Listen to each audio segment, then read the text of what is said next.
Go. أعوذ بالله من الشيطان الرجيم بسم الله الرحمن الرحيم الحمد لله رب العالمين والصلاة والسلام على رسول الله أشهد أن لا إله إلا الله وحده لا شريك له وأشهد أن محمدا عبده ورسوله.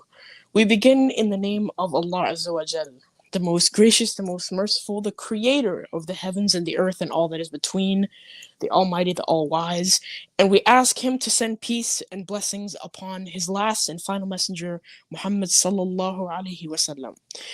Welcome back to another episode of Das Connected to Islam. For all the Muslims that are currently watching, Assalamu alaikum wa rahmatullahi ta'ala wa barakatuhu, and peace and respect to any non-Muslims currently listening. The topic of the stream is non-Muslims, why do you deny the truth? So, for us, we know that the religion of Islam is true, and it is so objectively, meaning that it is absent from emotions or it is absent from arbitrary things that we come to know that Islam is true. We don't need to rely on experiences, emotions, feelings, or any of that to understand the truthfulness. Now, we want to know why you don't believe that. And we would like to know some of your reasons for why you deny the objective truth of the religion of Islam. We ask that you be sincere, that you not resort to tactics like interrupting, ad hominem. We have a zero tolerance policy on blaspheming. There will be no blaspheming of Allah subhanahu wa ta'ala or the Messenger sallallahu alaihi wasallam, the Sahaba radiallahu ta'ala anhu, or any of the prophets or Islamic figures. With that being said, my name is DeAndre, your favorite Latino Zakir Naik brother from Das Connect to Islam, as well as Islam Got Answers. Subscribe to both. And with me, I am here with my beautiful brother Ali, who, subhanAllah, was actually on time for the first time in 759,477,582 streams. So everyone in the chat, put some clapping hands for our beautiful brother. Assalamu alaikum, Ali. How you doing today? How you doing this week? See, I knew you were gonna do. Wa alaikum salam wa rahmatullahi wa barakatuh. I knew you were gonna do something. I knew it. Well, anyways, wa alaikum salam wa rahmatullahi wa barakatuh. Thank you. You know what? First things first, I would say, mashallah. I think I am out of a job when it comes to the introductions because that was very, very beautiful and insightful as always. And like the brother said, we are asking the question today, non-Muslims, why do you deny the truth? And of course, being the truth being Islam. So I don't really need to repeat what Brother DeAndre just said because I wouldn't be able to do so as efficiently as he did. But there's some things I do want to say afterwards. One thing I will say is that please, the link is already out because I made sure to do so early this time.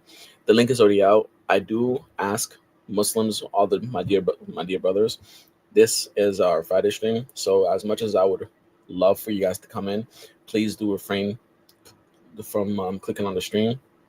We do just want to keep this on Fridays. We do want to keep this between our Dots Connected brothers. So please, Muslims, brothers, please refrain from clicking on the link. We want to prioritize non-Muslims. And of course, on Sundays, that's where our open panel stream will be great for you brothers to come in and take center stage. But in the meantime, let's just keep today's stream up to us three. 2, 3, and 4, whichever brothers decide to join, whichever one decides that they like me today. There's always a different one every day. One day they like me, one day they don't like me. One day Faisal looks at me like I'm a good guy. The other day he's just giving me the side eye. I don't know, man. Maybe it's I have no idea anymore. But anyways, yeah, let's get things going. And by the way, okay, if by any chance, which I'm kind of assuming that it's not really gonna be, my expectations are still there. There is a video that Brother Fawad actually sent to our group chat that it could take some looking into. So just in case, we got a backup ready, just in case no non-Muslims show up. Oh, look who we have On the oh my god, DeAndre, guess who just commented? Guess who just gave us salams? I couldn't possibly guess. Okay, here's a hint. He shows up once every year. Hmm. Knowledgeable brother, very very beautiful, insightful. Shows up once a year, and he disappears for like 6 months. Okay, I think I know. Yeah, him. Okay. Santa Claus. Yeah, yeah, yeah. Of course we saw him. It's Santa Claus. That's exactly who we're talking about. Santa Oh Claus. my god. Don't even say that, bro. What the heck is wrong with you? This guy's a Santa Claus. And he posed like a question about Santa.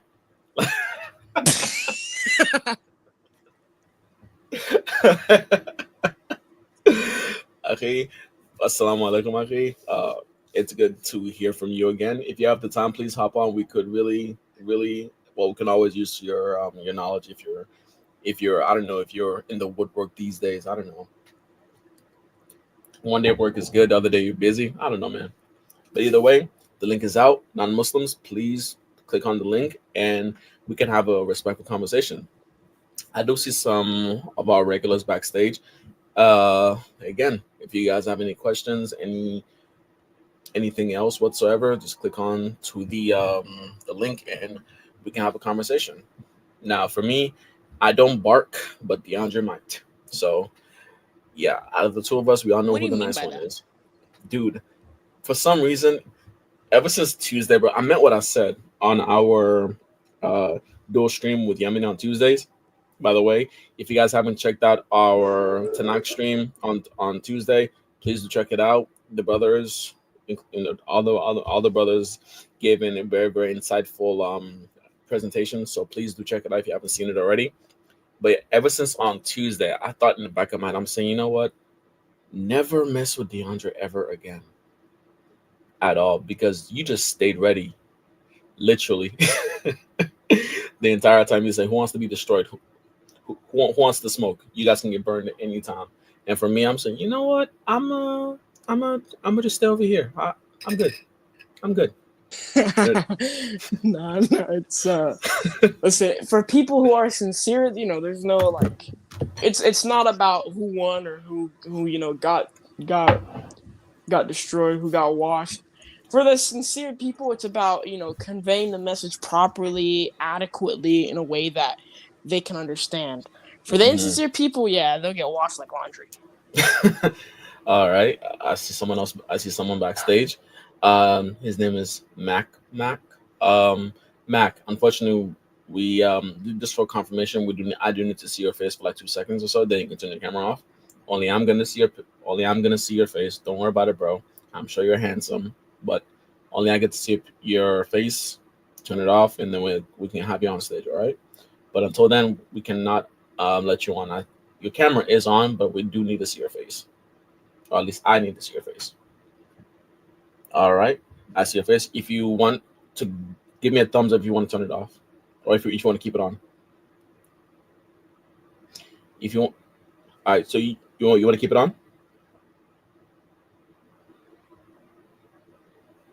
All right, he turned it off. All right, Mac, you're on stage. How you doing? Good. Is my mic working? Yeah, it's working fine. How's it Okay. going? Okay. Good. Good. So tell us, what is your religious background? Are you a Christian, Jew? Are you an atheist? What are you? Agnostic. You agnostic? Okay, Yeah. cool. So, well, here poses the question: why do you deny the truth of Islam? Well, I don't believe it's true. Well, and why is that? There's multiple reasons. Let's hear it. I could like for one, where it says two of the 99 names of Allah being most just and most forgiving, right? Okay, yeah. Well, I don't see how that's possible. What do you mean? When I think of somebody who's most forgiving, if I Okay. wronged them, I think they would forgive me. Yes. And when I think about somebody who's most just, if I wronged them, I think they would apply justice to me. They wouldn't forgive me. What is justice? Justice, often retributive justice, is applying a punishment for wrongdoing. No. No? No. So let's have this understanding of what justice is. Well, before we continue, is that we want to make sure after this we want to make sure we give your best reasons. Okay. So we're talking about the biggest of the big. All right. Because we want to make sure we get as the biggest ones out the way. So oh yeah. So does that make sense? Sure. All right. So let me give you an understanding of what justice is. Justice is not necessarily getting retribution because that's its own topic. Retribution. That's what it is. Justice is allowing the person that's done wrong, giving them the option to either receive retribution or to forgive. For example, Mac, let's say I harm you, right? Let's say I slap you in the face, all right? Now, if I slap you in the face and I come to you, I say, hey, Mac, I'm so sorry for slapping you in the face. Please do forgive me. I'm coming to you. I'm holding myself in accordance to you for you to decide what to do with me, right? Now, you Mac, you have a choice. You can either decide to say, you know what, Ali, nah, bro, I can't forgive you. So what will make me feel better is if I slap you back the same way you slap me. Make sense? Yeah, that would be Now, retributive yeah, justice. that'll be retribution. Now, you can also say, you know what, Ali, thank you for coming to me, and because you came to me, I see you're sincere, and I forgive you. Did you get your justice, Mac? Well, no, I just forgave you. Well, you did get your justice. Why? Because you chose justice. Someone receiving justice is them having the authority, them having the opportunity to decide what is to be done. That's what justice is. Now, what people decide to do with the justice, whether like you were talking about retribution, that is also within someone's prerogative. But there's also forgiveness aspect of it, meaning if you did me wrong, right? I could choose to either get even. That's what we'll call it, getting even. I can choose to either get even with you, or I can just forgive you. Either one, because I have the opportunity, I have the authority, and I'm in the position to decide me myself what to do with you, then that within itself, that's what justice is. Mac, have you ever forgiven? Have you someone has someone ever done you wrong and you just said, no worries, bro, I forgive you? Have you ever done that Yeah, before? Now, yeah. at that moment in time, did you think to yourself, I didn't get my justice? Well, I never thought to myself that I didn't get my justice, but Exactly. there was no Hmm. like there was no retributive or restorative justice being applied So unless I it's put some conditions on it. you see, and this is what we're talking about. All that is within the concept of justice. And I give an example, okay? So in Islam, right? In Islam, there are two types of categories of sin. When we talk about what's been done wrong.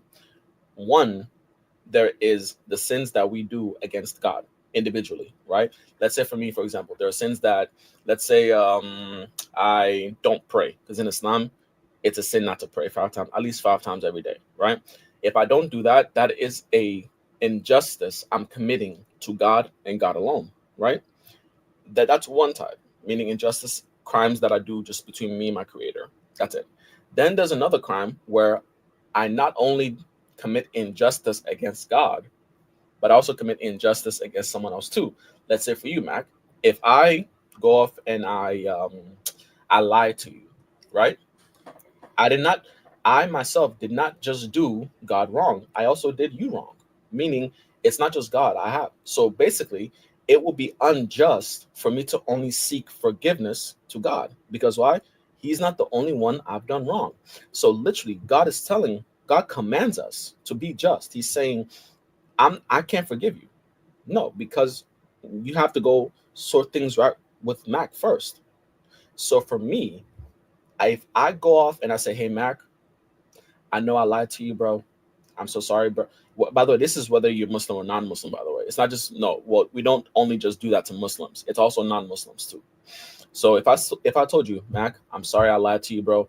Please forgive me. Whatever you're willing to do, I'm sorry. If you want X in return, cool. If you want to just forgive me, forgiveness means compassion. Forgiveness means mercy. Forgiveness means is the biggest display. It's the biggest display of love as well with one another. So with you, Mac, you're telling yourself, wait a minute. Ali lied to me and he's coming to me. He's allowing me to decide what to do with him. That right there, Mac, is justice. Now, whatever you decide to do, let's say you want to get even. If your prerogative between getting retribution or getting even is fulfilled, you got your justice. But if you also say, if you, rather than want retribution, if you also say, hey, Ali, you know what? You came to me. Thank you so much for coming to me. It's okay. I really do forgive you. I don't want to get even. Thank you for coming to me. I appreciate that. I've forgiven you. The fact that your forgiveness is being fulfilled, you have an opportunity to forgive. You have an opportunity for you to show your compassion when you don't have to. That's your justice being done too. Does that make sense?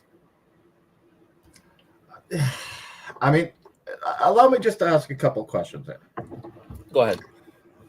Say there was a teen who murdered 15 people, right? Okay. And he goes to court, and the judge says, you're forgiven, it's all okay, and just lets him go.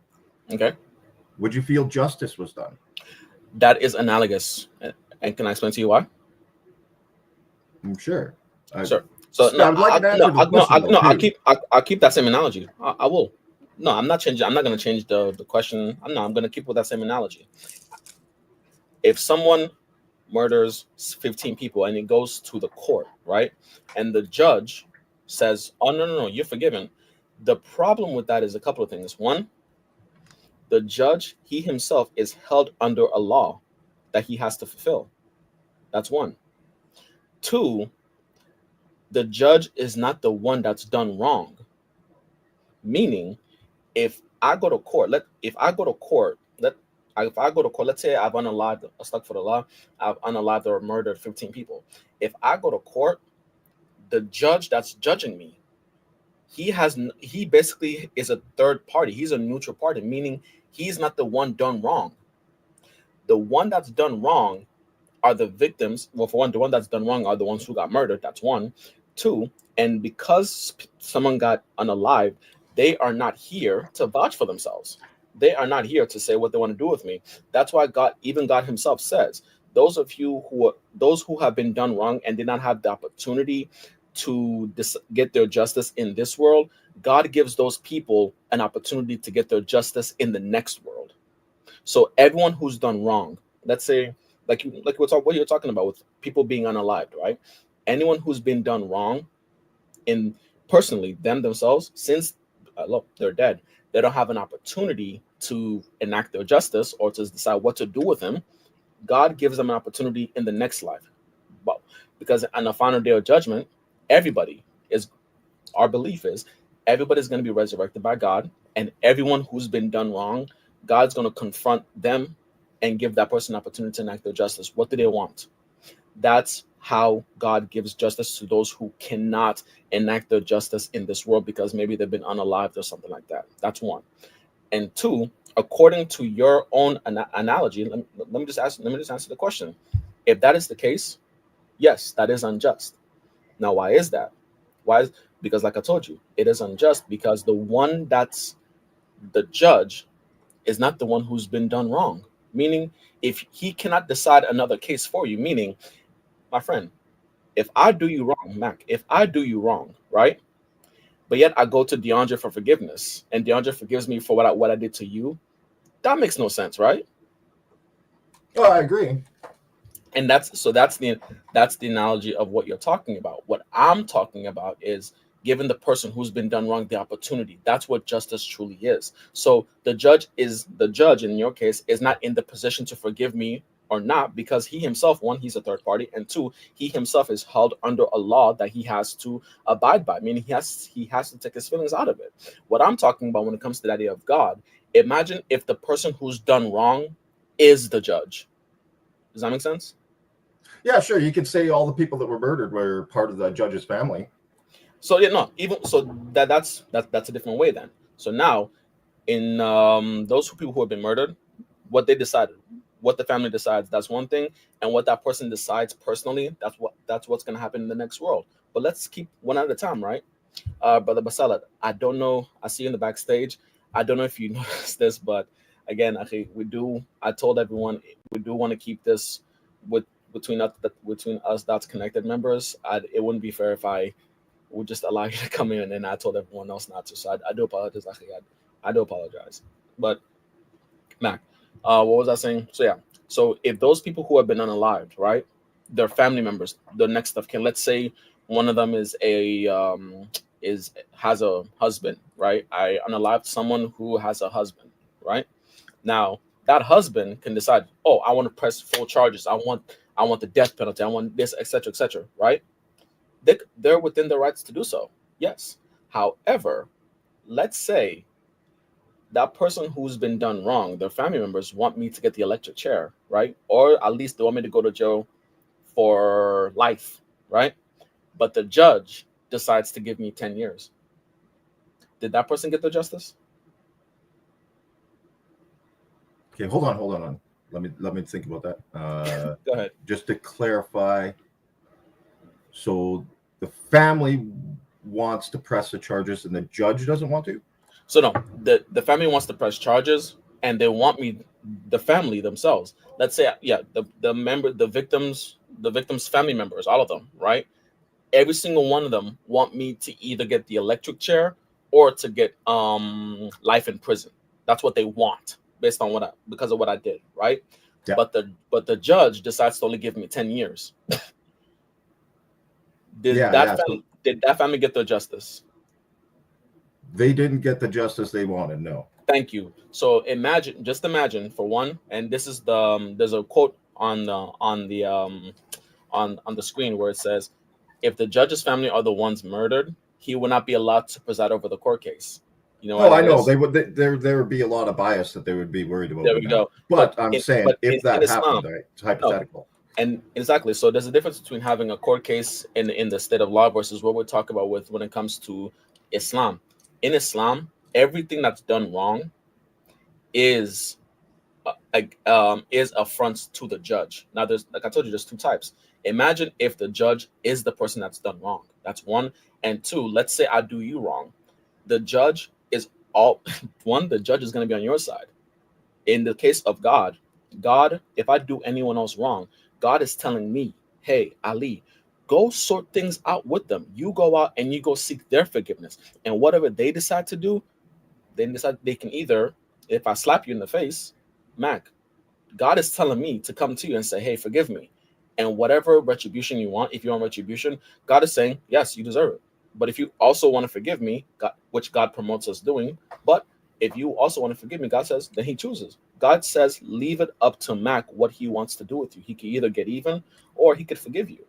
That's how justice is truly done. Now, Mac, does that not sound better? Imagine in that same example, the judge is telling you, hey, Ali, you murdered this many people, right?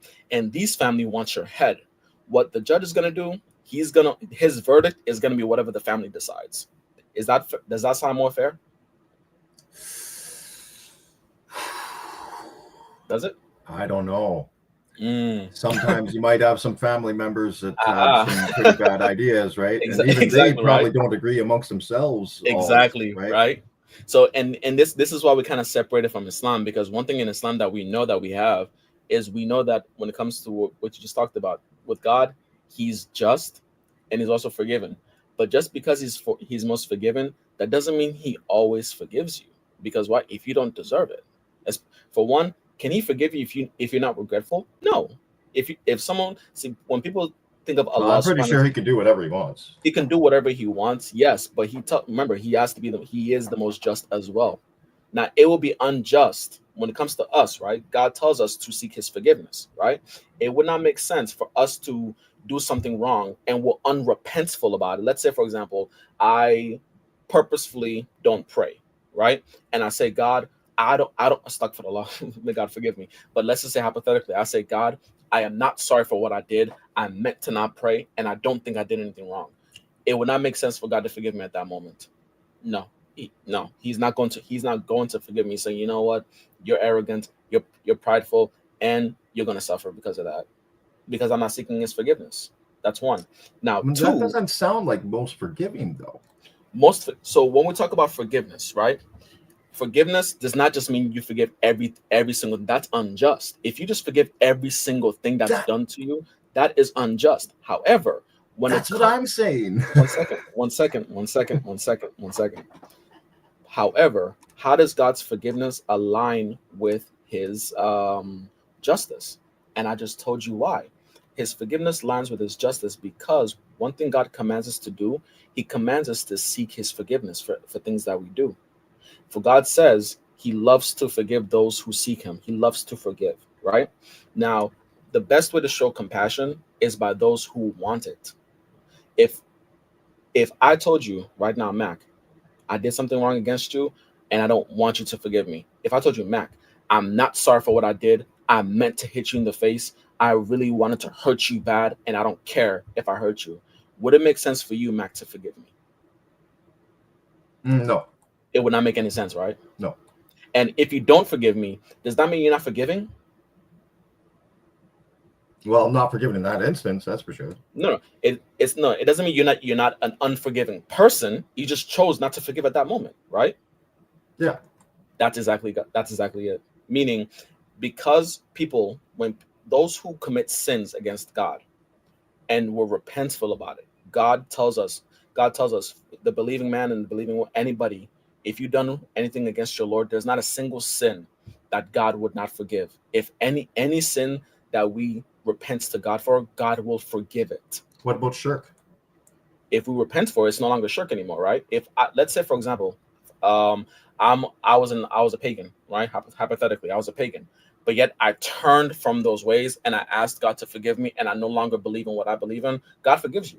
It's only when with shirk, it's only when you don't ask for forgiveness. It's only when you don't leave what you're doing. If you continuously do something, Mac, are you repentful? Do you really want to be forgiven? If you're continuously doing it, let's say, for example, There, right? there Let's say, could be people that let's have a say, disorder no, no. where they don't Well, have control over themselves and well, that, continually do it, and they well, feel that's bad and well, that, remorseful well, for that's it. a well, that's a different category. Now we're talking about people who don't have the ability to choose. We're talking about people who don't really think for themselves. That's a different category. So we're talking about those who know what they're doing, those who are in the age of accountability, adults basically, normal people who are not suffering through anything mental. Because people who are going through something mental, they're judged differently because it's a different category. I'm talking about people who know how to think, who actually process things, who are not any mental disability. Mac, if let's say, for example, yeah, I don't know if you have a spouse or not, but let's say you have a spouse, right? Yep. Okay. Let's say you have a spouse, right? Yep. And unfortunately, you're unfaithful to your spouse. Hypothetically, you're unfaithful to your spouse. Now, you want your spouse to forgive you. Are you still going? Do you really want to be forgiven if you're still committing the act again and again and again and again and again? Are you really sorry for what you did? Well, I could be sorry for what I did, and Uh, then still but you're go out still and do doing it it. again. But you're still doing it. Yeah. It's called actions speak louder than words. Literally, your Yeah, actions but are okay, okay. Let actions. me ask you a question. One second, one second, Mike. One second. Let me land. Your actions spoke so loud, couldn't hear what you're saying. Your actions are a representation of your words. Your words are a representation of your heart. If you say, for example, if you tell your family member, "I love you," that when you mention "I love you," your word is your bond, meaning your actions have to go along with what you say you do. If you say someone "I love you," but you're being abusive to them, then your words mean nothing. If you really want to be forgiven, let's say, "Honey, I'm so sorry for what I did. Please forgive me." Your actions have to go along with it. Otherwise, your words mean nothing. And that's the same thing when it comes to Allah. Because again, one thing that separates us and God, by the way, this is one thing I didn't even mention because I mentioned us humans. God knows us more than we know ourselves. So when we ask for forgiveness, Mac, God knows if we're sorry or not. Sometimes we can kind of delude ourselves and we're thinking, well, God, I'm sorry, stuff like that. I'm not really sorry, but I'm saying I'm sorry. God knows what's in the heart. He knows if we're actually sorry. He knows if we're actually repentful. He knows, this person wants to be better. And because God sees our intention, God sees that we really are sorry for what we did, He says, I forgive you. That's easy for God. So God loves to forgive. However, again, the justice part comes into play as well. He knows if we're not sorry, if we're literally saying, I'm a hypocrite, then just like with you, Mac, it would not make sense for you to forgive me if I wasn't sorry for what I did. Neither would it make sense for God to forgive you because He knows your heart. If He knows your heart is full of darkness, He's not gonna forgive you unless you're willing to change. God tells us in the Quran, He says God will not change the condition of a believer unless He first changes what's within Himself. That's how you balance. That's how we understand. That's how God says, I am just, meaning I don't give anybody injustice, meaning everything that occurs in someone's life, it's something that they themselves deserve because that's something they chose. But if I choose to forgive you, that's coming from me because I know that you wanted to do better. I know you tried to do better. Even though you didn't succeed, I knew your intention was to do better. And I know you more than you know yourself. And that's why God chooses to forgive us. And honestly, quite honestly, Mac, that is truly someone who is the most forgiving and the most just. Go ahead. You had a question for me. Yeah, about that situation there. Mhm. Do you think every person that has got caught cheating and then asked for forgiveness and then went and cheated again never felt any remorse or felt bad for what they were doing? I think for me, when it comes to us as humans, I don't know what humans think. I don't know what is within the hearts of humans. That's why I separated humans from the idea of God. I told you that God Himself understands our intentions fully. Us as humans, one thing that we understand as humans, Mac, no matter how much you know someone, you can never really know anybody fully. As much as you know your your family members or your spouse or your best friend, you will never get to know anybody completely. Not even yourself, Mac. There's some things even about yourself you like you're still learning about yourself. That's what makes us humans. We're still learning more and more about ourselves each and every single day. So the way how we humans interact with other humans, the way how we judge other humans, the way how we see other humans is different than how God sees us because God does not have that problem that we have. God knows 100% of us more than we know ourselves. So when we're talking about that, when we're talking about God, God knows your full intention. God, again, my friend, God knows the day you're gonna die before you're even born. So with God, He knows every single bit of our intentions of what we do. He knows what we're gonna do. He knows everything. So when we do certain things, only God can really only God can really know 100% if we meant to be sorry. For example, Mac, I can say I can do something against God one day, right? Let's say I let's use that same example. I didn't pray, right? As Muslim, I'm supposed to pray 5 times every day, right? But one day I say, you know what, God, I'm truly sorry for what I did. I'm really, and in my heart, I really believe as though I'm sorry. I believe I'm sincere. I'm not trying to fool. No, I'm really sincere. But then I do it tomorrow. Now, can God forgive me still? And the answer to that question is yes. Now, why is that? We humans have a hurdle. Us as humans, we believe consistency implies intention. Does that make sense, Mac? Okay, can I No, ask no, no, just a no. different question? Allow me. I'm not finished with this one yet. Okay, so please allow me to finish. So I'm asking real quick. We humans we humans have a tendency to believe that consistency implies intention. Does that make sense so far?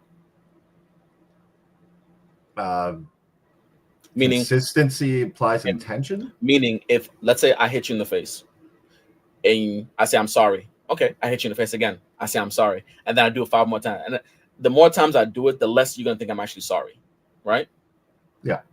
That's consistency implies intention. So you're thinking, Ali, it's BS. You're not sorry for what you do because you keep doing it, right? Yeah. That's how we humans are. We think consistency implies we will judge the intention based upon the consistency of it. That's how we humans are. With God, God is different. Why? Because God, the one hurdle that's getting in the way of humans, God does not have that issue. Meaning, with God, somebody can keep doing things again and again, but each and every single time, God will still know if they really are sincere or not. Each and every single time, someone can be doing something. But let's say that let's say they have an addiction. People who have addiction are truly sorry for what they've done, but yet they can't stop themselves. God knows each and every single time they do it. He knows you're sincere. You're sincere. You're sincere. You're sincere. You really meant it.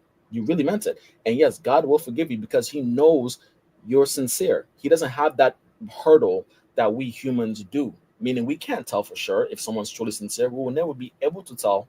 We can give them the benefit of the doubt, but we will never be able to tell if that person's sincere. God always does.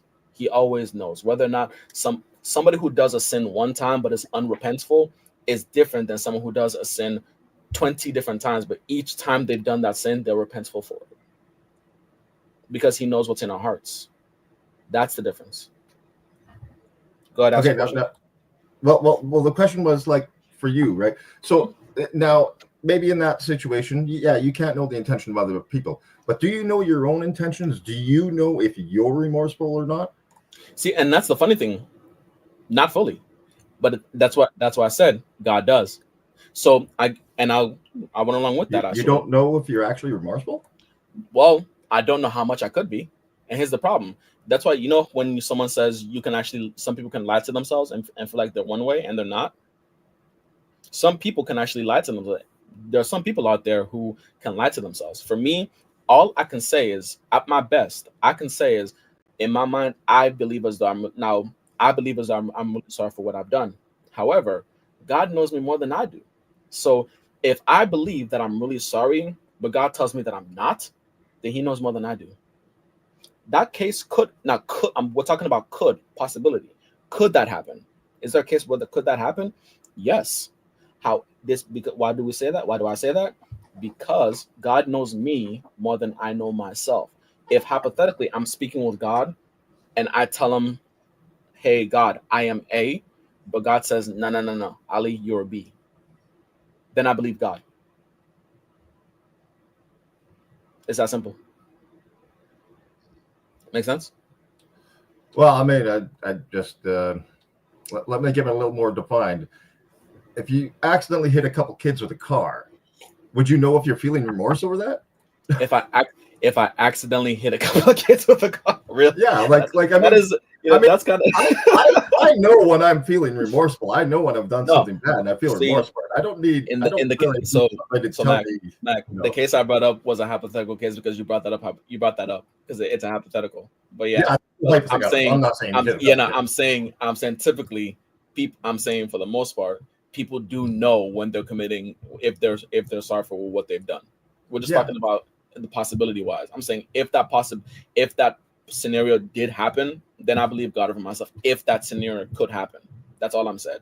Now, in the case of if I hit some kids, well, you said it yourself. If I accidentally hit some kids, I mean, yeah, you can tell. You'll be able to tell if. Wait a minute, I really am sorry for what I've done because for one, you said accident. So that right there kind of just told you a lot about it. I mean, if I say I accidentally did it on purpose, then it's not an accident. Well, that's a contradiction then. Exactly. So the moment you say I accidentally hit a couple of kids, astaghfirullah, that within itself tells you that I didn't mean it.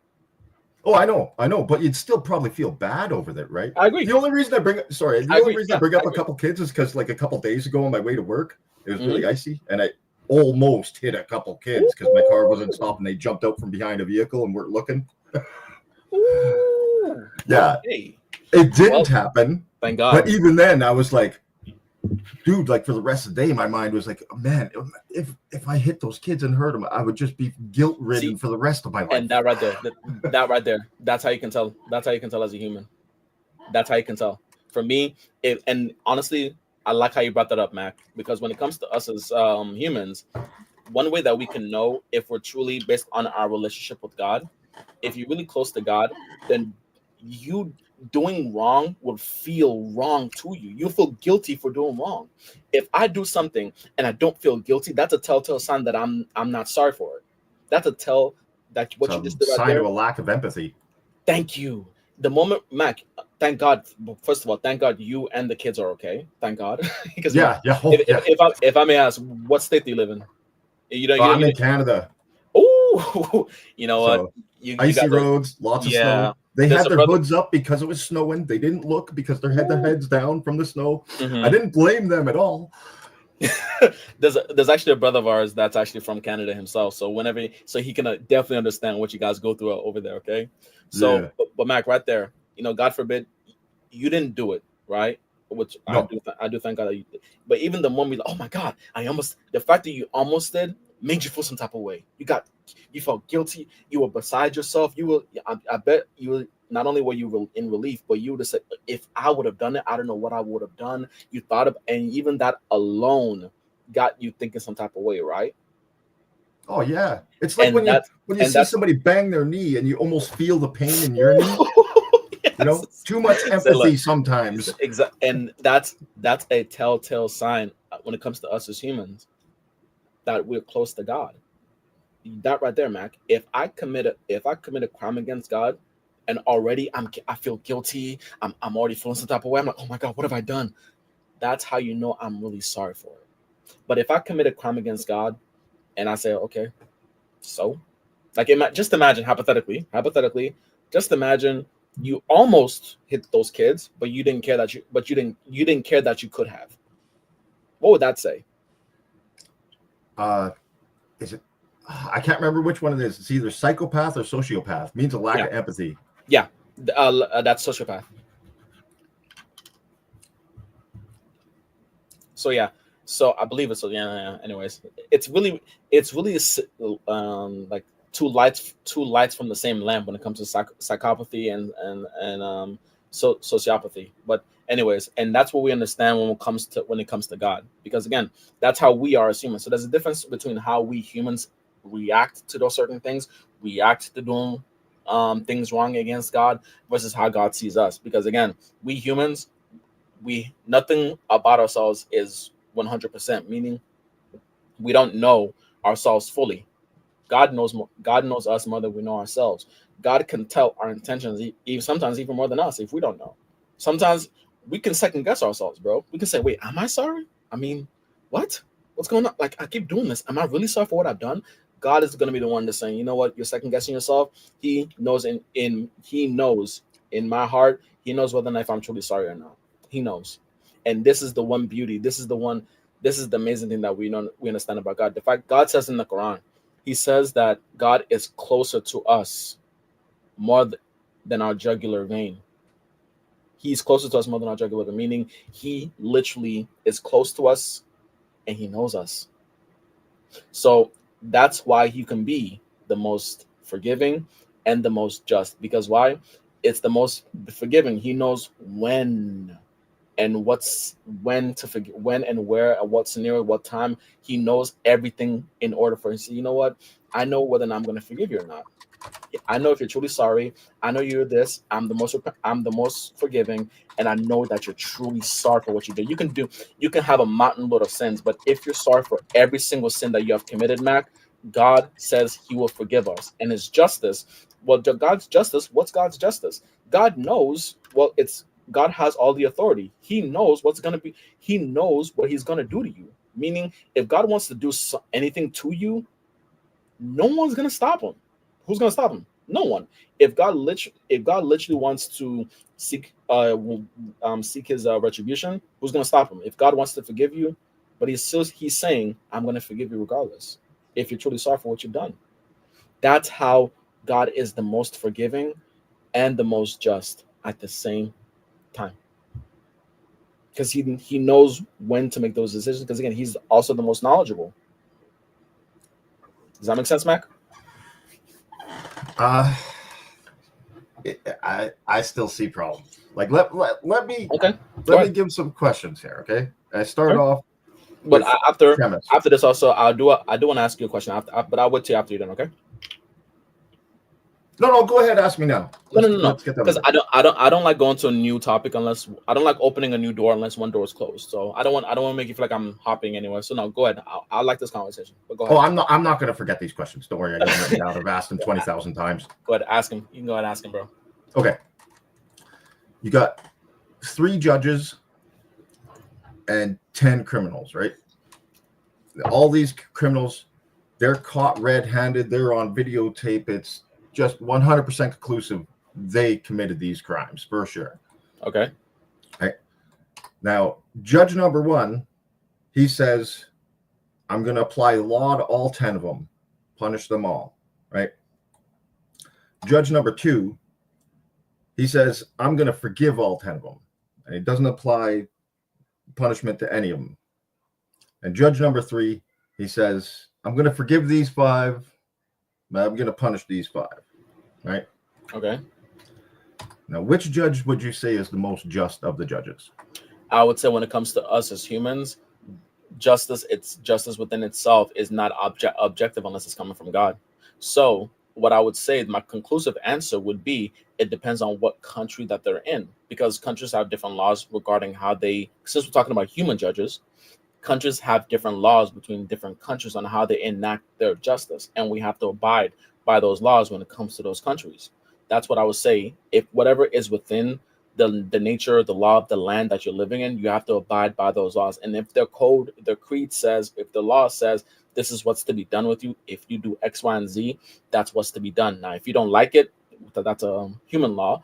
If you don't like it, you're always free to go to some other land, right? Now, when it comes to if you're asking about my personal preference, unfortunately here, Mac, the problem with that question is the fact that you're leaving it up to me. And me, my personal preference on what I think justice would be in that kind of scenario is subjective. Why? Because we're not talking about God here. We're talking about humans. And with humans, morality itself without God is subjective. Justice, or what is just within itself, you remove God from this, you remove God's from the scenario, then that becomes subjective as well. The same way how in the United States of America, there's certain laws that we have, there's certain ways that we abide by, and I'm pretty sure I don't know. I know it's similar in Canada, but I know there's not 100% this identical as the laws within the United States of America, and that goes alongside with a lot of African countries as well. So if I'm in Canada, right, and there's a particular law that I don't like, if even me not liking that law still does not mean I can go do it just because I don't like it. If I break that law that is within Canada and I get prosecuted for it, that is justice. Because why? That's the law of the land. That is subjective justice, but that's still justice. If I don't like that law, guess what, Mac? I can migrate somewhere else. I can go to the States. You say you live in Canada. I can go to Minnesota. I can go to New York. I can shoot. I can feel like, you know what? I'm sick and tired of the cold. I'm sick and tired of almost bumping into some kids. I'm gonna go down south to Texas or something like that. I'm gonna go to South America where it's hot. I'm gonna go to some Western African country where it's hot. It depends on me whether or not, 'cause that's what we're dealing with when we talk about subjective laws. Does that make sense?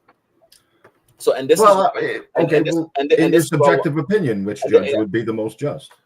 again, in my subjective, quite honestly, as much as I would like to give, and personally, I would not mind going to a coffee shop with you and sitting down and talking about this with you, because this is something that I love, picking people's brain when it comes to topics like this, as far as what would happen, except what I would think is best. But unfortunately, here in Dots Connected, we deal with objective criterias. So as much as I can say subjective, what I would want, we can talk about that later. Maybe if you want to leave your email, we can have a conversation, whenever you whenever you want. But as far as right now, all we can talk about when it comes to the matter of God. So I don't want to go too far to the left because it's kind of tempting right now, to be honest with you. Okay, well, I got some questions about objective things after this, but you wanted to ask a question. I'm curious about your question. I like questions. No problem, no problem. So, you are agnostic, right? So, Yeah. I would just like to ask you. So, so do you believe that the concept of a creator? Do you think that's logical? That's illogical? Do you think it's Do you think it's illogical to believe in the concept of a creator? And if No. it's not illogical, then why don't you completely believe in the concept of a creator? Lack of evidence. Belief isn't a choice. It's something a person is convinced of, and I'm just not convinced. So, lack of evidence. What do you mean, lack of evidence? I don't see evidence for it. I haven't seen him create a universe. I haven't seen him do something that would let me say that that's evidence of God. Oh, so you have to see it? Empirical. Not see it. It doesn't necessarily have to be empirical. I know that would be great if it was, because I think empirical evidence is really conclusive, really good. Okay. But it doesn't have to be. I would be willing to accept philosophical arguments if they were logically sound. Okay. Okay. That's fine. So, and here's one thing I would say to that: our concept of what we understand as God is a metaphysical being, right? Now, when we talk about evidence, there are things that we have to discuss when it comes to evidence.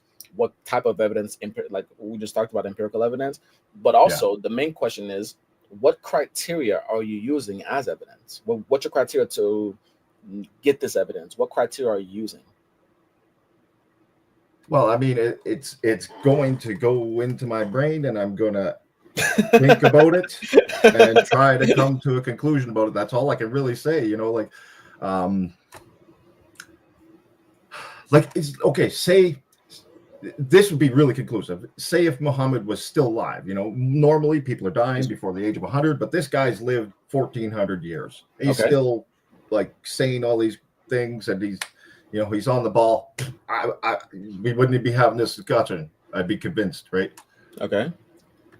Well, I wouldn't necessarily say you'd be convinced, because even during the time of the Prophet, peace be upon him, there are people actually, within his view, literally, that have a chance to see the Prophet and that openly rejected him.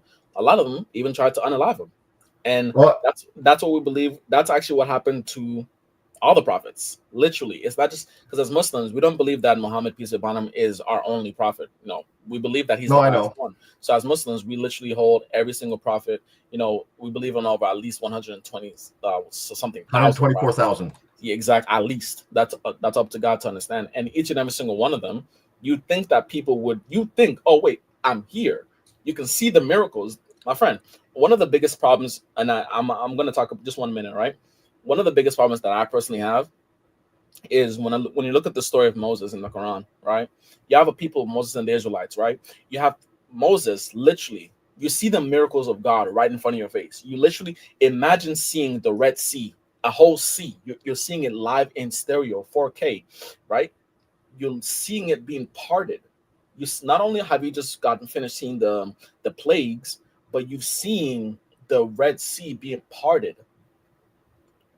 And believe it or not, after that, some people still disbelieved in Moses. They disbelieved. It's Can you just like imagine that? today we have people that deny globe Earth. They're still flat earthers, right? Denial's a powerful thing. So, and that's what I'm saying. So what you're talking about, if Prophet Muhammad, peace and blessings be upon him, was still here today, personally, there's some people that are so close-minded, it wouldn't mean anything. I agree. But I don't think I'm one of those people. I think that would convince me. So, well, and okay, so thank you for your answer. And I think ultimately, that's indirectly that's the problem. It's what we're talking about evidence. It's subjective. Well, yeah, no. When somebody hears a claim, Okay. they're going to unconsciously. This is a lot of unconscious processes. They're gonna compare that to all their life experience, every thought that they've had, and that's gonna be. And then they're gonna say, well, they're not gonna say, but they're either gonna be convinced or they're not, right? And if they have a belief that goes against this other claim that's being made, that claim challenges what they believe, often this will cause denial, and that's unconscious as well. Yeah, you can often pick it out by people avoiding questions, right? Yeah, people have different ways and methods of denial, then anger. Yeah, a whole bunch of processes to understanding the truth. But what we're talking about here is evidence, and this is the one thing I would say, because personally, I would say that when we talk about evidence, right? Unfortunately, it's the same thing when we talk about people with who prioritize science too. When we talk about evidence, you're already doomed to fail when you're using subjective physical evidence to garner whether or not a metaphysical entity exists. Does that make sense? Well, you're definitely not going to get any empirical evidence of a metaphysical entity, that's for sure. So yeah, that's why I totally accept that I'm not going to get empirical evidence.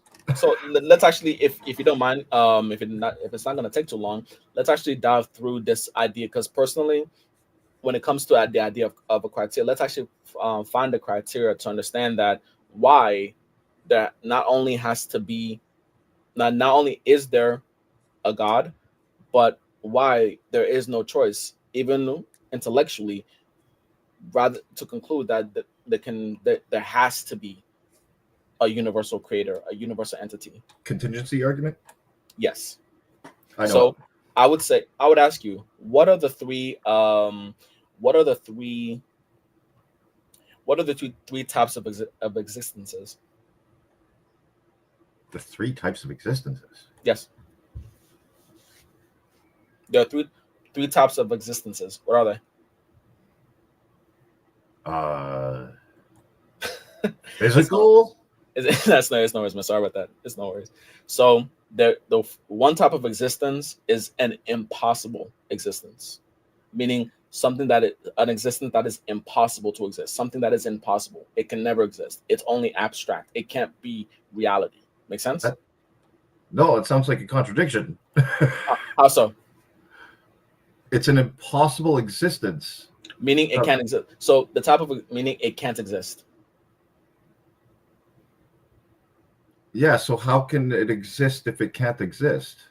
And impossible meaning it's abstract. We can think of it in our heads, but it can never be reality. Does that make sense? An abstract idea. Basically an abstract concept that can never hold firm into reality. Yeah, like it can never exist in reality. We could do it abstract when we like could, a mental image of a mouse eating a giraffe. something, sure. I had to think of something. Hey man, look, sure. All right. So yeah, that's something that an existence that is only has to be abstract. It can't exist. That's one. Another one is a contingent, an unnecessary existence, meaning something that exists but it doesn't have to. Does that make sense? Okay. Yeah. I know that one. All right. And the last one is a necessary existence. Okay. I got what you're talking about now. Yeah. Yeah. So it's either something is necessary, it's unnecessary, or it's impossible. Now, these are the three that if you have any other types, please do let me know. Are we cool with these three? No, I'm fine with that. Yep. Cool. So so we already understand it was something that I thought about. If a psychic ever said they could read my mind, that's the image I'm going to put in my head and ask them if they could see that. Because if they get that right, I'm going to believe them. So, what kind of giraffe? The big kind. Anyways. So a really big giraffe with an even bigger mouse. So we have an impossible existence, right? So then here comes the unnecessary existence. Now, when it comes to unnecessary existence, you know what's in, you can let me know what's right now we're trying to establish a objective criteria, right? So and you can let me know if you disagree, because right now we're just laying out a foundation, right? Mm-hmm. Now, objectively, what the one I'm making this right now, you can let me know if you disagree. The best way we can know if something is unnecessary or not is if it came into existence, meaning it has a beginning. Yes or no? Yep. Cool. So, do we have a beginning? Yep. Yes. Meaning we are all unnecessary. We exist, but for example, me, we're contingent. Thank you. If I'm nothing, let's say, for example, God forbid, I die within the next second or so. Yeah, my family is going to be upset. Some people may, oh my God, Ali is gone. Well, he has a big head, but whatever. So, but as far as the world's still going to continue, the world's not going to end with my demise, meaning I'm unnecessary, right? And every single human that's here, we are unnecessary, meaning we don't have to be here. The universe itself is, wait, do you believe the universe is unnecessary? Do you think the universe has a beginning? Because the universe, go ahead. After, like, from the Big Bang moment, that was definitely something that started, right? Yeah. But the energy of the singularity that the Big Bang came from, I don't know. I don't know if that is like was there forever or not. There is that thing with energy cannot be created or destroyed. So as far as when it comes to because the issue is when it comes to scientists is what we don't go Ali. when we talk about science, what scientists realize is that the universe is expanding. Now when we talk about the point of singularity, where the point of singularity, the instant the point of singularity goes and it expands to the point where it expands to this day, that's what science calls the Big Bang, where the point of singularity explodes and then it's expanding, right? Now, here's the problem with that. Well, here's the issue with that. The reason why scientists say that energy cannot be created or destroyed is because it goes alongside with scientists, astrophysicists saying that they don't necessarily know what happened before the point of singularity, meaning they're agnostic when it comes to that. They don't Yeah, they don't they know. admittedly don't know anything Yeah, no, before the Planck epoch. thank you. And this is the same reason why they say energy cannot be created or destroyed, because after that it takes up it That's takes not why they say that though. well, no, because it's related, because it takes energy itself. That point of singularity is energy within itself. Because scientists don't know what happened before, where that point of energy came from, how long it existed, what formed this point of singularity. They don't know anything before that, and that's why they call it what, the space-time continuum, meaning the same time space, the concept of space started after that point of singularity exploded. That's when they say time itself started. Make sense? Yeah, I know the Big Bang Theory. So yeah, I love the show, by the way, too. So, and that's so when we talk about the world that we're living in, the universe that we're living in, the moment you say it's expanding is the very moment you say, hey, if it's expanding, there has to be a place where it started. If there's a starting point, it's contingent. That one making sense? Yeah, I know the Big So Bang. There's also yeah, the cosmic background radiation for so evidence of the Big Bang. bro, Mac, we need to talk after this, bro. Like we need to. Hey, I don't live in Canada, but we need to have a coffee together or something like that. We really do need to talk outside of this platform, because I can pick your brain on a lot of things, bro. You're getting me interested now. I, So, I think I could share some things that you would find interesting too. We should oh do no, that no, sometime, no, no, definitely. no, I'm definitely open to it. Like after this, just put your email in the private chat. Maybe we can, we can start to go back and forth on certain things, man. But Uh, just, the private chat is in the stream yard. yeah, yeah, so yeah, it's the private chat. So in the meantime, right, so far we've already discussed two different types of existences. There's an existence that is impossible, and there's also an existence that is unnecessary. Well, logically, I see your email, thank you. Logically, the only thing that's left is an existence that is necessary. Now, when it comes to the idea of necessity, it means it always has to be here, meaning it, for one, necessity implies there is no beginning or end. Because why? If it has a beginning, then that means it's not necessary. Because necessity implies something that is not dependent on anything, Yeah, it's not right? contingent on anything. There you go. Anything that has a beginning is contingent on the thing that began it. Exactly. Thank you. Exactly. So here lies the question. In order to stay away from this concept of infinite regress, because infinite regress, like, you heard about the infinite Yep, regress, correct? yep. So yeah, logically, infinite regress does not make sense, because if if I need to ask permission to drink this cup of tea that I have right here, but they need to ask permission from someone else, and then back, infinitely, I will never get to the point where this cup of tea is drank by me, meaning there's no point. So when Hmm. uh, you disagree? Yeah, the problem of that comes from the two types of different infinite sets, Go ahead. and the like time is not a complete infinite set. You can't add anything to a complete infinite set, but Oh time yeah, isn't a complete infinite set. It's an I agree. incomplete infinite set, and you are allowed to add to it. No, I agree. I agree with you. Time itself is not infinite, but that said, infinite people, not infinite time. So let's say, let's say for me, right? Hypothetical, well, example wise, I want to drink this cup of tea, right? But in order for me to drink this cup of tea, I need to ask permission from this person that's right next, this hypothetical person that's right next to me. But in order for him to let me know if it's okay for me to drink this cup of tea, he needs to ask permission to, with another person and another person, and it goes on infinitely. There's infinite people that need to ask the permission just to get me to drink this cup of tea. If they need to go through infinite number of people, will I ever drink this cup of tea? Yep. No. Yeah, The answer, that's the problem. Actually, you yeah. do, because it's an Go ahead. incomplete infinite set.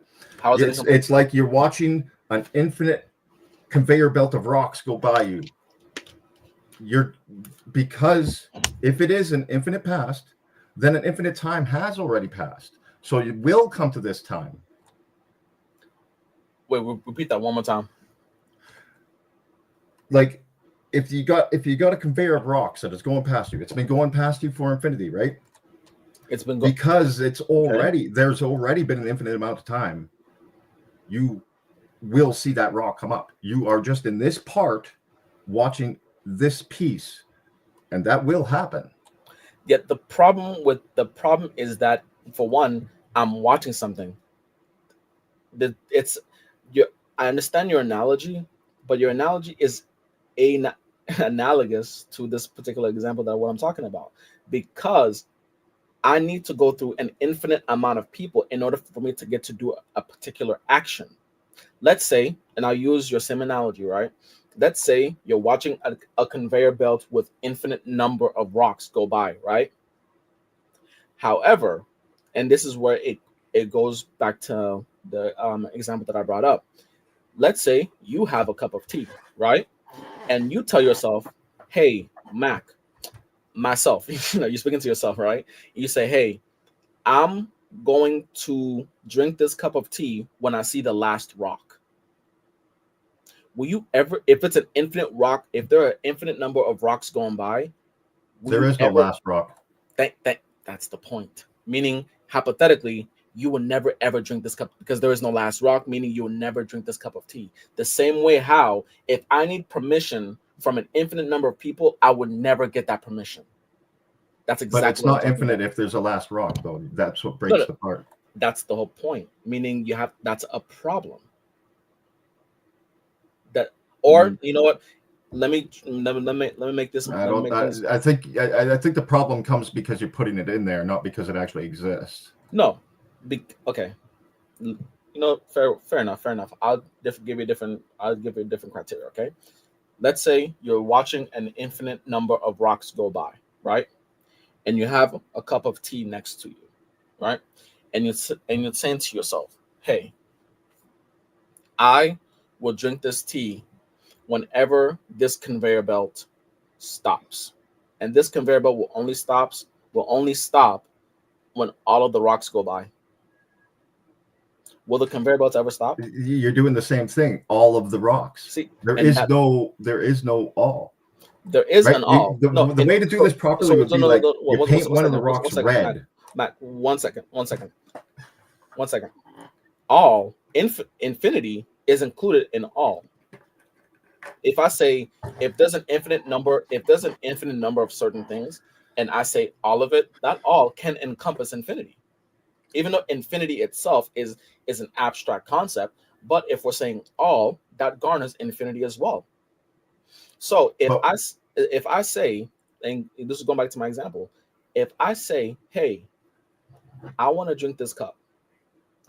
Before I drink this cup, I need to ask person A for permission. For person A to let me know, he needs to ask person B. For person B to let person A know, he needs to ask, person C, and so on and so forth. However, there's an infinite amount of people that the person before that came needs to ask their permission. Now, because there's an infinite amount of people, nothing will get done. Meaning there is nothing. It will never get to the point, because there's no point in infinity. Though it will never get to the point where I'm gonna have that permission to drink this tea, because why? The one I'm waiting for permission, he's waiting for permission with someone else, and he's waiting for permission with and so on and so on and so on and so on to an infinite number of people, hypothetically. And this is why the concept of infinite regress does not work. Because why? If you say to yourself, well, wait a minute, right? Well, when it comes to God, who created God? And who created God? Who created?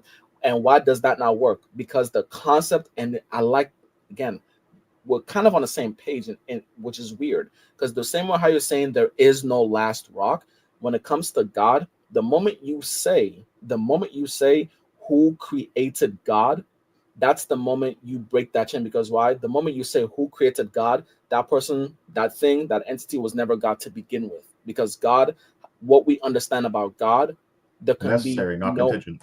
Thank you. He cannot be contingent. So the moment, just like what you said, the moment you say who created God is the moment you say, wait a minute, that's not God. In order for infinite regress not to work, God has to be the first cause. That's why infinite regress does not work when it comes to understanding the necessary being.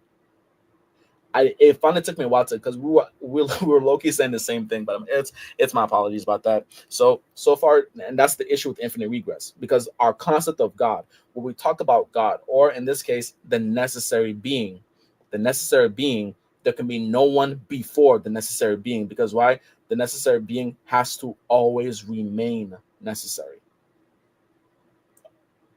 Oh, the Gandra left, no worries. So, and that's how we understand this necessary entity. Now, does this, let me ask you, Mac, does this necessary being have to have attributes? I would imagine. Okay, list some attributes that he has to have, because he's necessary. He has to be when able we say, to affect things, mhm. right? Because otherwise he wouldn't be able to do anything that was contingent on him.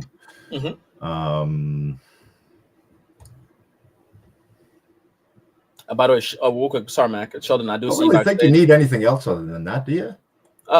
One second, Sheldon, I do see you backstage. We'll have you on pretty soon. Just hang tight. Thank you for being patient. So, Mac, I like what you said.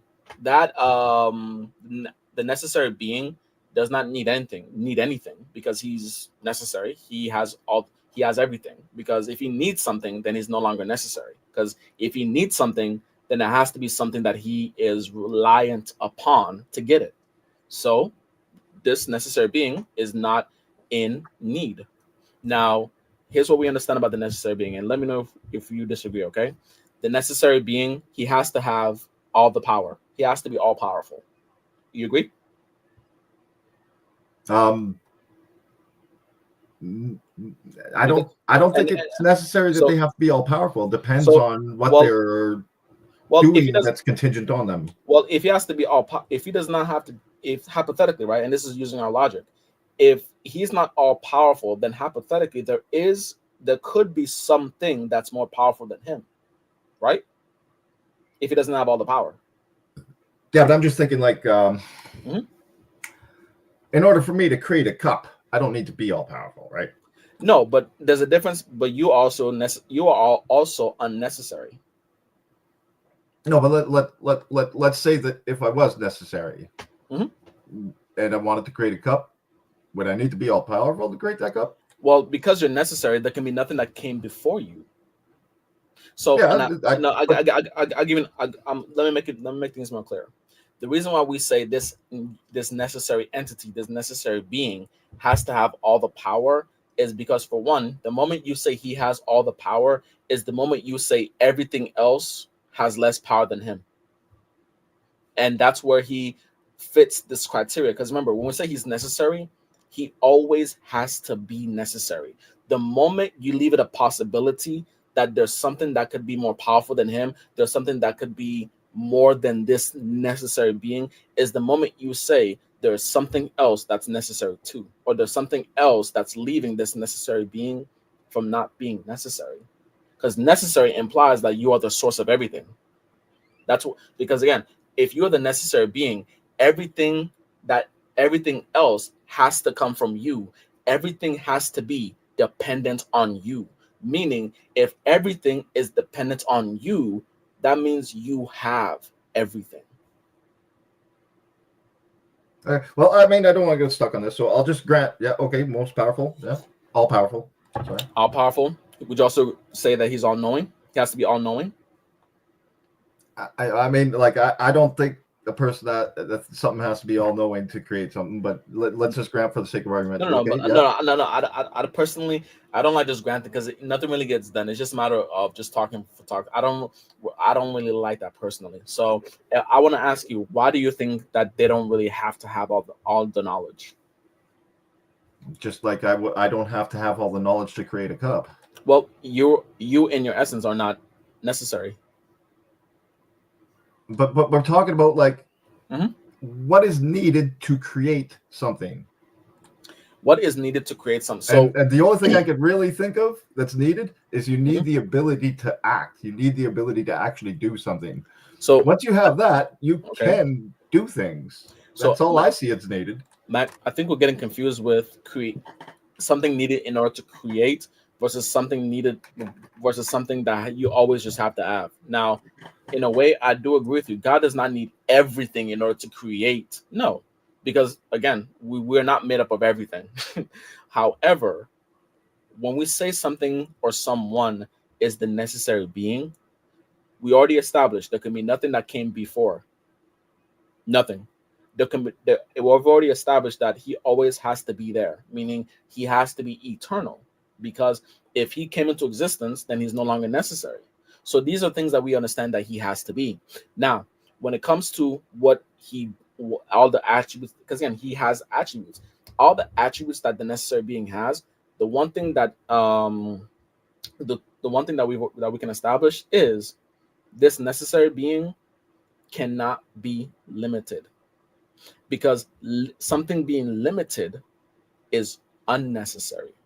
We, as unnecessary beings, we are limited in everything that we do. We have brains, but our level of brilliance is limited. We have we can run fast, but our speed is limited. Everything about who we are is limited. And how do we know that? Because the simple fact is we came into existence in the first place. And also we already understand that we're gonna die. So the idea, assalamu alaikum, Mother Faisal. Yeah, walaikum assalam. How So are you doing, every, Akhi? alhamdulillah. So Matt, everything that we've understand that is attributed to unnecessary beings like us is within the realm of limitation. Now, because our concept of the necessary being is different than the concept of the unnecessary being, the attributes that the unnecessary being has, the necessary being cannot, by definition, cannot have those attributes. Meaning, if our power is limited, the necessary being's power cannot be limited. If our brilliance is limited, the necessary being cannot be limited. Because why? Everything that we have, where do we get it from? We depended on who? The necessary being. Meaning, everything that we have, the number one source, the first source, the greatest source, the only source is the necessary being. So everything that we have came from him. So because of that, the necessary being has to have everything in order for us not only to exist, but everything that we have, the source of it came from the necessary being. Make sense? Yeah, yeah, yeah. Um, I don't have. I probably only got about 20 minutes left here. Okay. I kind of wanted to get like because you want to talk about objective things. I have some questions about objective morality. Objective model. Yeah. So okay, so let's close this door before we open up. Oh, open up the new one. We're not gonna take too much longer. 2 minutes on this, okay? Okay. Yeah, yeah, no problem. So 20 minutes. I got lots of time for that. no noise, noise, noise, noise. So far we've understood that the attributes that this necessary being has to have, meaning everything that he has to have, it has to be infinite because he has to have all of it. He has to be all powerful because he cannot be limited. He has to have all of the knowledge because he cannot be limited. He has to have all of basically everything that he has. He has to have the ultimate power because he's the first source. He's the first cause. He caused everything, and he himself is not caused. Now, everything that we were talking about, does that make sense? Does that make sense intellectually, Mac? Yeah, yeah. I think all that was happening before is Mhm. I wasn't going off the definition of necessary. I was going off the definition of creator. Yeah. And That's where the I noticed that. misunderstanding was coming in there. Yeah, I noticed that because we're talking about in creation now. When one thing to understand about God that we must understand about God in the Quran is that when we say there's a verse in the Quran where it says Allahu Samad, meaning God, the self-sufficient. Now, Samad can mean a multiplicity of things, meaning He is not in need of anything. The self-sufficient, everything that is in need of Him, and he is not in need of anything. So because everything that we understand that we are dependent, well, who are we dependent on? We're dependent on him because we are dependent beings and he is independent. So the dependent has to seek help, has to seek everything, has to have all of the resources from that independent being. So because that independent being has to exist, then it does make sense that, and this independent being is another word, the way we understand this independent being or this necessary being is God. And this is why the concept of God, and now as far as what type of God, because there's polytheism, there's all sorts of different understandings of who this necessary being is. However, when it comes to the concept that there has to be a creator, there has to be a necessary being, that is what we understand as God. So it makes sense intellectually to believe in a creator. Make sense, Mac? No, I mean that's the contingency argument. I Yep. know the contingency argument. And Ali, just want to add a couple of things. Mac, so first of all, I think you and I have had a conversation before on Richard's channel. Have you been on his channel before, or Whose channel? Richard Madsen? No, Then I've only maybe been on someone Hamza's else. Den and Muslim Lantern. Oh, okay. No, he's not Muslim. No. I've had a conversation on his channel a few times, but maybe I thought you were And by probably the way, someone so from there. he's from the country too, bro. He's from. Oh, you're the Canadian guy? Yeah. Oh yeah. Hey, Yeah. how's it going? You know what I'm talking Going about? okay. All right. Where are you in Canada? Out west, Saskatchewan. Saskatchewan. Oh, okay. Right in the Ontario there. butthole. I don't know where that is. Is that what, west or eastern Canada? Like, where is that? It's kind of in That's the all middle, a prairie little land. west. It's just prairie land. It's a total place. prairie land. It's flat as hell. it's You can see for exactly. miles. Sorry, Yeah. you must continue. Go ahead. So Mac, something I just want to make sure you understand. We don't jump to the conclusion that the necessary being is God. We have reasons why we actually arrive at that realization. All right, because of multiple.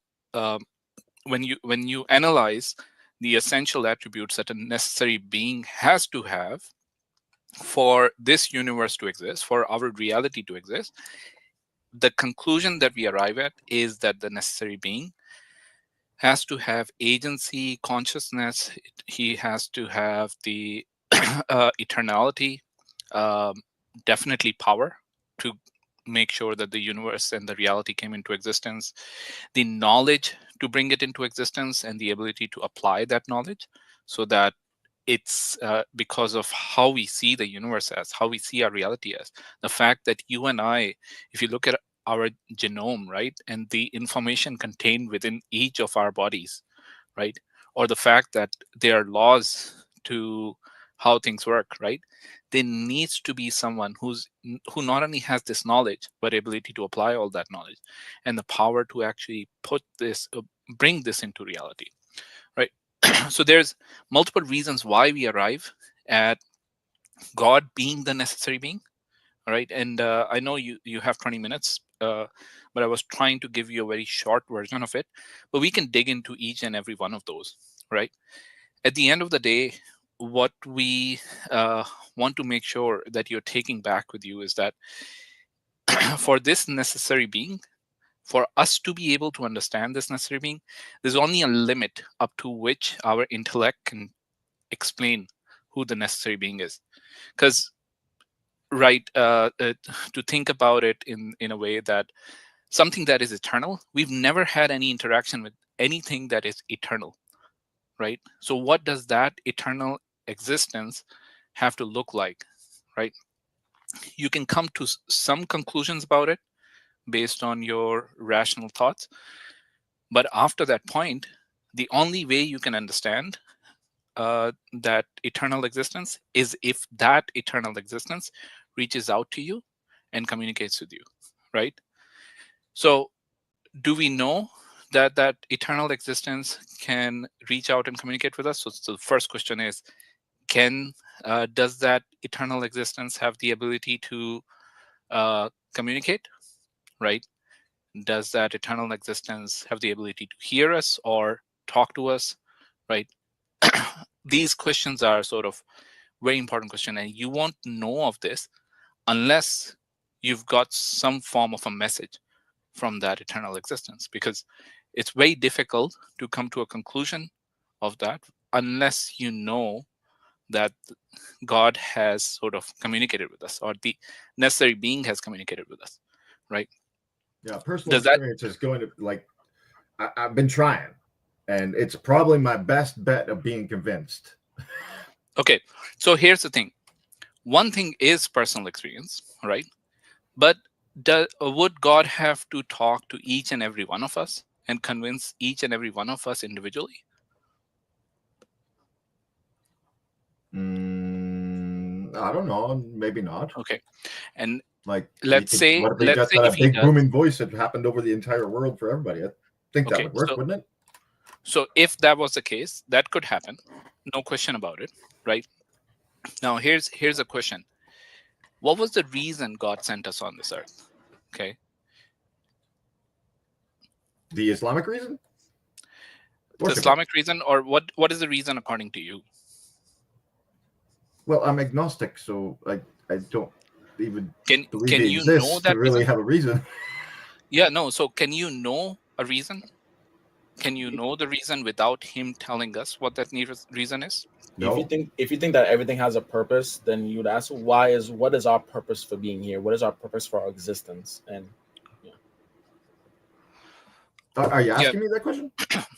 Yeah. So we're basically, the question I'm asking you is that there's certain knowledge that you cannot arrive at a reasonable conclusion unless God has communicated that to us. So, for example, the Yeah, I idea agree. of what our purpose is, unless our Creator, right? Uh, let's assume that we've come to the conclusion that yes, there is a necessary being, and the necessary being is responsible for our existence. Unless that necessary being tells us or informs us why we are existing and what our existence is for, what we are meant to do, right? It we won't be able to come to the conclusion of what the purpose is. So to give you what I'm trying to say, I'll make an analogy, and that is that if, let's say, Steve Jobs created the iPhone, right? And he gave the iPhone to 10 individuals. All 10 of those individuals realized that, oh, this phone, I can use this for hammering nails into the wood, right? And they start using it that way. Is that the intended purpose? No. No, right? So how would these 10 people know what this is used for, what the iPhone is used for? Well, they could ask the creator of it, or they could sit there and So trial and error and try to figure it out, but it'd be more difficult that way, for sure. Yeah. So unless the creator, and without question, there are people in history who've gone through trial and error and figured out that yes, there can only be one creator, and that they ended up worshiping only that one true God, right? So that has also happened in history. And in this case as well, unless Steve Jobs tells these 10 individuals that this is how you use it, these people are going to end up misusing it, so to speak. They have a use for it, but that's not the intended purpose. So regardless of what purpose you want to give your life, what is the purpose that your creator has given it? That's the question, right? That everyone wants to know. And unless you have a satisfactory response for that, there's always this question in your mind. Am I doing the right thing? Am I doing enough? Right? And the only way you have a satisfactory response for that is if you know what your intended purpose is from your creator. All right. Now, I know we're sort of going, maybe we're going too fast, and maybe there are certain things where you want us to go and have a deeper discussion on something you don't agree with, or something you feel that we've said which you think doesn't make sense. So yeah, I do want to make sure that we we put a stop here, go back, give you the opportunity to ask questions. Yeah, asking question about the contingency argument. So far, the question whether or not you agree with the idea that there can be a God, and more likely than not, God does exist. I agree with the idea there can be a God. I don't see any logical reason why there can't be. The Kalam cosmological argument is one of the ones that I find the most convincing. And to the answer of what was the cause, I don't know. That's all I can. To be honest, that is my answer, right? Yeah, but the Kalam cosmological does not give a response to what is the cause. It just establishes that there is a cause. That there is a cause, right? Yeah. So I'm just, so the second part of it, which I asked you is, are you convinced that it's more likely that God exists? Or on a balance of scale, let's say, what's the probability for you? I'm probably at like 78, 80% doesn't exist. Okay, so let's take a look at this in another way. We know there is a cause, all right? So what are the different scenarios that we can think of? That the universe came from nothing? No, right? that one doesn't fly. Doesn't make sense, right? Yeah. The universe created itself? No. Okay.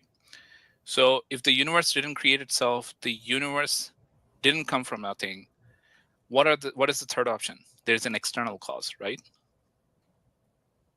Yeah. There has to be an external cause. So that gives credence to the cosmological argument that we're talking about, the contingency argument, right? So when we're looking at the contingency argument, whatever the cause is, maybe there's 20 different causes. Let's just skip all the way to the ultimate cause, right? The attributes, or what does that cause need? Those are the things that we were talking about when we started talking about how can we explain our reality. Yeah, because if the cause is not eternal, then you need another cause for that cause. It has to be eternal. Agreed? Sure. Yeah. We've agreed that it's the necessary existence. We talked about all-powerful.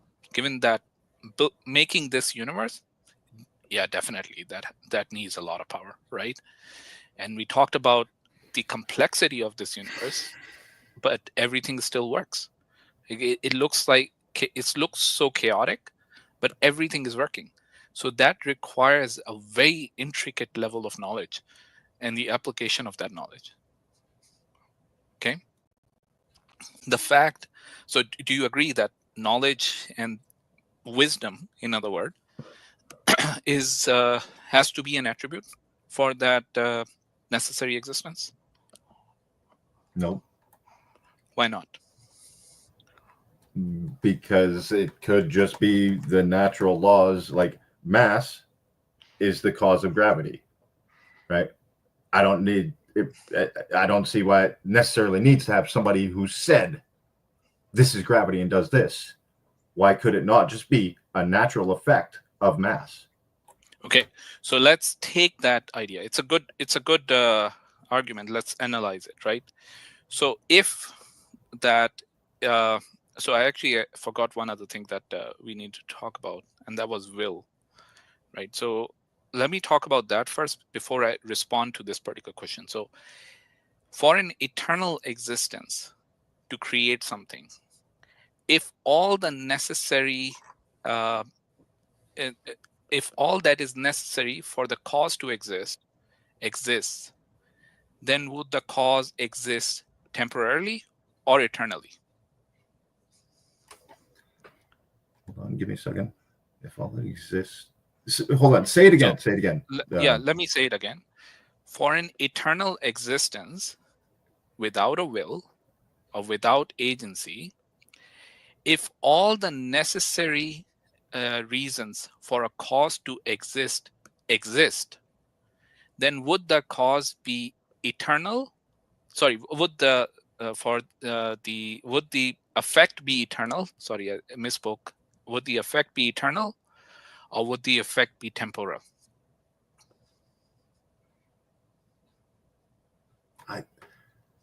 I feel like that would depend on what the effect was.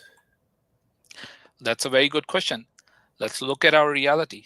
Are we existing eternally, or are we temporal? Well, we're temporal. So we are the effect, right? We're trying to explain our existence. So now think about it. For an eternal existence without agency, without a will, if all that is necessary for a cause to for effect to exist, would the effect be eternal or temporal?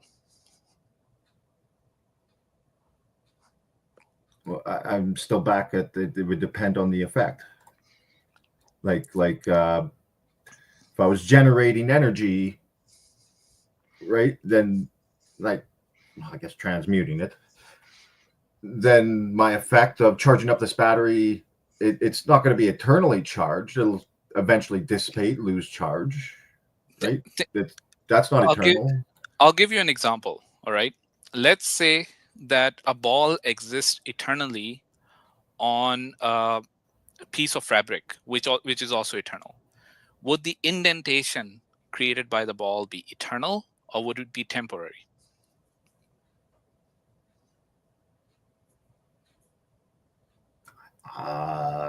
The ball's always staying there in that spot. Yeah, the ball's eternal. Then I guess that would be eternal, yeah. Right. So Yeah. So if the ball is eternal, one of the other things about eternal is if it changes, it cannot be eternal. Would you agree with me on that? It's important for eternal to have that attribute. Ali, if you want to add something, please. Yeah, I was just gonna say that's the case because if it changes, then that means it's under the effects of time. So Exactly. the moment something something necessary is now limited or is now subject to time itself, then that's the moment it stops becoming necessary. Meaning there can be no factors, nothing at all that can make something necessary be unnecessary. And the one moment something becomes unnecessary is if it's under something that is unnecessary, like time. Yeah, and here's the thing. When we're talking about this particular example, right? You need to remember that if you remember the B theory of time, right? Time is a measure of the change between two different states. So the fact that something eternal, you're claiming that something is eternal and it's changing, then you're basically putting it within time, within the framework of time, because that essentially proves that it's not eternal.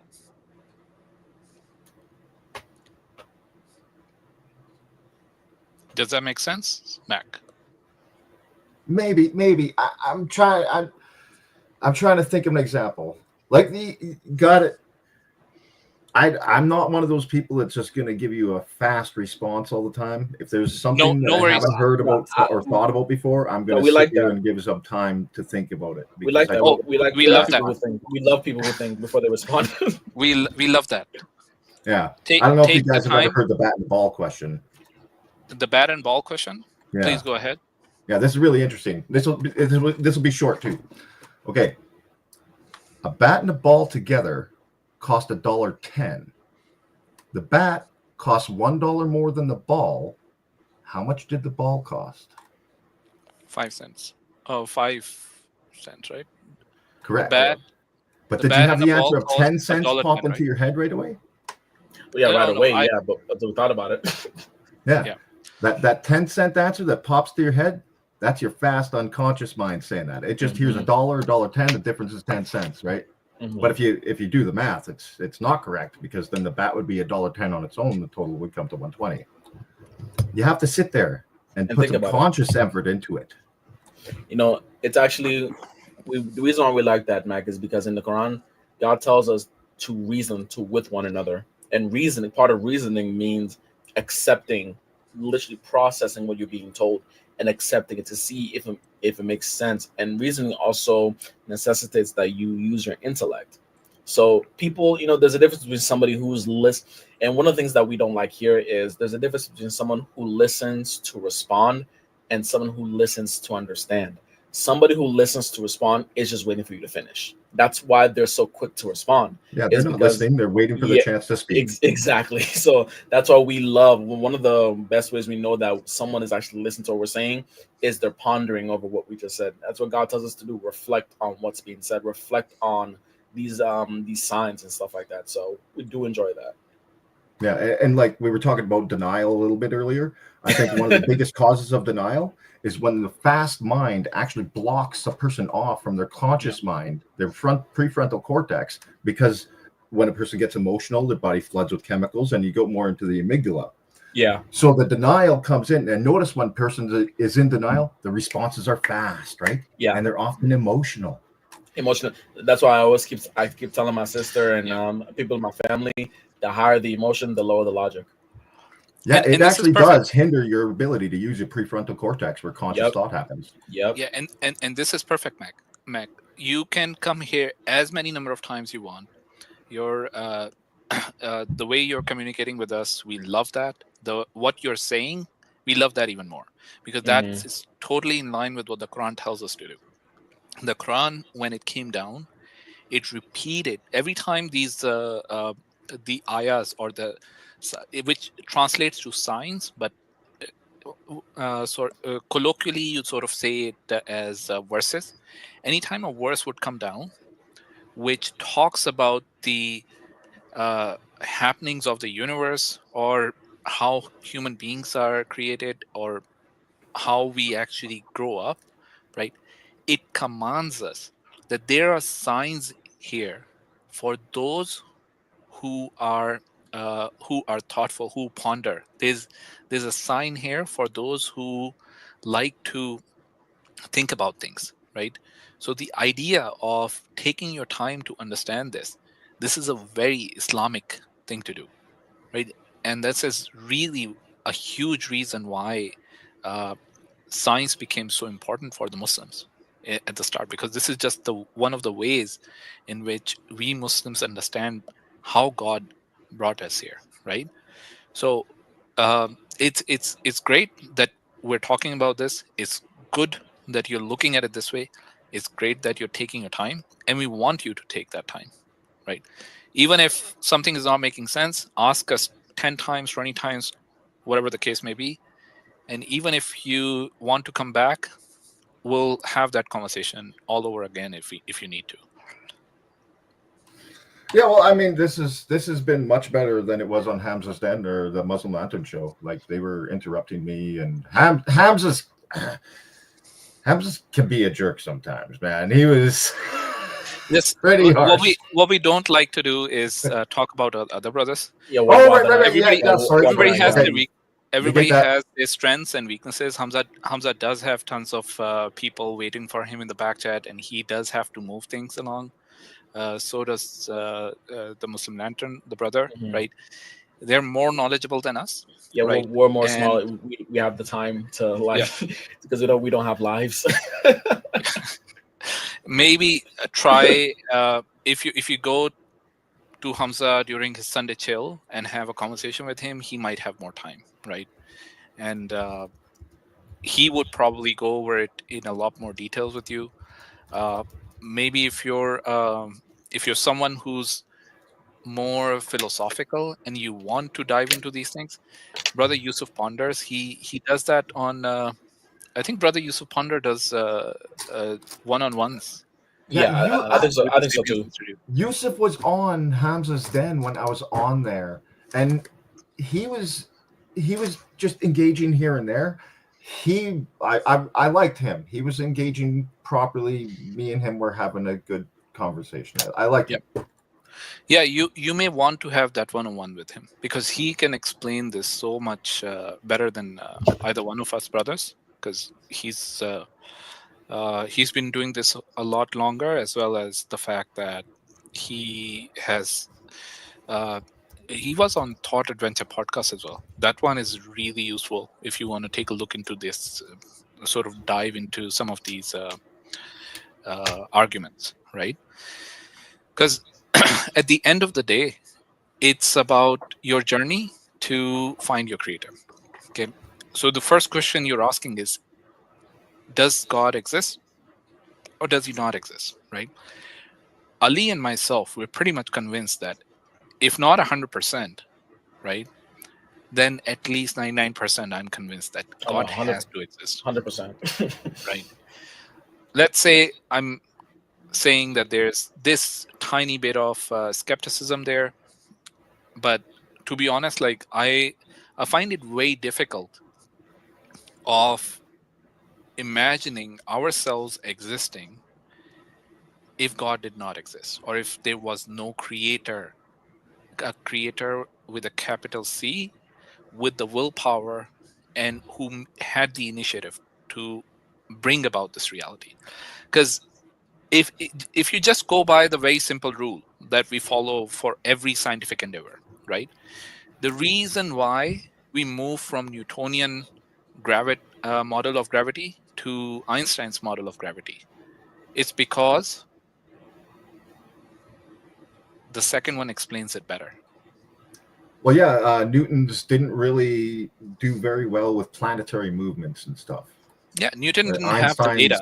Einstein's, yeah, he wasn't quite there. He was close though, and definitely it was his knowledge that was built upon that led to Einstein. And that model worked, right? That model explained our reality, right, with the limited way in which we were using it. But then we saw the planets and the stars and everything around us. We've got more data that was no longer being explained by the model that Newton had come out with. So we came out with a new model as a human species. I'm talking about this, right? And we realized that the new model explains everything better. So if tomorrow, let's say Mac comes out with a model of gravity that is better than Einstein's, okay, highly unlikely. Or maybe, I Man, don't know, I maybe want his likely. auto. No. Right? I'm a sticky backyard tape scientist. I create invention stuff. I don't do mathematical physics. I'm not All right. Einstein. But either way, if that model explains better than Einstein's model, what will we do? Yeah, we probably adapt that model. Okay. Adopt So that model. yes. Hey, So let me. I gotta Just go. this last thing. Are I you know. guys gonna be here in an hour? And then now, yeah, we'll be here You in will an probably hour. be. Just this less than a minute thing that just you need to ponder on, right? So just using this very simple logic, okay? What explains things better? Does our existence? Does the existence of God explain our existence better than no God existing? It's a very simple thing. Think about it. You don't have to answer me, but think about it, ponder over it. Which one, on a balance of probabilities, which one should I go with? Yeah, I have been asked this one before, so I already have some thoughts on it. So, but Sure. I'll get back to you, and maybe if you guys are still going when I get back, and if there's room on the show again, I could come in and ask those other 5 questions or whatever, and sure, and I'll answer this or whatever. But I gotta go for now. I'm sorry, guys. No worries. Good conversation, though. I love this. You guys got an excellent emotional maturity. Awesome. Loved it. Great stuff. And again, we do thank you for the respect, because that's one thing we can disagree, but one thing that we do appreciate here is a respectful conversations. And Mac, you do share that, so we do thank you for the respect, and we do thank you for the cordial conversation. Yeah, thank you as well. All right, see you soon. Very well. Catch you later. All right. Okay. All right, mashallah. Our favorite Christian is backstage. and our favorite Latin brother. Well, wait a minute, Latin Zachary Knight, because I don't want Neil to get mad at me. Yeah, I was gonna say that. Yeah. Don't do that to Brother Neil, man. Come on. Mashallah, of course I wouldn't. All right, we got Sheldon, and Sheldon's been waiting patiently. He has. So let's get on.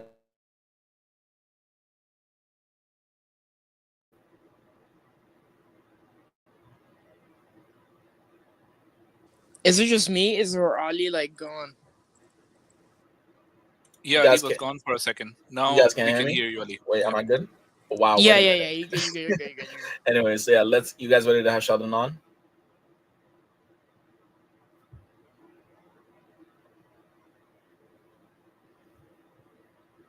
Am I gone again?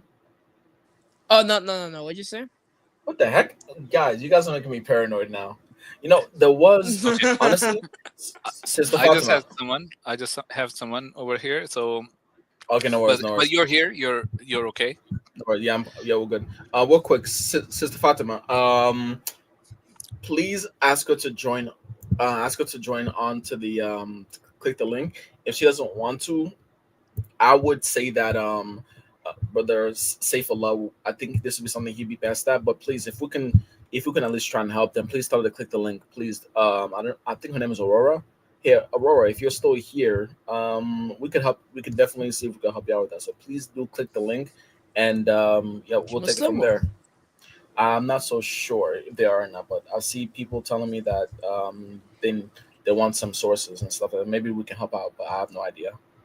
Okay, well, whenever they decide to join, I see. Whenever they decide to join, then we'll be here because we really don't have lives on a Friday night. We're not going anywhere. But all right, let's have Sheldon on. All right. Hey, how you doing, Sheldon? Good, good. How are you guys? We're doing Yeah, fine. Doing I'll be fine. back, Ali, in about No, 5 10 minutes. inshallah, no worries. So, and Sheldon, first of Inshallah. all, first things first, Sheldon, thank you for being patient. So, what's up, man? How can we help you? Oh, I was just wondering because now I know what I'm about to say doesn't entirely prove that the New Testament is reliable, Okay. but it seems that from what I've seen, when you guys critique the reliability, you guys seem to ignore the fact that, at least compared to other writings of its time, the New Testament is so much more well preserved, and it doesn't really seem like you guys take that into consideration when you What do you mean critique it. by well preserved? Yeah, I'm struggling You know what? to. I've spoken enough, DeAndre. I'll let you handle this. Okay, I appreciate your generosity. Okay, so when you say it's more well preserved, first of all, what's your criteria and what writings are you using to distinguish? So, let's begin with the first question. What's your criteria for preservation?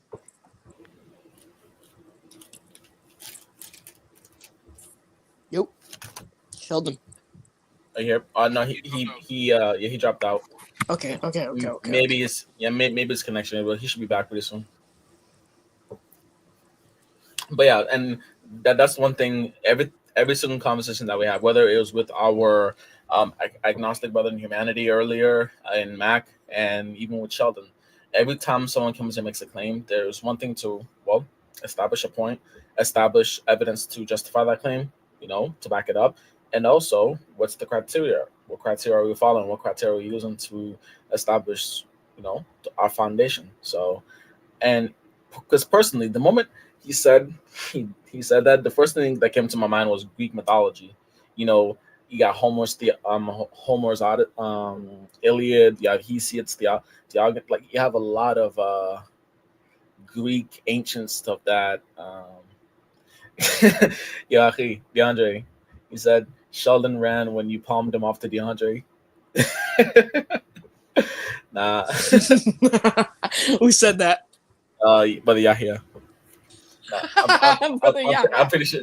I'm pretty sure his connection just dropped. But hey, yeah. No. I'm not you saying know that. what? It's hardly a time and a day of dots connected where I'm the nice one, because it's all, if it's not Fawad, apparently it's brother DeAndre. If it's not DeAndre, you know what? Between me and brother Faisal, who's nicer? Um, that's a good one.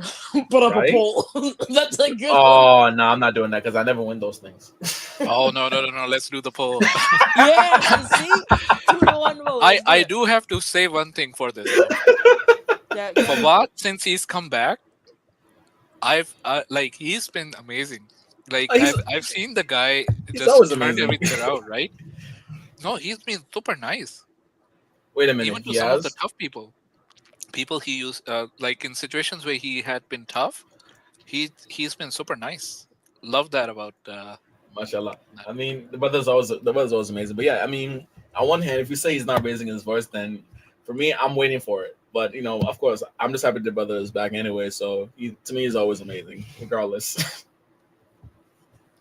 Well, until the moment he starts, people start saying he's better than me because we all know what the truth is. We all know who is truly. We all I'm know just, who's I'm truly just, on the up and up. You know, we I'm don't just even kidding. gotta. We don't even gotta say it. I'm just kidding. Well, mashallah for the brother, actually. Yeah, actually.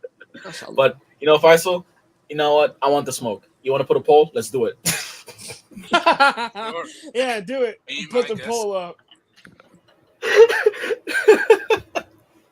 All right. Like, let me see if I actually don't know how to do this. I don't know how to do this. What the heck? Let me see. Do you want to share screen? Share my screen for what? Or take a look in the channel chat.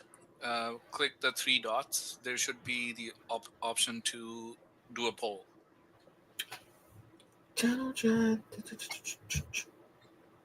Okay, let me look at it personally.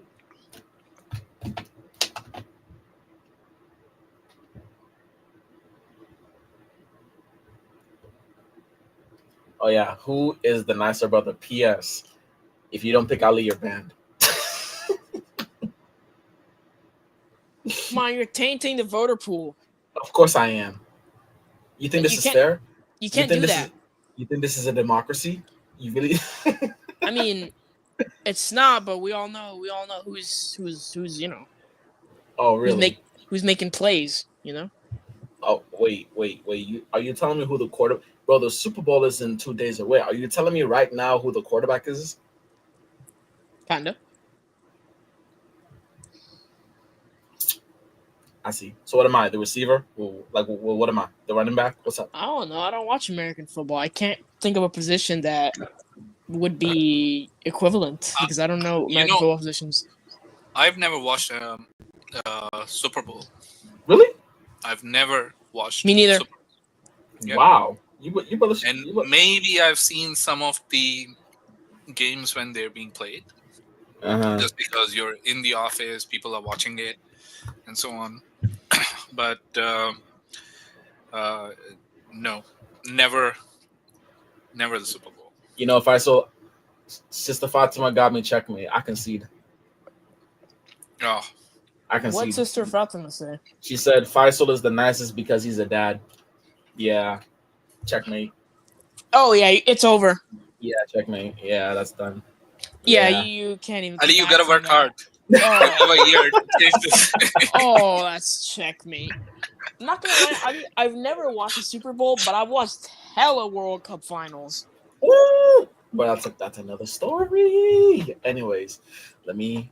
But I will say this: We gotta my, talk, bro. we gotta talk, bro. I'm talking about since I've been watching. I've been watching the World Cup. The first World Cup final that I remember watching was the '98 World Cup final. I remember watching that, and yeah, of course, France I won that. wasn't even born which, then. which World Cup are you talking about? The one that France won, 1998. Oh, okay. Yeah, the one. The So football. You're Yeah, talking yeah, football, yeah, yeah, yeah, yeah, yeah. Football. soccer, football, whatever. Right. So yeah, in '98, I remember. I briefly remember that one. I wasn't really into soccer or football around that time. But the one I remember actually sitting down and being around my family watching was the 2002 World Cup, the one where Brazil won. In my opinion, I that remember that one. 2002 Brazil team, in my opinion, is the greatest team ever. In my opinion, because I'm talking about you had legends in every freaking position: goalkeeper, right back, left back, center backs. You had the greatest striker in the ever of all, and I'll fight anybody who says otherwise. Ronaldo, #9, Brazilian Ronaldo. Can I say something on this? Go ahead, Aki. No doubt that team was one of the best teams. Not the team, right? The players in that team was one of the best set of players, Mm-hmm. but that was not a team. Well, okay. That was not a team. Okay. So If you want to say team, that was okay. my that What do you was mean that my was not a team? only, So because they were really superstars in that. yeah, time. they're more individual. Like instead of Yes. saying we will as a team, it's whose turn is it to make something special. Yeah. So if these people were playing different leagues, different clubs, right? They just came together for the country for that one tournament, and it was very clear that the chemistry wasn't Mm-hmm. there that Yeah, you would expect from a team. I yeah. would say that Spain, when they won the World Cup, they were Ooh. more a complete team. Mm-hmm. Which one are you talking? Oh, Yes, you're they talking had about individuals. 2010. The 2010. 2010 Spain. Oh yeah. Yeah, The tiki taka Spain. Ooh. Oh yeah, my that That was god. team was more a like that. team, but not for the 2002. I would say probably the But best lineup, not the best team. see, and my only response to that, actually, because that 2010 Spain team, actually, most, if not all of the players in the starting lineup played for two teams, either Barcelona or Madrid. They were all on the same team, even when it comes to the club. I mean, you look at the midfield, you look at Iniesta, you look at Xavi, and you look at Busquets. They both played for Spain and they both played for Barcelona. So yes, of course they would have the chemistry because they were playing with each other for years. So I do understand. My one problem, my one pushback to that Spanish team, because you can say, well, is it the team or was it the coach? Because what I mean by the coach is the new system. At that time, in around 2008, because the tiki taka style really started showing up with Pep Guardiola in Barcelona. At that time, no one really knew what to do with it. That, the triangle offense. So people were being dumbfounded. They're saying, "What the heck is going on?" Everywhere you go, you're being surrounded three players to one. It's as if they have three more players than you do. I have People did not understand that. Unfortunately, so they won the Euro, the World Cup in 2010, and the Euro in 2012. Again, those 4 years they were amazing. I would agree. As far as complete team, the reason why I would not say there's complete team is that the moment you started figuring out the way they play, you realize their defense wasn't that good. Their defense, they weren't the offensive firepower was amazing, but the one moment you started figuring out, wait a minute, this is how we can combat that tiki taka system. Their defense was very, very problematic. That's why when you watch the 2014 World Cup, what did the Netherlands do to them? Didn't they beat them 5-1? Because Oh, the that so match was crazy. so yeah, okay, I would agree. Yeah, I would agree to you when it comes to Brazil. It's more of the play as far as a team wise. I would agree with you. Like that Spanish team had a better team dynamic than the Brazil team. My only pushback to that is, well, what do you regard as a team? You regard as a teammate playing as one unit, or do we just win the game? Like, hey, if we won, then doesn't that mean we won? And if I'm contributing, okay, so we all, we all have different play styles. And the Brazilian style of playing is flashy. Brazilians, they mostly play one on one anyway. Spanish players, they play that tiki taka system. So it depends on what system you're using. Brazilian players, in my opinion, Brazilian players are the freestyle superstars. These guys just know how to do the freestyle tricks, and it works to their advantage. With Spain, that's the same thing. They like the one touch passing. So it depends on who you are. And the one thing we all know, DeAndre, what is Italy known for? Wait, what happened? What is the Italian team known Defense, for? Defense. There we go. defense. Defense. If there's one thing that's always consistent, Italy will always they will always prioritize defense. So if Italy Defense, wins a yeah. game, okay, have you ever seen Italy win a game 5-0, like 5-1, 5-2? No, No. They no. always win 1-0, 2-1. That is true. That is that is very true. Because they prioritize defense. Now, my favorite team since the year 2000, I've been a Germany fan since the year 2008. I've been like since the year 2000. That's when I became a Germany fan. When we talk about team, a well-oiled machine, I see Germany as a better team than even that Spain team in 2010. Even though they didn't have nearly as good players as Spain did, but I didn't see that team with the weakness. And in my opinion, and this is very, very controversial, very, very controversial, if Thomas Muller would have played in the semifinals in 2010, I honestly believe Germany could have beaten Spain in the finals. I believe that. Damn! That's just my Wow. that's just my personal, because Germany had the defense. They had the defense, they had the midfield, and they had the strikers. There wasn't really any weakness. Unfortunately, the player of the World Cup at that time was Thomas Muller, 19 years old, scoring 6 goals in like in 4 or 5 games. But unfortunately, he was I think he got suspended for the semifinals, and that's when they lost. So yeah, I mean, not to mention Thomas Muller is also my favorite player in the world. So I may be a little bit biased. So yeah, but you know what? We need to have a conversation about this, because I don't know. I don't. We need to literally just sit backstage like maybe one day out of the week when we're all just free and just talk about controversial stuff, because I can definitely accommodate that, if you know what I mean. Okay, I so see. we don't have anybody backstage. However, um, Faisal, you didn't sense something back in our channel. You said that Fawad sent it. Do you want Yeah, to yeah. you, I'm trying to bring that up. Give me a okay. second. Oh, by the way, the people that are asking me about my history channel, now for the most part, since Ramadan is coming up, I, my channel will officially be up after Ramadan. It'll be officially after Ramadan. It'll be officially up. So unfortunately, it is a long of a wait. But when Ramadan comes, I like to stay in that kind of mentality. I don't like to, even here, we're not gonna have any streams here. So I like to keep that mentality flowing for the whole Subscribe month. to Dots Connected to Historical Nap Time. Make history a part of your best dreams today for free. You know what? If you Best can actually, snaps, money back guaranteed. you know what, Yeah. DeAndre, I want you to be my first guest, bro. I want you to be my first Um, guest. So okay, what I do say, you know what? you. Okay. We could have a special where we say, hey, will this make DeAndre sleep? So let's bring up a historical topic that'll keep the maybe let's keep DeAndre awake. We can actually do that.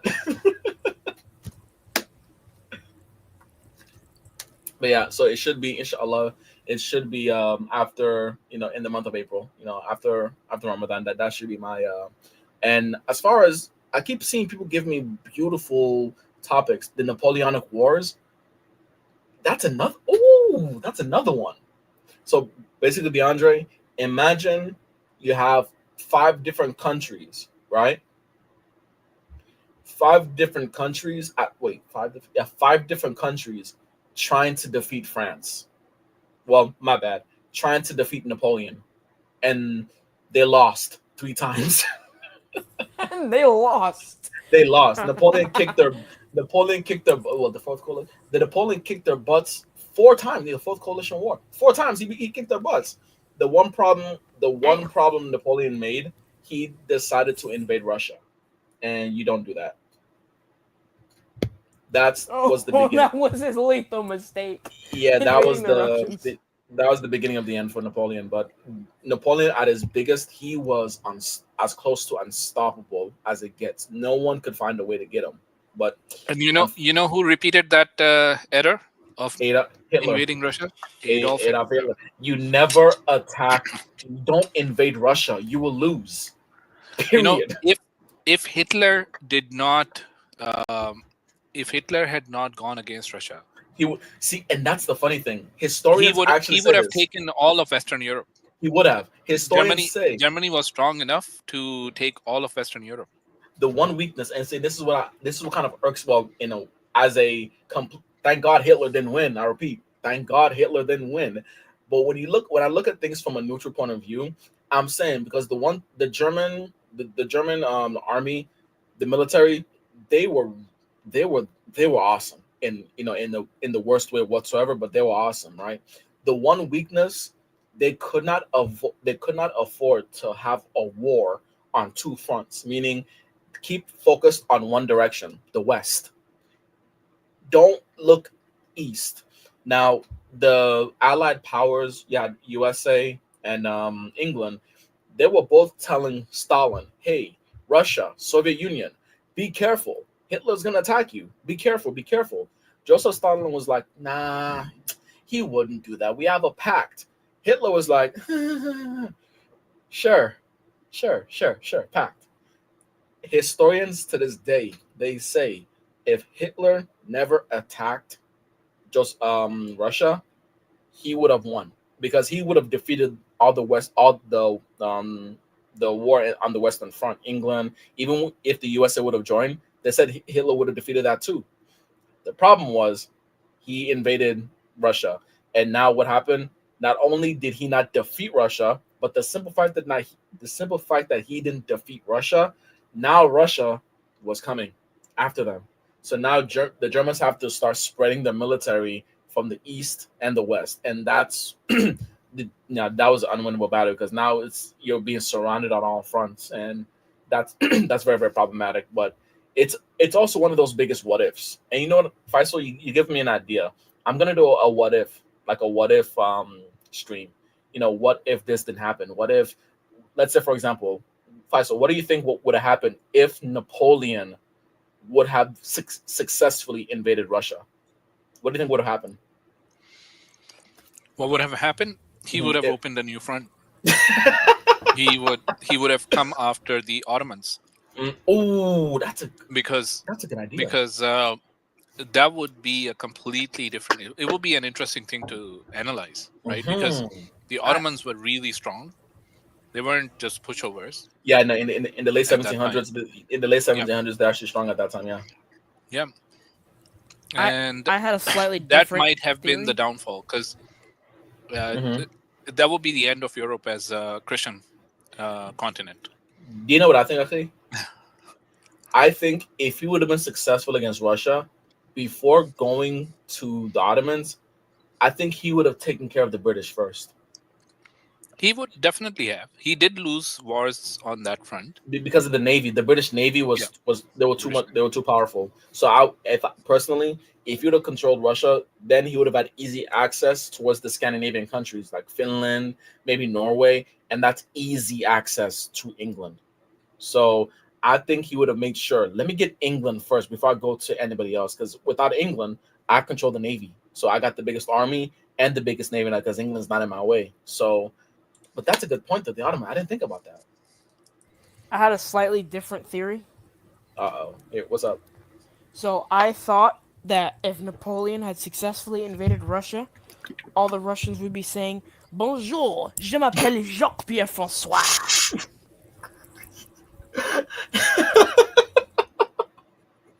Imagine some type of Russian French, but no, the French language in a Russian accent. Oh, just imagine that. But Oh, mhm, Ali, mhm. it will be interesting to figure out the reasons why Napoleon became so powerful, because it's all there in history, but a lot of people don't know why.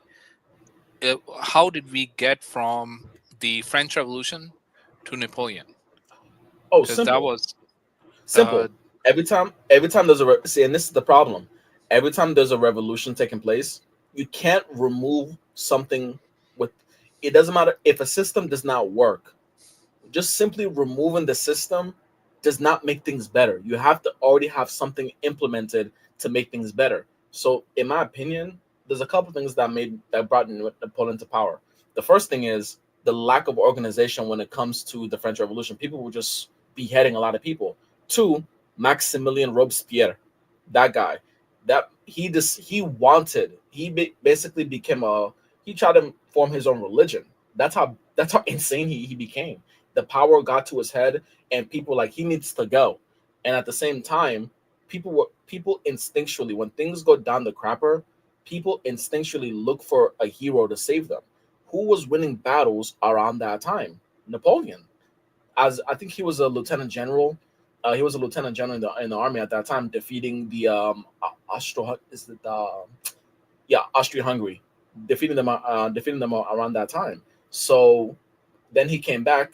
What happened? He started literally de-escalating the society that's going on, and he just started climbing up the ranks again and again and again. And then people realized, wait a minute, Napoleon just winning battle after battle after battle, and then it was easy because there's a power vacuum.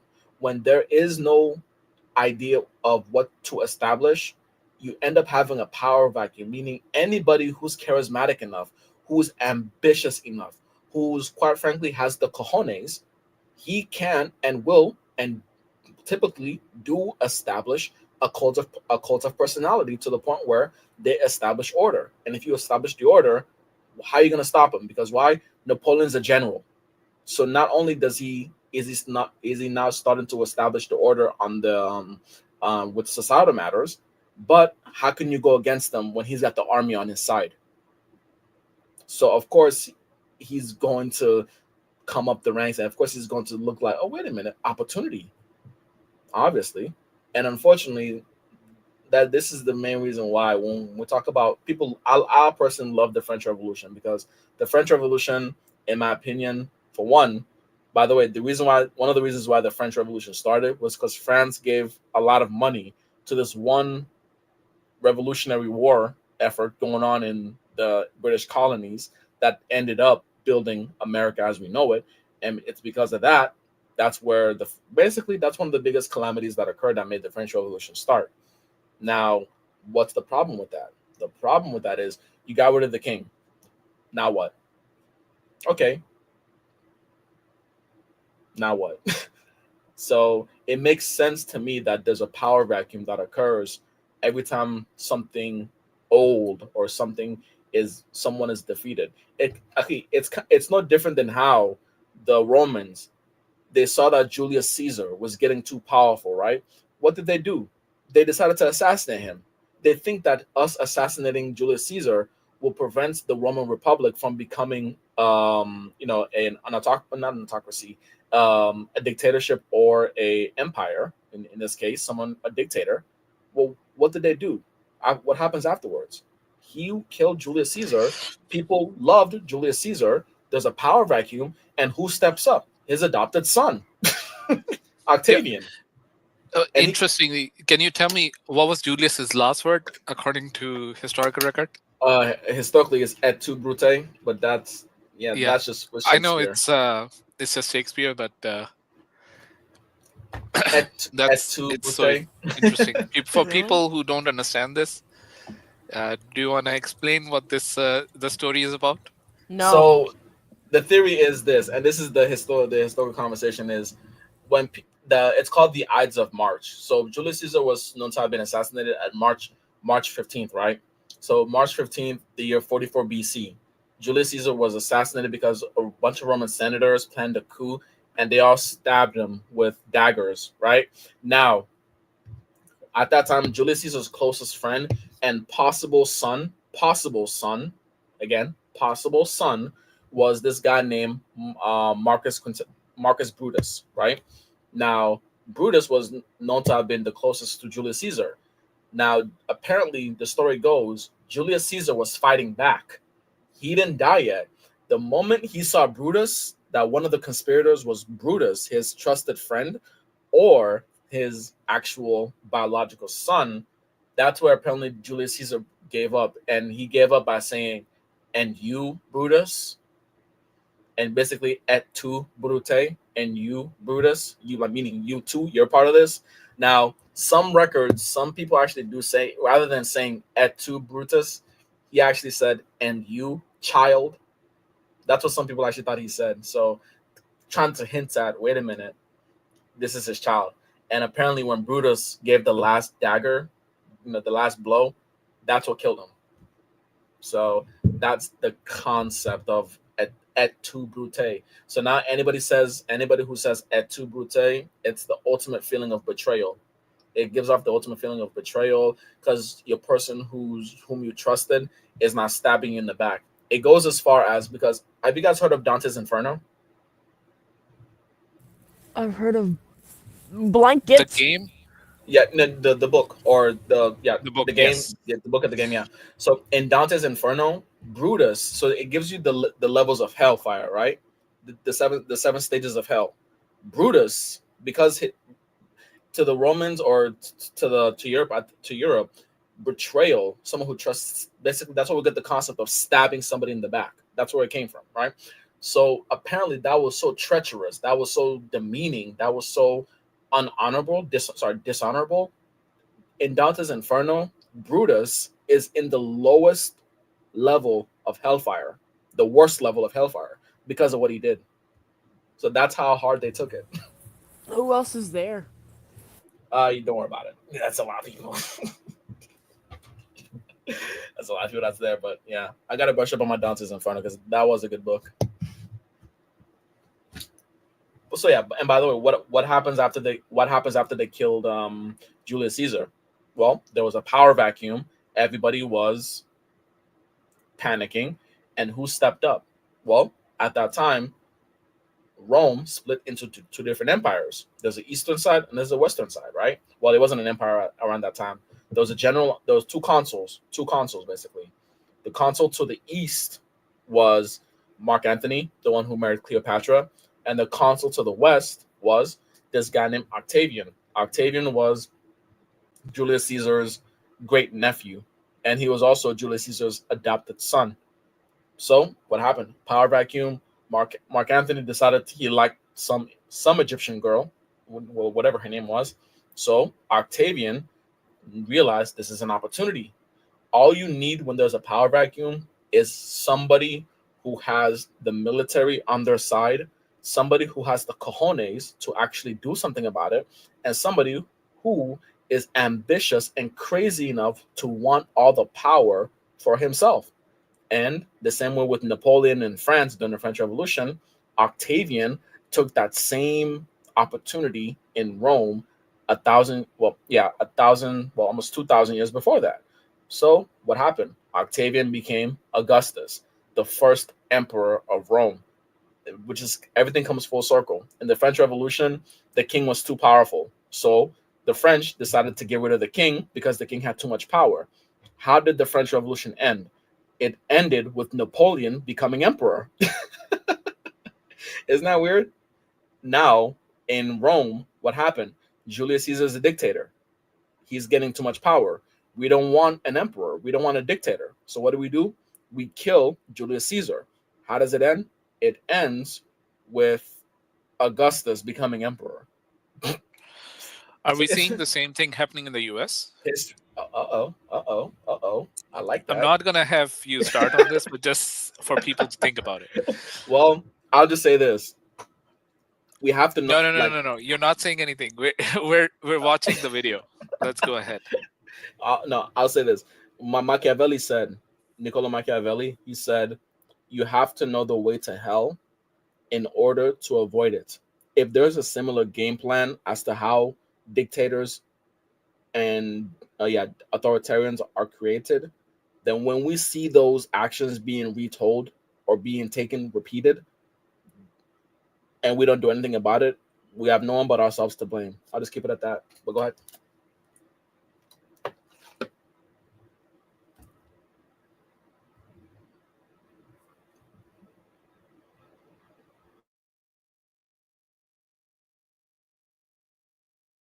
Okay, so this is Dan McKellen, and he is a PhD in theology and religion, and he's based in somewhere around London from the University of Exeter. That's where he did his PhD. And he talks mostly about the Hebrew Bible and the biblical Hebrew, right? He has courses on that on his website. But in this particular one, he is going to respond to some of the claims about Jesus's crucifixion, right? That it is historical. People who claim that Jesus' crucifixion is historical. What does Dan McKellen has to say about this? Let's see. Hey, everybody, let's take a look at some claims about Jesus's crucifixion. We can date, based on the historical record, Jesus's death by crucifixion, which is the best established fact of the ancient world. He dies by Roman crucifixion April 3rd, AD 33, springtime. So 2 things to start off. First, the notion that Jesus's death by crucifixion is the best established fact of the ancient world is just an absolutely laughable falsehood that is not true in any way, shape, or form whatsoever. While virtually all relevant scholars agree that Jesus most likely lived and was killed by Roman crucifixion, this is based on a weighing of evidence and probabilities. And that conclusion, while I think right and very strong, absolutely pales in comparison to numerous facts about the ancient world that are conclusively established through direct material remains. Human remains, inscriptions, iconography, other types of archaeological evidence. We have absolutely no direct archaeological evidence for the life or death of Jesus of Nazareth. And we have direct archaeological evidence for all kinds of other facts about the ancient world, including facts about first century CE Judea. So this is a laughable falsehood. The second thing is, no, we cannot demonstrate that that was the day on which Jesus was executed by crucifixion. Exactly. That conclusion is based on the notion that it definitely happened on Passover, and it happened somewhere between the late 20s and the early 30s CE. And then, based on the notion that when it talks about the land getting dark for 3 hours, that must have corresponded to an eclipse that happened on April 3rd. But the problem is that eclipse was a lunar eclipse, and it happened in the evening. And so it was not associated with any darkness whatsoever. It was just the shadow of the earth crossing over about 1/3 of the moon in the sky in the evening. So we don't really have any evidence that firmly establishes April 3rd as the date of Jesus's crucifixion. We just have a pretty ridiculous misunderstanding of the relationship of a story about the whole land becoming dark for 3 hours and the reality of a lunar eclipse unrelated to the time or the circumstances of Jesus's crucifixion. And so, Wow. There's a lot. I was in just there. gonna say that the moment he said 33 AD, then, and for everybody listening, no, Jesus was not born in the year for 1 AD. Historically, that's not when he was born, because if you want to go by the historical what the Bible says, he was born somewhere between the year 3 to 6 BC. So because why? It talks about Herod the Great. Herod the Great died historically in the third year BC. So if Jesus had to have existed in the year, at least in the year 3 AD, then that means by the time you talk about 33 AD, that means you're talking about a 36-year-old man at least. So, and that's being friendly. If you were to say he was born in 5 AD, then this man is 38 years old, 38, 40 years old. And this goes against this notion that he was 33 years old. So this does not make any sense whatsoever. Yeah. By the way, just a bit of a technical correction, an interesting one. Mhm. It's 6 BC to 3rd BC. Oh, don't be Because that person, BCs bro. go Don't be in don't be reverse. that person. Oh my god. Okay, I get it. I get Like it. I I said, get this it. is just a technical one, but just because we don't like to make mistakes here or dots Yeah, corrected. yeah. I get it. Uh, 6 to 3 BC. My man, my bad. yeah, 6 to 3 BC. Exactly. But this is really interesting when you think about all the things that he and the way he mentioned that, right? I want to actually go back to this Mhm. and look at how carefully he words this, right? Because this is the let's I don't this like is it. here. Yeah, I'm being the called ancient out. world is Well, I'm being called out because of you. okay. Moving on. Yeah, but look at how carefully he words it. Mhm. just an absolutely laughable falsehood that is not true in any way, shape, or form whatsoever. While virtually all relevant scholars agree that Jesus most likely lived and was killed by Roman crucifixion, this is based on a weighing of evidence and probabilities. Look at how he's wording this, and it's Mhm. extremely, extremely, extremely important for Muslims to understand what history is, because this is really the idea behind history, right? This is that it is guesswork at the end of the Mhm. day. They're weighing probabilities. It is more likely that this happened and less likely that this That it happened. didn't This is happen. not, yeah, exactly. It's not someone coming to you and confirming to you that they've witnessed the event happening. So the chances on which these scholars are basing, the historians are basing the event of the crucifixion, it's just their guesswork. This is what the Quran talks about. It's a very important point. I'm just going to make sure you guys catch this fully. Killed by Roman crucifixion. All relevant scholars agree that Jesus most likely lived and was killed by Roman crucifixion.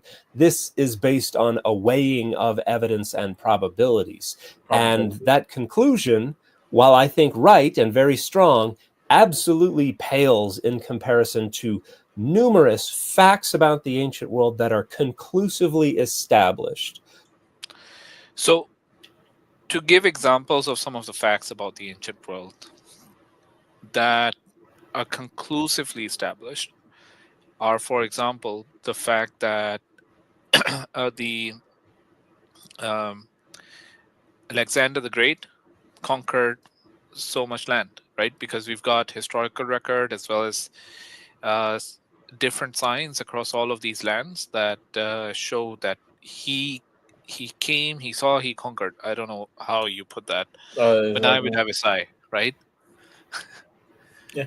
Isn't that how they say it? When I I came, would I sigh. yeah, I came, I saw, I conquered. Yeah. Yeah.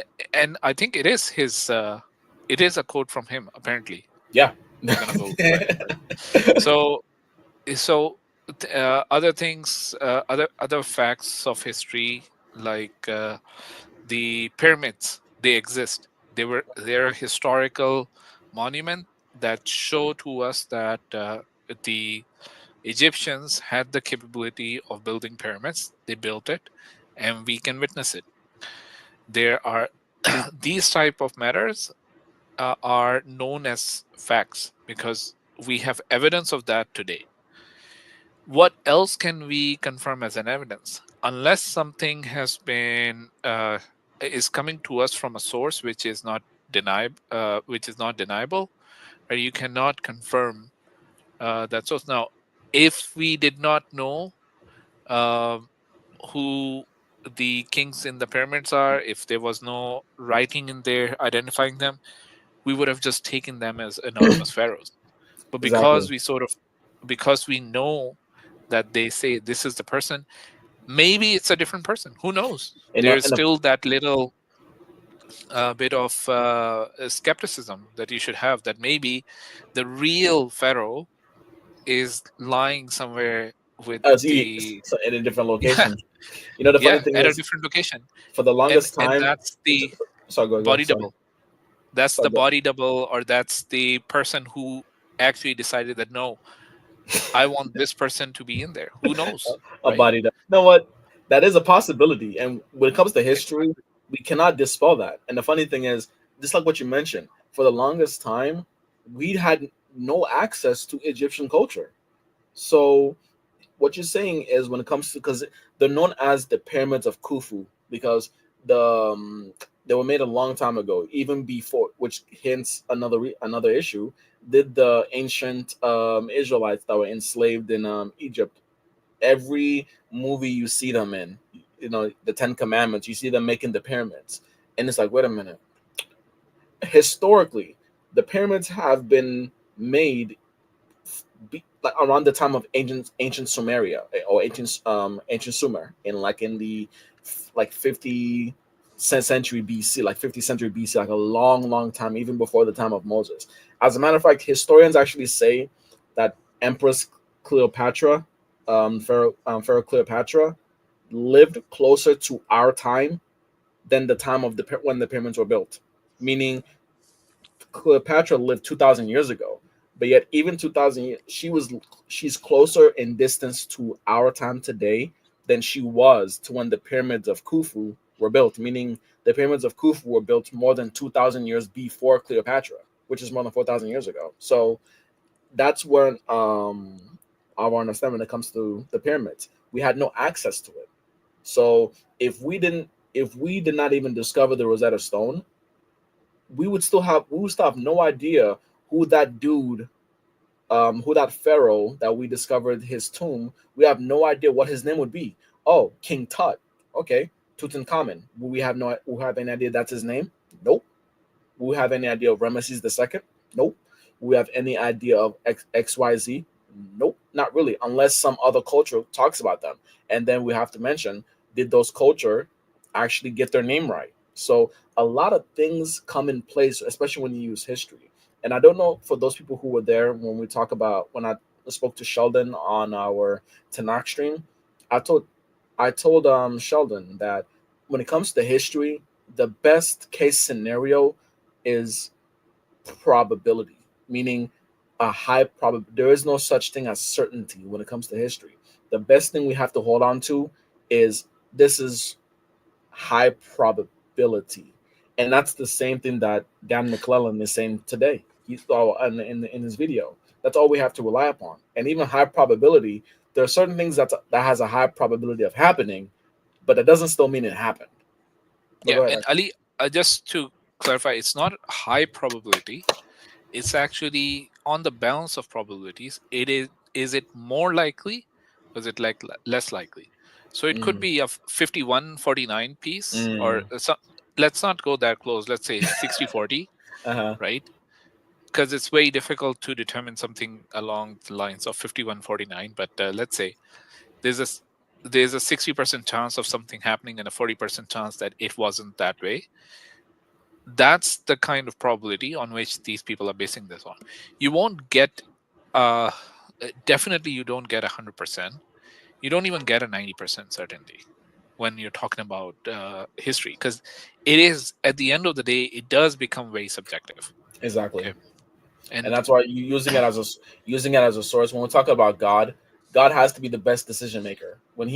Why would he use history as his primary mode to understand something where you cannot come with certainty from anyway? But why would you say, oh, this is God's best way? Then you yeah, really, in this case, you kind of saying God does not know what's best for us, because he's saying he gave us a way that is at best very, very uncertain at best. yeah. So the one last thing I would add here, because it's something important to understand. Even though Cleopatra was a pharaoh, Hmm. she was ethnically a Greek. Greek, yeah. Yeah. And the later generations of the pharaoh, there are 20 plus generations of pharaohs that we're talking about Hmm. over history. There's just been so many years. The uh, the pharaohs and the kings of Egypt, they've been there for so many years and for so long that it's probably one of the most oldest living civilizations, oldest or the longest existing civilization out there, or the Hmm. longest way in which something was preserved. But in later generations, the Greeks conquered that land, I and mean, yeah, by the Alexander. time of yeah, and by the time when Alexander the Great, from his conquest and later, they were in control. They Yeah, never lost control of that land. yeah. Well, Yeah, until the Romans. until the Romans. Yeah, but for me, Greek and Romans are pretty much the same when I you look mean, at them.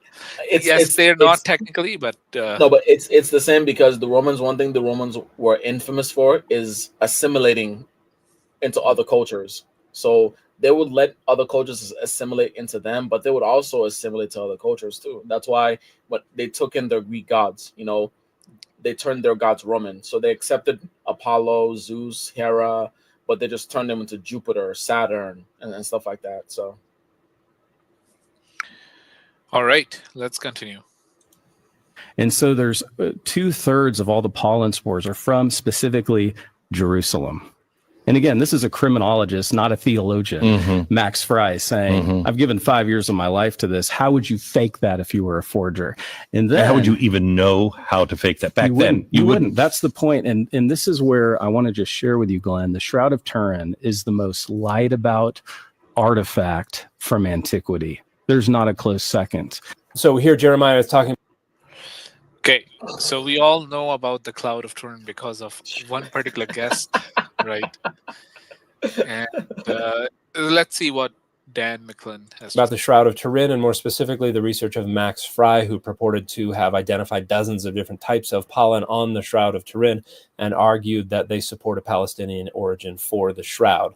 And numerous other experts in relevant fields of study have raised concerns with the methodologies, the conclusions, the data that Fry provided. And so at best, what we could say is Fry's research is inconclusive, and we would need to do more research. So this is hardly a silver bullet for the Shroud of Turin. And if one wanted to dig deeper into this, they could find a lot of concern with Fry's claims. He did, after all, shortly after this, authenticate the Hitler diaries, which shortly after were revealed to be cut rate forgeries. So he does not have a great track record and was even disciplined repeatedly by his superiors in law enforcement for, quote, being overly enthusiastic once he decided on a conclusion that he wanted to support. So there are a lot of problems with using Fry's research to support the authenticity of the shroud. And I don't know if there is a bunch of other stuff in this interview that is not included in this clip that provides other data. But if you're going on pollen alone, yeah, that does not remotely make the case for the Shroud of Turin. Okay. So, Paul and Ali, do you have anything to say about that? I don't know. The one thing I would say about that is, in a weird way, I kind of miss Otangelo. Okay, so one of the things about plants is that human beings have been known to migrate plants as civilization has moved. Yeah. So it's not like, and we know of this for a fact because how many of you know what the origins of the fruits that we eat are, right? So let's talk about bananas. You know, the original bananas, for example, they look nothing like the yellow or green fruit that we eat.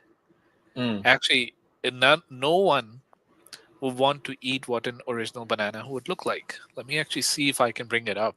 Yeah, let's see it. Because honestly, I kind of I don't know if it was Photoshop or not, but I saw a blue banana. Apparently, it tastes like vanilla. I don't know if that's real or not. I said, wait a minute. Apparently, someone was cutting a blue banana. I said, wait a minute. Bananas can be blue? That's amazing.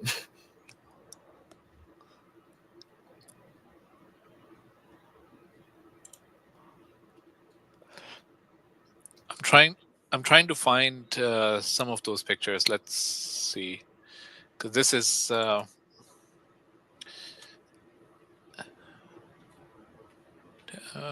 me see.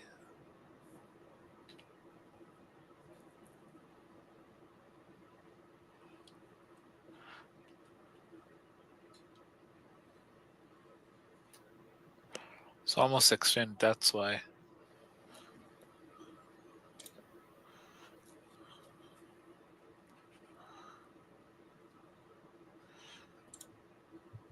I think this is the best one so far that I've got. Okay. Would anyone recognize this as a banana? Hey, yo. No way, right? So, and the other thing that you need to understand is that the banana isn't. It's not like the banana is there in every region that is grown in nowadays.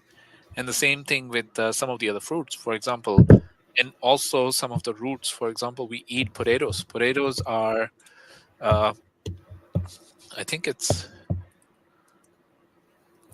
I mean, quite frankly, I think when we say as far as crops, how other people take other countries' crops. I mean, it's not only through conquest, but it's also through trade. When you have trade with another people, you're trading fruits, you're trading vegetables, you're trading all these different plants that you did not know existed, because you have one resource, you need another resource, and eventually, in order to cut the middleman, what do you start doing? You start growing those resources yourself in order to guarantee that you don't have to pay, whichever country you're trading it with. So if, let's say, okay, I've never seen bananas a day before in my life, right? And you have bananas, right?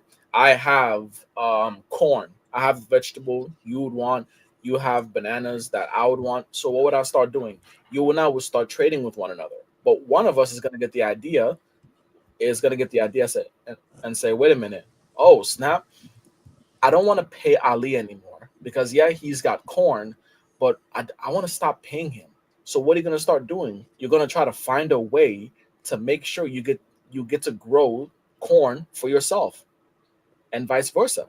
So the fact that a lot of empires throughout that time, especially through again, you got ancient Mesopotamia, you have the Hittites, you have the Egyptians, you have also not the Persian Empire, if you want to say the Achaemenid Empire, because the Medo-Persian Empire, there we go.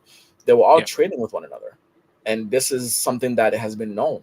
So the fact that they're trading crops with one another is not something that will be, surprising.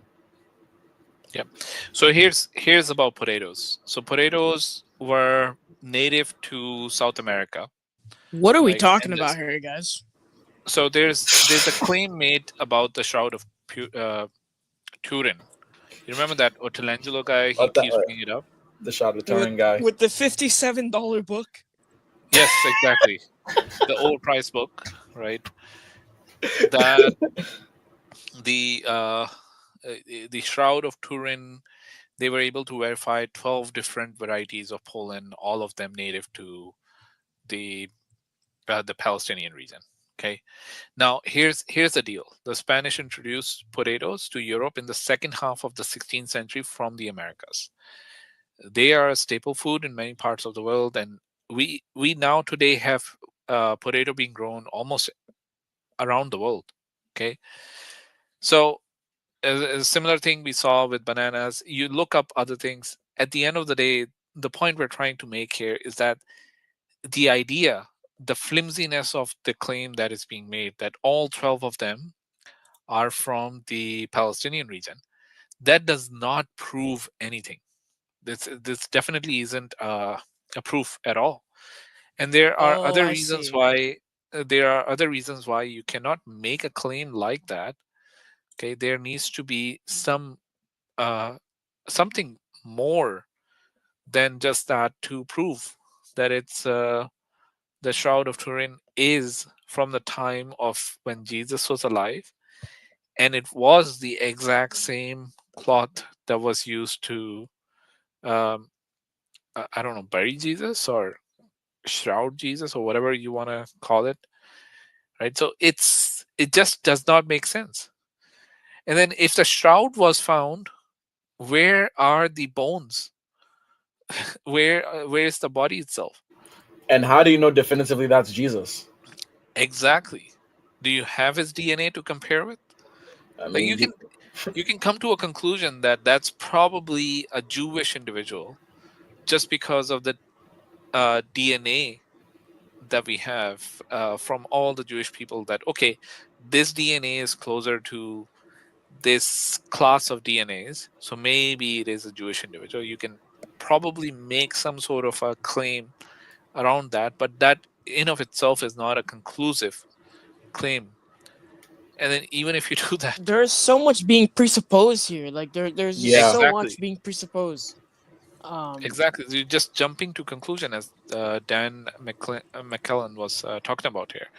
So let's see what's the next one. Scholars, Bible scholars dismiss it. I'm sitting in Keble College, Oxford Faculty of Theology, where I would go to attend Faculty of Theology, led by Marcus Bachmuel. I have written a 93,000-word Überlieferungsgeschichte of resurrection, the tradition of resurrection belief in the Judeo-Christian motif.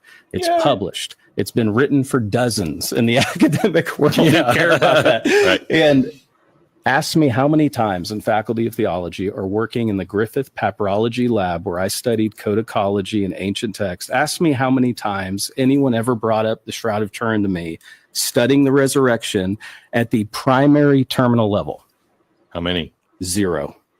It was laughed about. So the fact that the world's leading biblical scholars, the majority of whom, particularly at the University of Oxford, are believing Christians, don't ever bring up the Shroud of Turin as evidence is not evidence that it's being lied about or evidence that they're not competent scholars. It's really just evidence that they don't think it is worth much to these discussions. Although, while Jeremiah J. Johnston loves to cultivate the impression that he was enrolled at the University of Oxford, he never was. He was at an independent Christian institution called the Oxford Center for Mission Studies while he was a PhD student with Middlesex University, and he had access to Oxford libraries and some Oxford scholars because of relationships that that independent Christian institution had established with the University of Oxford. But he was never actually directly affiliated with the University of Oxford. But you won't see him say that in these videos, but he will jump at any opportunity to bring up being at Oxford. But again, none of this really has any relevance to the legitimacy of the Shroud of Turin. So Bible scholars dismiss it. Scientists suppress it. The British Museum, which is tied into one of the three, I mentioned the 3 Oxford labs that did the carbon-14 dating. You can look at the peer-reviewed journal. For over 20 years, they suppressed the raw data. And it took a French attorney who believed in the validity of the shroud as an authentic artifact to get them to finally release just the raw data, so I can share what I'm sharing with you today. That okay, the raw data shows it was a poison sample, as it were. It was a sample that was doctored.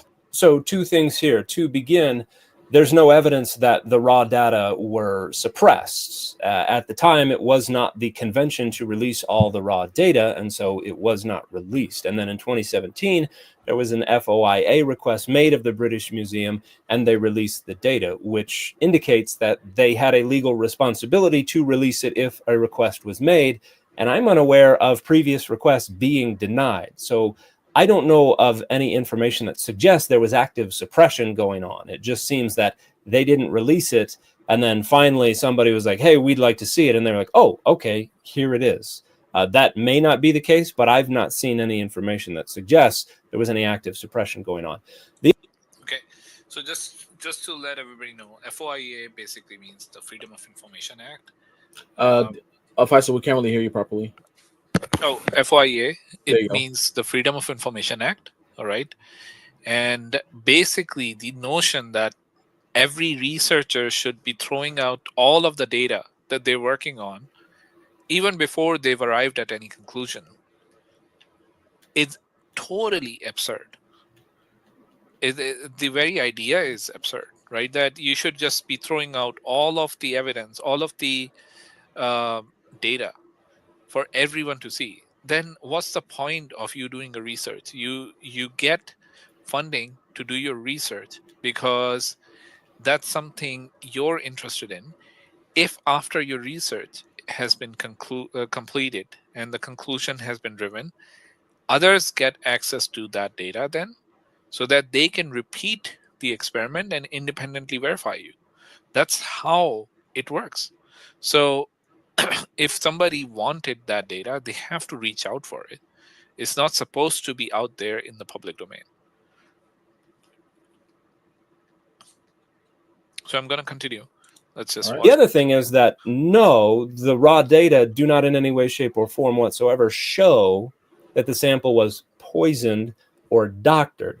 The raw data show that there was more inconsistency than one would expect from the conclusions. The inconsistency does not extend to include a 2,000-year-old shroud, but it was more inconsistency than one would expect. And this led to the hypothesis that maybe it's because this was from a repaired section of the shroud. Now, that has never been conclusively demonstrated. That has always just been a theory, a way that someone came up with to explain why the data would be the way they are. But what the raw data do not demonstrate is that anything was poisoned or had been doctored. So it seems to me that Jeremiah is not being entirely above board and is playing a little fast and loose with the data related to the scholarship surrounding the Shroud of Turin, most likely because he just wants to cultivate this impression that it has a lot more going for its authenticity than it actually does. And the fit for this video is still Has Been Hotel. All right.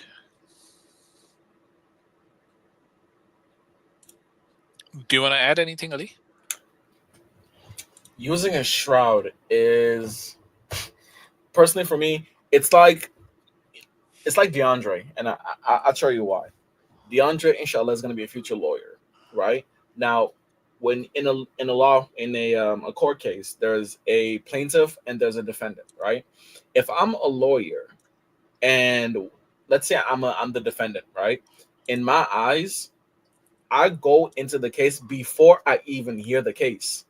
In my mind, this guy is innocent. I already concluded that this guy is innocent before I give him a chance to speak. And even if the guy is telling me, "Oh, I did it," my main goal is not really in a way justice. My main job is to do my best to get him off, to get him to make sure he's not guilty, whether that could be doing a plea or etc. etc. So in me trying to defend him, I've now closed my mind, closed my heart, closed everything to the truth, basically. Because he could tell me everything about the case, and in the back of my head, I'm saying, "Oh yeah, he definitely did it," but that's not the case. I have to not defend him, even though I know he did it. I still have to defend him. So this, I forgot. I don't even know what his name is. So he's already concluded that Jesus had to have died. He resurrected. He already concluded that. So what is he trying to do? He's trying to work backwards. He already has his conclusion and he's trying to work backwards, trying to make everything, any little thing he can that gives him this conclusion. This is what has to happen. The same way with a lawyer who's defending a client, he already concluded that he's innocent. He has to be innocent and he's working his way backwards. That is a very insincere way to work, because when you have to reach and use something like the Shroud of Turin to try to defend your point, that's when you're really trying to reach for as thin of a layer to prove your point as possible. So, I mean, he already concluded that. So, I mean, any little thing. That's the same reasons why when Christians go to the Old Testament and they try to see Jesus everywhere. Oh no, the Shroud of Turin has Jesus in it. Okay, well, we can't prove it, but it's evidence. We'll take it.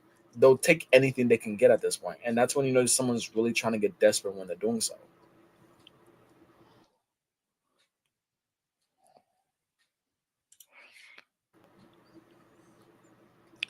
Yeah, isn't that what we call begging the question, really? There you Because go.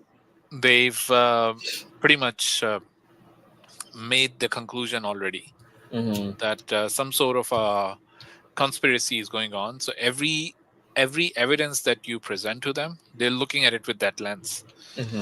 So it's one of the most difficult one to convince people against at times. Because those people have already made their conclusions. Yeah. Okay, and this is my geek side coming out. My favorite anime to watch. My favorite anime to watch is this one show called Attack on Titan. I don't know if you've heard of it, right? That and Naruto are my two favorite animes, right? Now, Okay. in Attack on Titan, I'm not, and for those of you who are watching it, spoiler alert, right? The main villain, you find out in the very end of the season that the main villain basically planned everything. Are you going to don't No. Oh my god. Okay. Anyways, don't give any details. what do you call it? No No details. spoilers. Spoiler alert or no? Okay. Are you gonna say that or no? Well, I'm just gonna say he worked his way backwards. The main villain. You're just giving out the whole thing. Ali, I'm pretty come sure on. people watched it. Okay, you know what? Sure. Okay, fine. You've ruined it for a number of people. Well, Chat. okay. How many of you want Ali to continue this discussion? Yeah. No. How many? Anyway, okay. I can think of a different example. It's okay without playing spoilers. It's basically someone who who needs something to end a certain way, and what do? They retrace their steps and make sure they manipulate everybody to make sure that this is the future that happens. That's like me. If I want something to end in chaos, I've already concluded tonight. This needs to end in chaos. What am I gonna do? I'm gonna manipulate and control and try to set everything I can and work my way backwards to make sure this is the result I get. So if it involves you, Achi, I'm gonna use you. If it involves DeAndre, I'm gonna use DeAndre.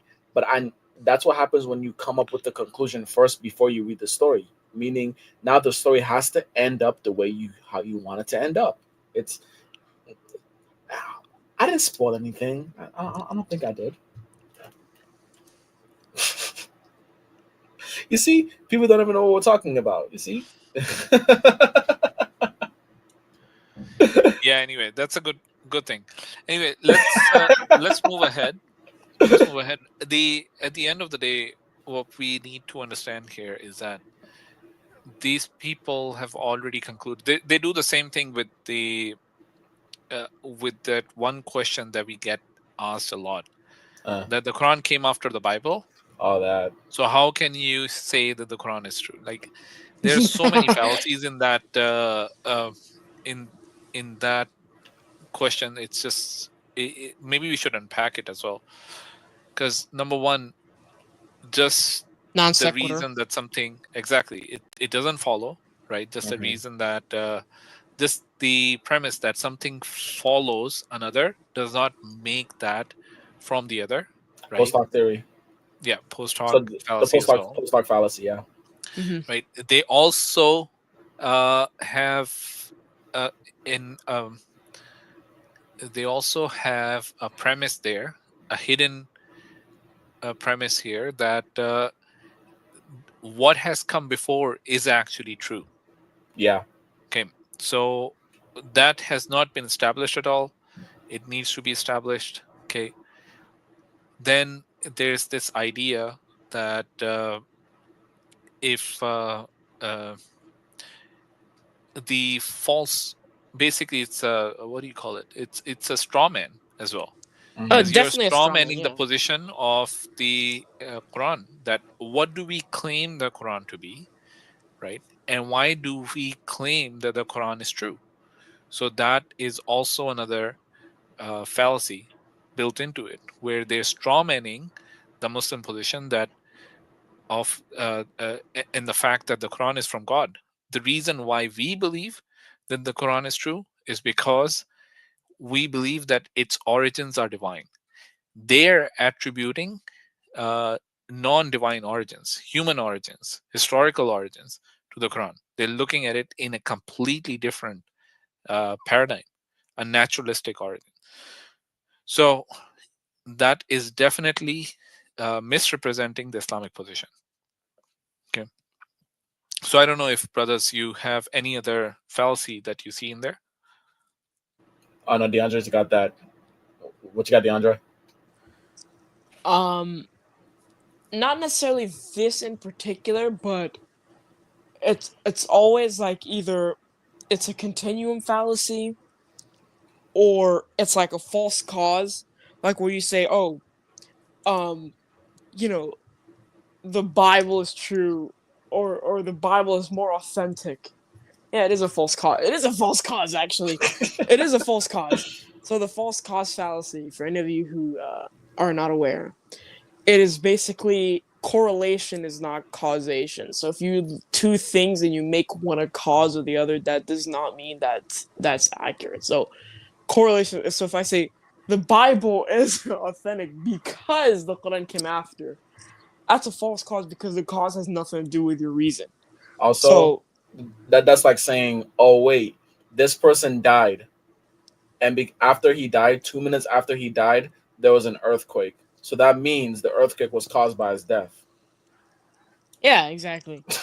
It's it's that too, and then as I stated, non sequitur.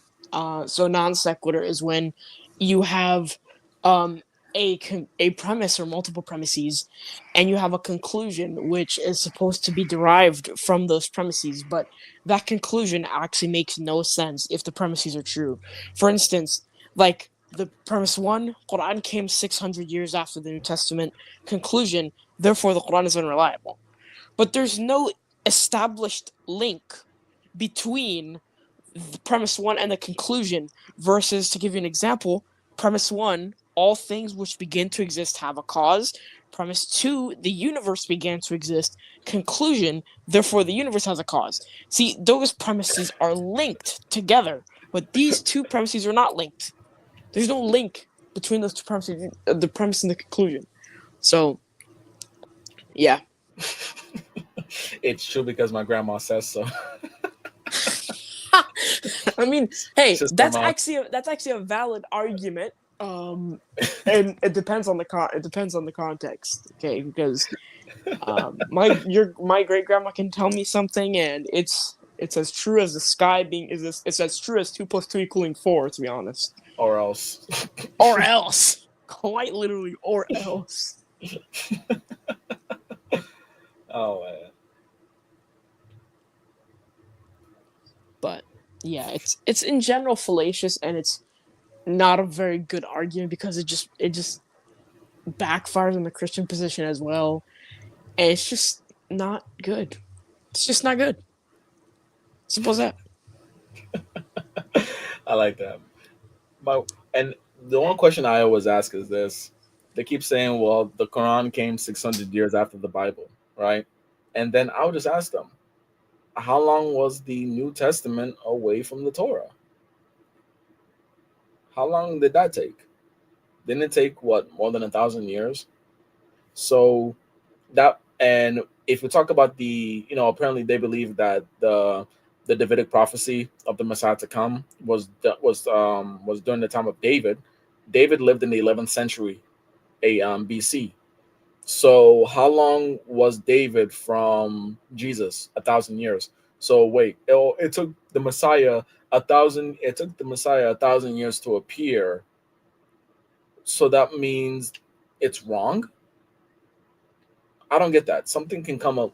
The time of which something takes place does not mean that it's wrong. That, nor doesn't mean it. So we have to follow whatever it came before. Because a lot of times the same way, and this is what I find very, very hypocritical. Christians will say, "Well, we're under a new covenant," even though the New Testament came after the Old Testament, according to them. Well, which one do they prioritize? They prioritize the New Testament, the one that came after. So Yeah. if the Quran came after the New Testament, why would you prioritize the New Testament? And since they already hold to the presupposition that the Quran affirms the Bible and we have to follow the Bible, that's their presupposition. Even granting them that, then why is it that we have to follow the New Testament when the Quran came later, when they followed the New Testament when the Old Testament came before? They're not they don't hold to their own logic. Yeah, Or it's lack not thereof. consistent. It's not consistent. It's just like what people say just to kind of prove a point. It'd be like, oh, the Quran came this many years after. I'd be like, okay. A Jew could say the same thing. A Jew can say, okay, well, your Messiah came more than 1,000 years after my Torah came, and on top of that, you think that your Messiah abrogates the Torah. So why would I follow your Messiah when my Torah says that the commandments are to be kept forever and ever, and your Messiah says you can eat without washing hands? A Jew can use this argument. The funny thing is, and just the shot of Jesus, according to the Bible, was found folded up. Why is the blood so precise and not smeared? You know what? That's a good point. That is a good point. Well, dang. Wait, who made that point? But Yahya, What did he say? he said, Faisal, Ali, if I'm not mistaken, the shroud of Jesus, according to the Bible, was found folded up. Why is the blood so precise and not smeared? Well, yeah, pretty good. That's a good point. You know, it's those. The moment you start thinking critical. Maybe the $57 book can answer that one. Oh my, bro, that's such a weird number. 57. Bro, I'm not gonna forget that, bro. You know, strangely enough, the chapter 57 of the Quran is halfway. You know, I think it's Surah Hadid. You know, Yes, Al so Hadid. yeah, Iron. 57. Iron. Sorry, my bad. Iron. My bad. Gold. Wait. My apologies. No, not gold. Not gold. Okay, iron. It's iron. It's iron. Yeah, my Yeah, apologies. yeah. I didn't hear you say gold. That's why. Oh, okay. Oh yeah. By the way, also Okay. Ali also. Wait, Ali. One thing. Sorry about that. Go ahead. So here's the thing, Jack. You have to respect our moderators. This is not acceptable Oh heck no. whatsoever. I can see you're having a conversation with the brothers. Whatever your disagreement is, if you're going to disrespect the moderators have every right to ban you. Mhm. If Sister Ahmad, she feels like this is crossing a line with her, Sister Ahmad, you have the you can basically do what you Do as you see wish. is right. Yeah. And the funny thing is, so let's establish something here. At Dots Connected, it's the Dots members, and the mods are an extension of the Dots members too. So literally, That they is true. exactly. So don't think they're the same as it. They're not. Yeah, and here's the thing, like this is wrong at so many levels, right? And I know the sister has not banned him yet. She already did. Oh, she did. Perfect. That's Yeah. fine then. So but this is crossing a line. You cannot be disrespectful to Anybody. We're not Christians, please. Wait, I should do a hit. You know what? Yahya said, Ali, you should do a review of the book while discussing history of Shroud on your channel. You know what? I will review the book if DeAndre buys it for $57. Oh hell no!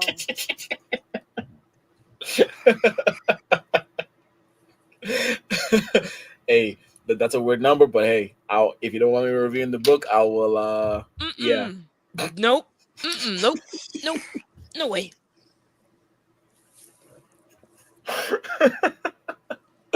Yeah. So, oh yeah, there was I was listening to a debate, or it was a Rabbi Tovia Singer debate, right? Oh yeah. It was some Toy Singer. it was a Jew versus Christian debate, right? And I listened to it earlier this week.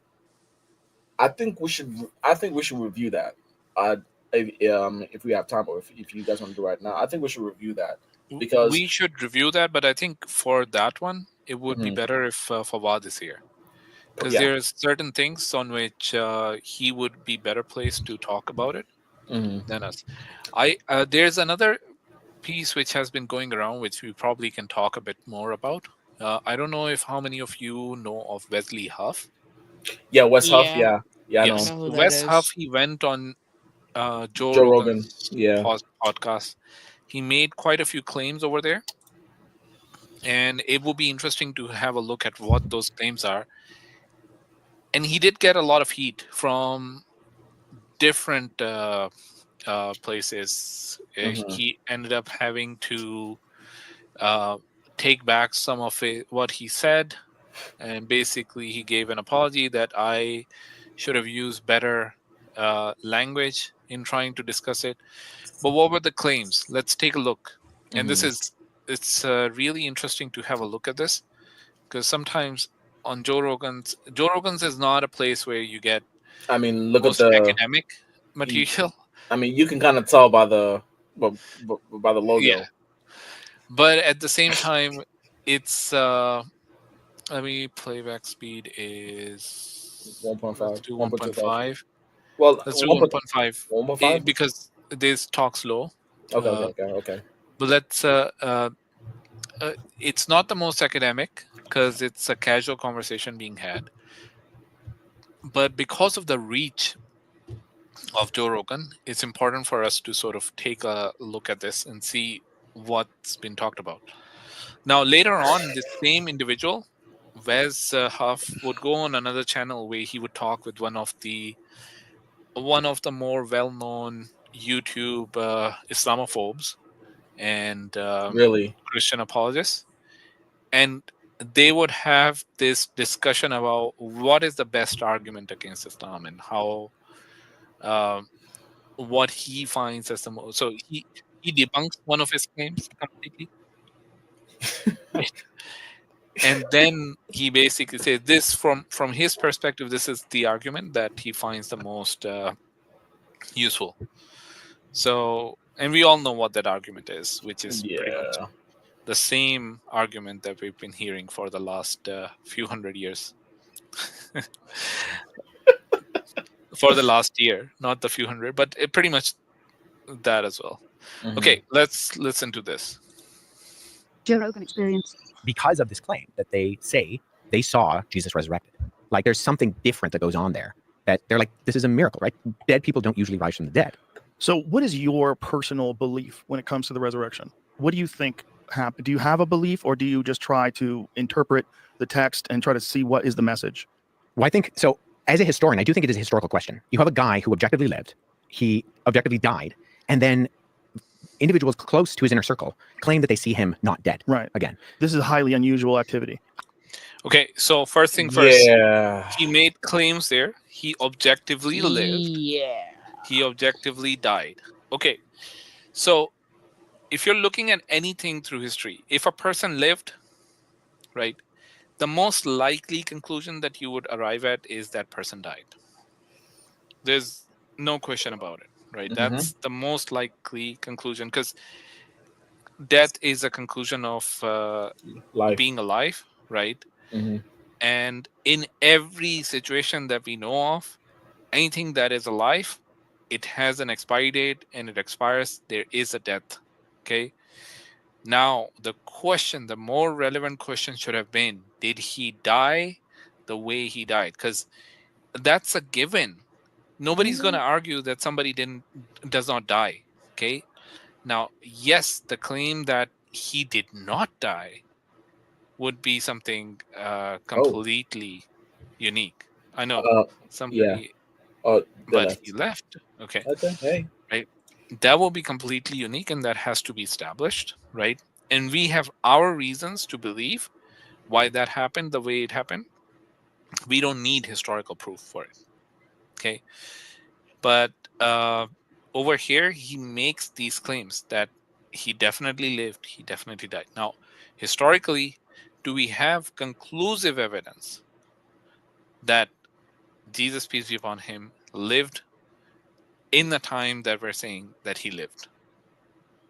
We lost DeAndre, but it's important to know this, that as we just saw earlier, we don't have conclusive proof. I mean, even the first thing he said, okay, when he said he objectively lived, no, that's not an objective statement. Yeah. There actually are some people that hold to the belief that Jesus never existed. Now, when you want to say, oh, well, is it more probable based on how you regard history that he more likely he existed more than he didn't exist? I would agree, yes. Even taking my faith outside of it. But when you talk history, there is no such thing as objective. There's not, you can say, oh, well, it's most likely that he existed. But the moment you start saying he objectively existed, that's no, he didn't. No, it's not an objective statement. No, and I kid you not. If I wasn't Muslim, alhamdulillah, if I was not Muslim, astaghfirullah, there's no absolute reason for me to believe that Jesus even existed. There isn't any. Now I could say, well, he most likely exists. The same way how I would look at Jesus no different if I was not Muslim. I would look at Jesus no different than how I would look like someone like Hannibal. Hannibal, you look at someone, even to an extent, Julius Caesar. Because yes, you want to say, oh, well, it was most likely he did exist. Yes, okay. But with history, you can't be certain. So yes, I can say based upon my probability, okay, sure, yeah, he existed. Probably, it's most probable that he existed. Jesus, most probable. But if we're talking about certainty, I don't have to believe anybody existed 1,000 years ago or even 2,000 years ago. The same way how people talk about, Sun Tzu, the art of war, Sun Tzu. One of the best thing one of the things that historians say, Sun Tzu probably did not exist. The same thing with Lao Tzu, a lot of another philosopher. Did he exist? Who knows? So, and that's why some people, the idea of using a pseudonym, there are different people that worked under the name Sun Tzu, different people that worked under the name Lao Tzu. It would have been no issue with someone creating this concept of Jesus, because for one, even if the guy Jesus did exist, was it that particular man what you're talking about? Because one of the things that historically works against you is the fact that Jesus was a common name. People don't realize this, but Jesus and Joshua were the same name. The only difference is Jesus was more of a like a shortened version of Joshua. Imagine somebody saying, "Oh, imagine somebody saying, hey, what's your name? My name is Joshua." Okay, you, what is your name? My name is Josh. Basically the same thing. And it was a very, very common name at that time. So historically, there's absolutely no objective reason to you to think Jesus even existed. But go ahead. Yeah, let's go ahead. Why are you talking smart Asian soup? What? Go ahead, okay. Highly unusual. Right. So, but it's hard when you're dealing with illiterate populations, you're dealing with thousands of years of time, you're dealing with an oral tradition, and then you have us sitting here talking about it Mhm. in 2024, trying to figure it at the end of 2024, trying to figure this out. Literally the end. Yeah. Last couple of days. It's very difficult for anybody who thinks of themselves as an intelligent person who's secular to even entertain the possibility that someone died and come back to life. And I get that. But we've already talked about the fact that we don't think that the only thing that exists is matter and motion. We as in Right. you and I, right? Right. Like we believe that there's something else going on in this world that's a little bit crazy. There's something else. And yeah. and that to I think exclude that, I think excludes something that you're kind of putting blinders on Yeah. for. And you do have, I mean, you're right in terms of all of these ancient conventions and the ways that things were spread around. But the Gospels are written in the lifetime of the eyewitnesses. And they're written in this period of time where you have groups of individuals who could have fact-checked those things. So Claims. Presupposition. So the first thing, that there's something more, that does not prove in any way the claim that you're making, right? You're basically changing the paradigm that we're not looking at things as with a naturalistic worldview. We're basically going to also include metaphysical evidence in there, right? That's essentially what he's talking about here. Now, that's all great. Okay, you can point that out. Number one, when Muslims point that out to Christians about the origins of the Quran, these people become atheists. All of a sudden, these people become atheists. So it's not a very consistent worldview for them, right? Number two, the matters he's talking about here, it's a non sequitur again. Just because you've accepted the argument that something exists outside of matter, space, and time, right? That thoughts exist, that there are other things outside, other truths out there, that does not give credence to the argument that everything all of a sudden is true that you're saying. Okay, you're basically saying, believe me, bro, and that's your evidence. Okay, so this is the guy who's understood to be a very good up and coming Christian Apologist. scholar. Not an apologist, actually a scholar. Scholar? Yeah, that's the category in which they put him. Okay. All right. So let's keep going. How do So you fact check someone coming back from the dead? well, How many people saw his body, right? well, Paul says that 400 people saw him all at once. 400 people saw Yeah. it. Oh, yeah, that's the other Yeah, argument that he's putting. Paul, the person that wasn't an eyewitness says that. But the thing is, well, here begs the question: where did he get that information from? Because Yeah. if Paul wasn't there, how did Paul know 400 people? Like, who was his eyewitness? And Ali, we're missing one thing. Of these Let me ancient intervene. conventions and the ways that things were spread around. But the Gospels are written in the lifetime of the eyewitnesses. And they're written in this period of time where you have groups of individuals who could have fact-checked those things. How do So you fact check someone coming back from the dead? So can you address that the Gospels were written by eyewitnesses, and they were written by people during the time at which people existed who could have fact-checked it? Okay. Can you talk a bit more about how ancient documents were treated, and can we talk a bit more about how the Gospels were being treated? So Well, for one, just to even talk about when you say they were written by eyewitnesses, the Gospels themselves, no one even internally, no, not one of them even say definitively, "I witnessed this." That's why when we ask Matthew, who's Matthew? Well, did he witness it? No. So you have four Gospels where Christians will at least say John was there, but they don't think Peter, who they think is the author of Mark, they don't they don't think Matthew. Luke definitely wasn't there, nor does Luke name his witness because he says it's off. He heard from an eyewitness. He doesn't name his witness. They will say John, but even in John, there is absolutely nowhere where John says this is the disciple John and I witnessed these things. No, it's no evidence that says John is the one writing, but that's internal. External, well, the Actually, first. Go ahead. John talks about the disciple. Sorry, just cutting you off here. But Go. John has this statement at the end of his gospel, and we know his statement And is we know true. exactly, and we know So his he's statement. it's actually ensuring that It's not John that's it's writing. not John, even if And he is the disciple. mhm. And we know his statement is to meaning someone is writing about John, but that's not John writing. So that's even when we look at it internally. That's one.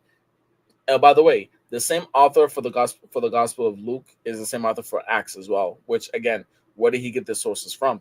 Whatever. So that's internally. Externally, the Gospels did not get their name until 100 years later, until after they were allegedly written. They don't have any sources that date back to the first century. They barely have anything from the second century. Even from the third century, you have that's when you start having some more and more some more and more manuscripts. But the fourth century is where you have the complete manuscripts, the Codex Vaticanus and the Codex Sinaiticus. So that's 300 years. And by the way, what language was was the New Testament in? Greek. Now, what language did the quote unquote eyewitnesses of Jesus speak? Aramaic and or Hebrew. Now, what's the problem with that? The problem with that is it's been shown in the gospel in the book of Acts, they were illiterate. They were farmers. They were fishermen. They literally were. They weren't literate. So how on earth you have a whole bunch of people who weren't literate? All of a sudden they're writing this. And by the way, they're writing this 50 years later after the events happened. So apparently the events happened in the early 30s. The crucifixion event happened in the early 30s, and the earliest writer that we have is around the year 70 AD, 70 to 73 AD, allegedly. That's where it's dated as far as the time period. That's at least what, 40, that's a whole generation. That's 40 years. Matthew and Luke in the 80s, that's at least 50 years. And that's being generous, by the way. John in the 90s, that's at least 60 years. Do We don't know what happened to their memory. We don't know if their memory is true. They don't claim to be inspired by God. These are things that we have no idea. And by the way, scholars are even hold to the opinion that there are multiple authors for the Gospel of John. They don't hold the Matthew, Mark, Luke, and John to be written by those people. They say what? They're anonymous. Because again, for 100 years, it was anonymous. So this is just the tip of the iceberg. We Simon for water, not even here to go even deeper than that. But how on earth can you make a statement and you say there were eyewitnesses? And on top of that, let me end by saying this. Ikhwan, if I told you all that I saw 500 people do, if I told you I saw 500 people um, jump up and down, do something, right? Now, does that mean there are 500 witnesses? No, sorry. If I saw 500 people say they saw a UFO, I told you guys I saw 500 people say they saw a UFO. Is that 500 witnesses or is that one witness? That's one. Saying you saw 500 people, saying 500 people witnessed this, that does not mean you now have 500. You now have 500 witnesses. It means you have one witness talking about. You have someone who's claiming to be a witness talking about 500 people. that's not mean you now have 500 witnesses because only one person is talking about it. That makes absolutely no sense whatsoever. And this is just the tip of the iceberg, but this is what you have to stretch just in order to prove it. And on top of that, where do they get this idea that Mark that Peter wrote Mark? It never says it. Where did they get this idea that Matthew wrote Matthew? Where did that idea come from? Where did they get this idea that Luke wrote Luke? They got it from the church fathers. Now, do they hold to the opinion of the church fathers? Were the church fathers inspired by God? Were they deceived? Do we still have their works? Have their works been changed? Need I remind you, for example, the longer ending of the Gospel of Mark chapter 16, verse 9 to 20. It's not the same. So to hold to the conclusion that there were eyewitness accounts when even Christians themselves will only at least make this statement and say there was only one eyewitness, while holding on to the beliefs and the viewpoints of one guy named Paul, who was never an eyewitness, and nor does he ever name his eyewitness. And that's what you have to go by. Even if you take away your theology and just stick to the historical matter, even that historically, that is unreliable historically. Because when you test it, that doesn't mean anything. You have to put your Christian lens in order to believe that. But that's enough of my rant. Yeah, I'll continue because this is like it's just Christian tropes being regurgitated, and even by their so-called scholars. That's Dead. Well, How many people saw his body, right? well, Paul says that 400 people saw him all at once. 400 people saw the crucifixion. No, saw the resurrected resurrection. Jesus. Yeah, 1 Corinthians 15, Paul says that Jesus appeared to the disciples, and then he appeared to 400 people all at once. I mean, if we read the Gospel of Luke and the Gospel of Luke and Acts, so same author wrote these both documents, he says that Jesus was walking around teaching them for 40 days after he was resurrected from the dead. And so these are written within a time period when you have people who would have seen Jesus' ministry, who were there, say, at something like the feeding of the 5,000, who could have been able to verify or debunk some of these things that are being said. And you go from a bunch of scared guys who, because Jesus wasn't the only messianic figure who arose and claimed to be the Messiah. Right. There were a number of individuals both prior to and after Jesus, but they die and the movement dies with them. Do you think it's Wait, what? okay. Do you want to say something about it? Yeah, for one, if you read the Gospels of Luke, was it Luke? Yeah, it's Luke and John. You don't get this idea that he was around 400 people. You don't get that idea because all it mentions who he saw. He saw that he went to the disciples. The first person when he was resurrected in the Gospel accounts, he went to the disciples, and then it does not mention him revealing himself to 400 people. Where is that notion coming from? Yeah. By the way, this is an interesting question. I know the brother Yahya asked a previous question as well, but I think you answered it, right? Yeah, I did. So I'm not saying they're carbon dated. You cannot carbon date something because you don't have the originals, right?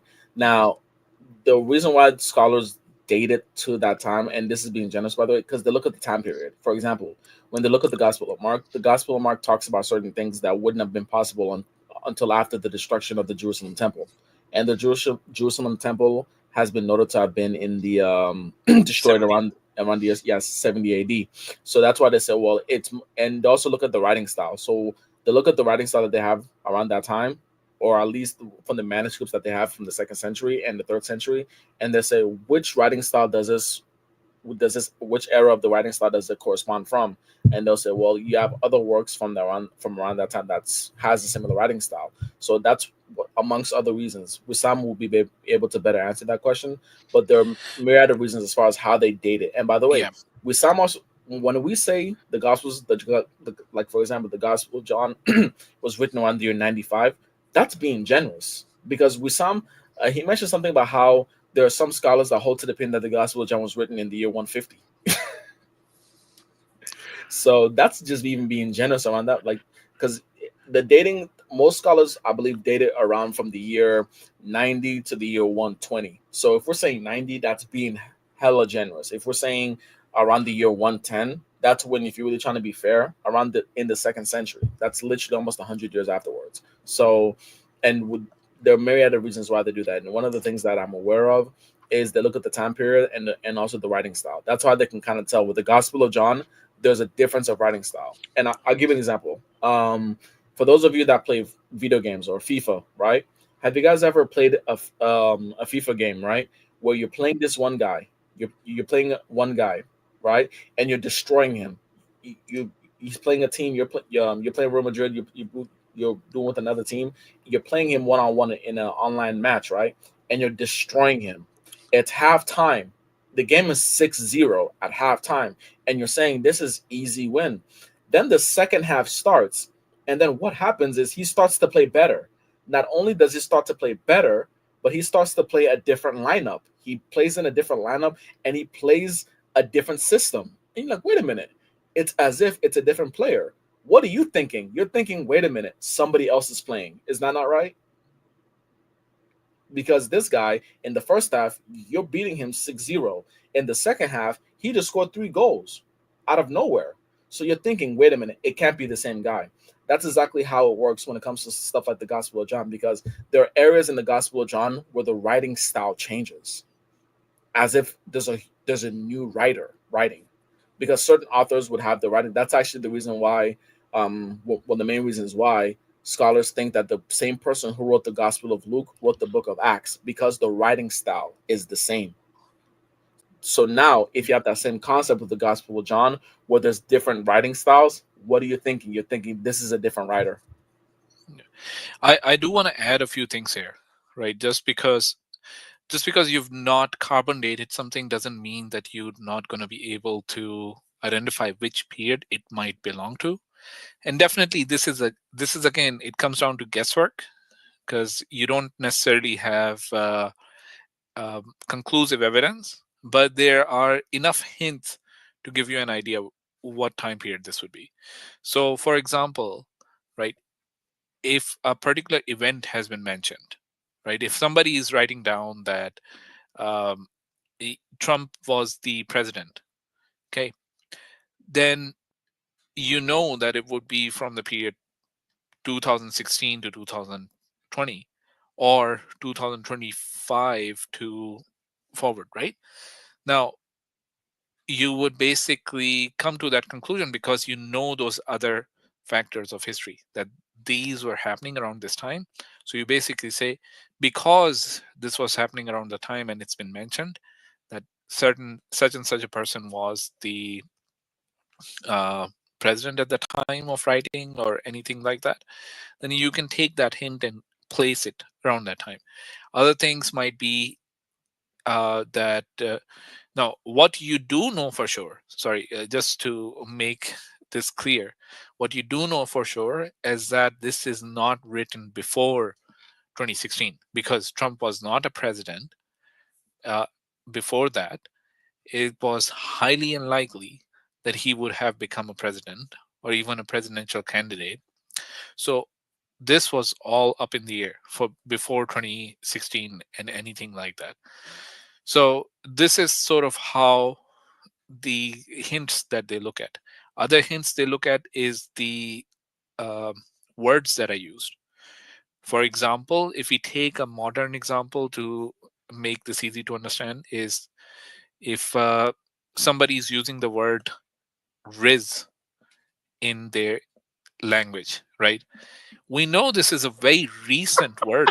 Okay, it's a very recent word that come up only recently, but you cannot expect that word to have been there back in the early 1900s or in the early even the early 2000. I don't think that it was there. So things like that are used as hints by these academics, because they go very deep into this type of study, and they figure out, okay, during this age they study other texts from that time that they have been able to carbon date, or they have been able to do this type of thing, right? So it's important to sort of understand this aspect. Some of the other pieces which we know is uh, that the style of writing, okay, or the basically the characters being used, those are also important, because the way language is written down, it changes over time. Now, on a very short period, it might not be as clear, but over time, languages evolve. Certain letters Look what he said, Akeem. change. Look what he said.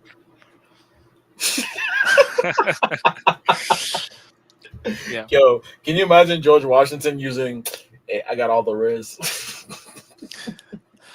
So just to finish up on that thought, right? Go ahead. For example, the spelling of certain words change. Okay. And even though historically it's not necessary that the spellings were fixed, that words were spelled in that definitive way, but more or less things had a structure to it, and those were being followed, especially by people who were being educated, because the teacher would teach the student and they would pass on that knowledge on how things are to be written down from one to the other and so on, right? So if you're getting a certain piece from an to analyze, you can tell that it's coming from which region and which time. Okay, so for example, if you see a letter that you've received, or you that even if it's typed, right, you're able to tell whether it's British English or American English just because of the difference in the spelling of certain words, Yeah. right? Those type of things. So those are the type of tools which allow you to place the dates of these. Even the grammar, because The grammar as well, yes. the lingo, because in England, if someone tells you they're going to the cinema, well, that's English, but where is that known from? It's basically British. It's a British style of grammar. Whereas in America, what would they say? I'm going to the movies, or so even places that use the metric system. Well, what places use the metric system? Almost everywhere else, right? But in America, we use the imperial system. So if someone is saying, "Can I have 4, pounds of," or "Can I have 4, a gallon of gas?" a Seriously, gallon or something like that, right? What's a gallon? Oh my! Well, it's a long story, bro. A gallon is, anyways, like what, 4 liters. Anyways, what's a Approximately, liter? Yeah, what's a liter exactly, right? Not a liter, a liter. So if you see that in the work, you can kind of tell this person's American. Yeah, but that's sort of the kind of hints that they use to place things in a certain range. Okay, so for example, until this Gen Z gets replaced by Gen A or whoever, Gen Alpha, Alpha, we're gonna have these words like Riz and all of these crazy new words, cap, Riz, all of these come up. So that just shows that there's a certain time frame in which these words were being used, okay, and they get replaced by other words. That's cap. So for example, the interesting word gay, if that word was used 100 years ago, it would have a completely different meaning. Oh yeah, it means something positive from what we actually hear today. Okay, or you use the word rainbow and it gives you a very different connotation. 100 years ago, it would have meant completely different from what it means today. So those are the kind of things which these academics and scholars are using. Okay, let's continue. So let's see what else he tells him. Possible that he didn't die? And do you think it's possible that they thought he was dead? Because that does happen. There was actually a case very recently where a guy was about to be harvested for organs. They thought he was dead, and this guy started moving again and came back to life. It's a very, very bizarre case because his family had been told that he was going to be harvested for organs. They were preparing for that. Yeah. This guy comes back. Yeah, I mean, we know a lot. Yeah, I would love to see him even attempt to answer this question, because this is a very relevant question. I ask this all the time. couldn't, and this is what the Quran says, they thought they did, right? Mhm. That's what happened. He did not even go up on the cross. They thought they put somebody up on the cross. They thought it was him, but it was not him. And that's the case. So how do you disprove that? There's definitely, it's definitely a possibility, right? See, You and cannot, yeah, go sorry, ahead. that's the funny thing is people say that the Quran gets history wrong, when in reality, the Quran is actually saying what history is. He's saying the people thought he was dead. No, they didn't kill him or crucify him, but it appeared to themselves, meaning it was their perception. That's what they thought. And the moment people say what they thought, that's history. There have been many things historically that have been thought only to have been proven incorrect. This because you're always asking yourself, what's history? Hearsay and conjecture. If so many people think A, even though B happened, what is history going to say? It's going to say A. And that's exactly what Allah subhanahu wa ta'ala is talking about. So, weirdly enough, it's the Quran that's actually telling you what history is rather than relying on history to tell you what the truth is. It's the other way around. Yeah, and if you're applying the historical method, Ali, there is no other conclusion that you would come up with other than that, because it's from using just the historical method. It's impossible to prove to someone. It's always a possibility, but it's impossible to prove that people thought somebody was killed, but they were not killed. Mm-hmm. Right? Oh yeah, you know something I found out. Go So ahead. you know, of course, everybody knows Alexander the Great, right? Now, Yeah. Akhi, do you know how he died? Alexander? Yeah. No. Well, apparently, people are saying there's debates about it. They're saying he actually died of malaria, right? But there are new studies being done that actually that actually says this. There's a possibility that Alexander the Great was actually buried alive. Oh, they thought he was dead, but he was not dead. They thought he was dead, and by the way, this was a phenomena that was taking place even in the 19th century. And you guys ever heard of the phrase "saved by the bell"? Yeah. Do you know where that came from? Tell me. So the term "saved by the bell" I think it was in the 19th century, 19th and 19th century. What would happen is there would start being an epidemic of people being buried alive, meaning because they're over drinking, they're doing certain things, people would think that they're dead. And you see reports of people in the graveyard hearing banging, like they're banging on the casket. Because why? They're not dead. They hear movement underground and they're getting scared about it. And by the way, that's why people working at the graveyard, that's actually why they were there anyway. So what would happen is, because they're realizing, wait a minute, these people are dying. So what would they start doing?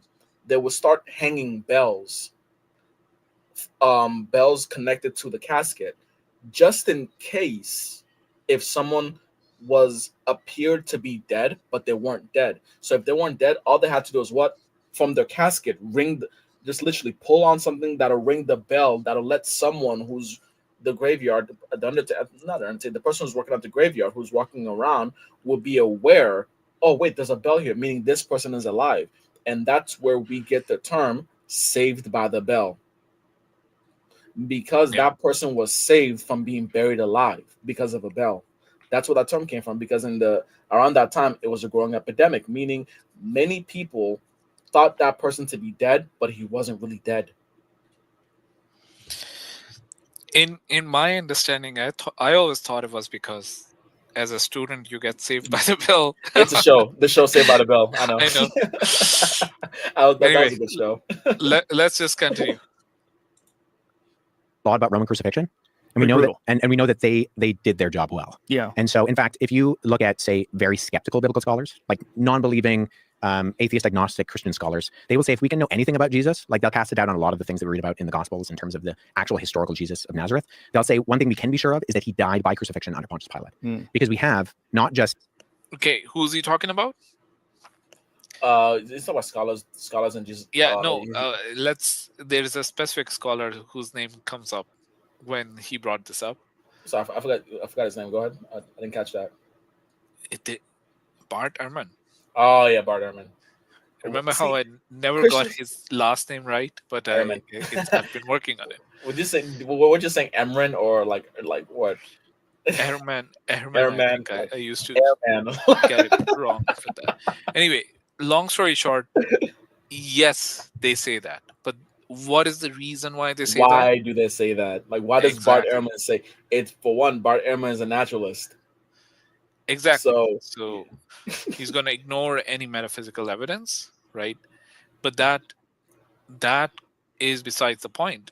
The key point here is Bart Ehrman. He would be basing it on the balance of probabilities, and it's almost impossible to establish historically that somebody was alive who was thought to be dead, right? And history records them as uh, as having died, right? So anyway, let's see. Multiple attested documents that we refer to as the New Testament, but Roman and Greek and Jewish writers refer to that claim afterwards and talk about the fact that you have this guy, and it's mocked within earliest Christianity. So one of our earliest, in fact, not one of, the earliest depiction of Jesus on the cross is called the Alexamenos Graphido, and it's probably from the end of the 1st century, and it's it depicts an individual with their arms raised in an act of worship, worshiping a man with a donkey's head who's being crucified. Wow. And right beside it, it says Alexamenos worships his God in Greek. Well, okay. I'm actually not sure about that. I never heard of that before. So, a person with a what? The head of a donkey. Yeah. So, how are you basically concluding that that's right? Where are you getting that from?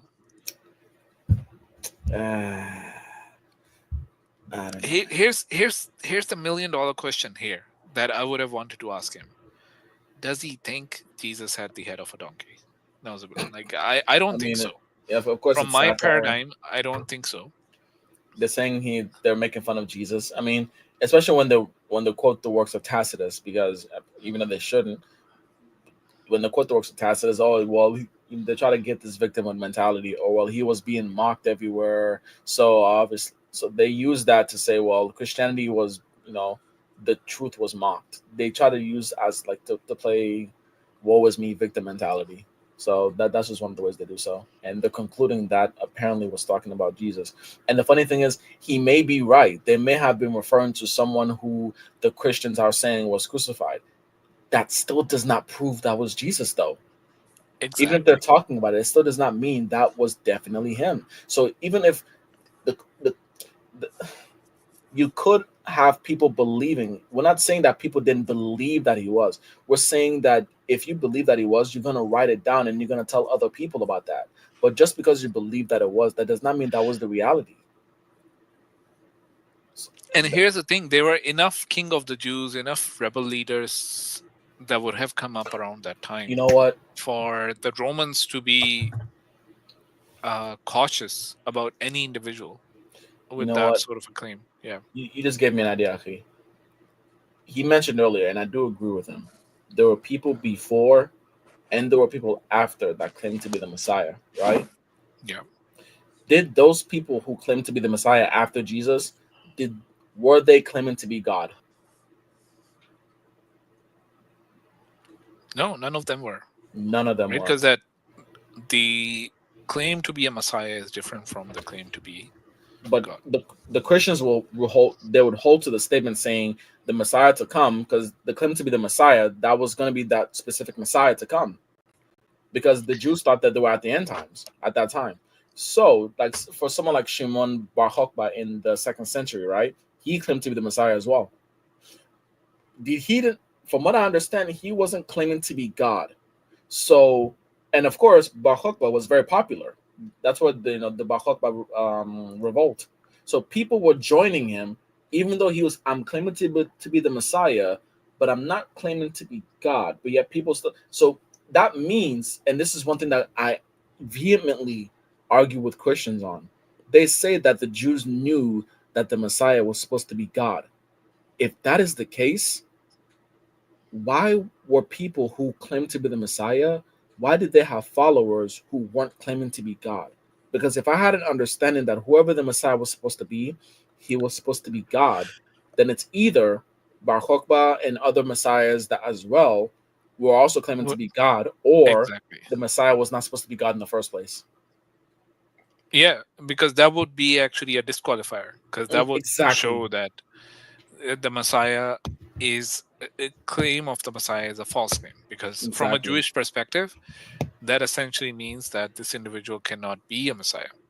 And on top of that as well, and just real quick, actually, my apologies.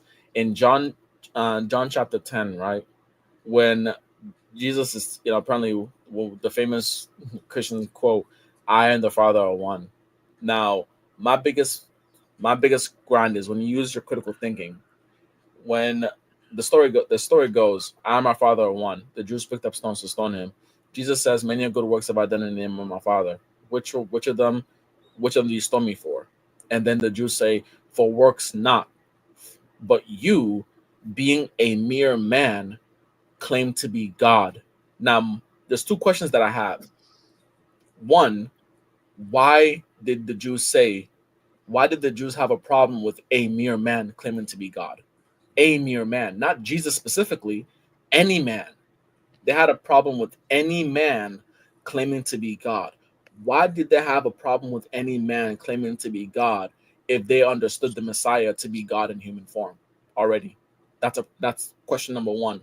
Question number two, if Jesus is saying, "I and the Father are one," and he's saying, "For you, a mere man claiming to be God," if literally the people understood the Messiah to be God, why didn't they ask Jesus, "Jesus, show us a way that you are God"? Why didn't any of the Jews wait for Jesus or ask Jesus, "Hey, show us that you are God in human form. Show us, prove to us." It's not blasphemy, but why did Jesus say it's not? Jesus should have said, "Hey, it's not blasphemy because I'm God." No, he didn't say that. He referred back to Psalm 82, where God calls the Jews gods, the judges gods. So he's literally, if Jesus is still God, he's deceiving the people to believe otherwise. Yeah. And we like to bring that up to Christians. They don't have an answer. It's almost impossible to get them to think through on this point. I think we don't use the argument that the claim that he is God disqualifies him from being a Thank Messiah. you. And that's what We the we Jews should be use. doing that.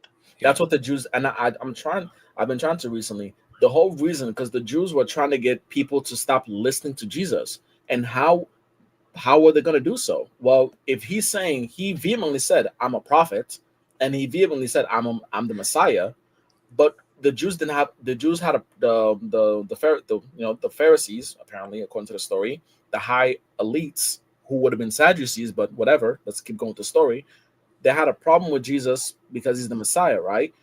But they needed a way to not only get rid of him, but to get rid of his message too. Why would putting blasphemous charges get rid of his message? Yep. If the Messiah was supposed to be God. We do have somebody in the back chat, Ali. Who is Kid? So, who is Kid? Can you turn your camera on for 2 seconds?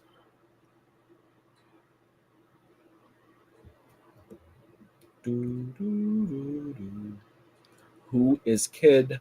Can you turn your camera on for 2 seconds? Well, unfortunately, we won't. If you're there, we won't be able to get you on until you do. So I'll be on the lookout whenever you're ready. Just do the thing. In the meantime, for Faisal, you can go ahead. Yeah, those are all good points. Let's go through this a bit quickly. Okay. Because he's just making so many false claims, claim after claim after claim, and he's supposed to be the educated one among them. And it's mocking, right? Because crucifixion was for the lowest of the low. It was for like slaves. In fact, if you were a Roman citizen, you were banned from being crucified. Who was it that got crucified upside down? Peter. Why was it? Because like regular crucifixion wasn't good enough for him, or what was it? He didn't deserve it because Christ had gone through it. Well, so the story is that they say we're going to crucify you, and he says it's like too big of an honor to die like my Lord, and they say, well, we can fix that. Oh Jesus! Shut your mouth, buddy. Listen, the Romans were pretty brutal. Oh yeah. But this is why we know, like we have. it's interesting. We know a lot about crucifixion, but crucifixion was seen as so disgusting. I believe it was Cicero who said that like the word crucifixion shouldn't even be on a Roman man's lips. I mean, the word excruciating, Right. ex is off of in Latin, and cruce, off the cross. So that's where we get that word, is because this was designed to humiliate, and it was designed to be as painful as possible. There's actually a really good article done by JAMA, the Journal of the American Medical Association, which was done by a number of, I think it was in the 70s, or the early 80s. It was done by a group of biblical scholars and then medical professionals. And so they looked at the conclusions of what we do know about Roman crucifixion, and then they looked at the descriptions in the gospel to try to figure out, okay, if we could diagnose how Jesus died, how would he have died? And so they basically came up with this idea that he probably asphyxiated to death. You kind of drown in your own blood. But the chances of Jesus surviving the crucifixion, I think, are narrow to none. And the chance of him appearing 3 days later completely fine. I mean, if the first thing you do, if you survive a crucifixion and then you go and you find your disciples, the first thing you say is not, peace be with you. It's get me to a hospital, right? Did they have them back then? No, not really. Are we entirely certain of their measurement of days? So this is an interesting question because of the differences between when the Gospel of John says Jesus died compared to the Synoptics, because John appears to be using the Roman convention of counting time, and the other Gospels, when they describe the timing, appear to be using the Jewish ones. And actually, if you correlate between the two, they match up pretty well. So the thing is, with Jews, any part of a day was considered a day. So 3 days and 3 nights becomes almost an idiom for any part of that day is the day. So if Jesus, and because they count evening and morning, evening to morning as the day, it's very possible that it wasn't like how we would think of 3 24-hour days, especially if he dies on Friday and wakes up on Sunday. So that would. Okay, so 3 days and 3 nights is an idiom. Mm-hmm. Is 40 days and 40 nights also an idiom? I actually missed that. We just went over that recently. Well, so it's funny how in one moment they decide to use the Jewish concept, and then the next moment they don't care about the Jewish concept anymore. Yeah, because here's the thing. It's not even an idiom. It's an analogy. Right? What these idiots forget about, and I'm sorry to call him an idiot, but he's acting like an idiot. He's actually worse because he's lying. He's deceiving. This is fraud, right? So what they forget is that Jesus didn't say 3 days and 3 nights. He said, like Jonah was in the belly of the whale, 3 days and 3 nights, right? He's making that analogy. So either you're claiming that Jonah was not in the belly of the whale for the whole time, right? And you're changing history, and you're changing the understanding of history, okay?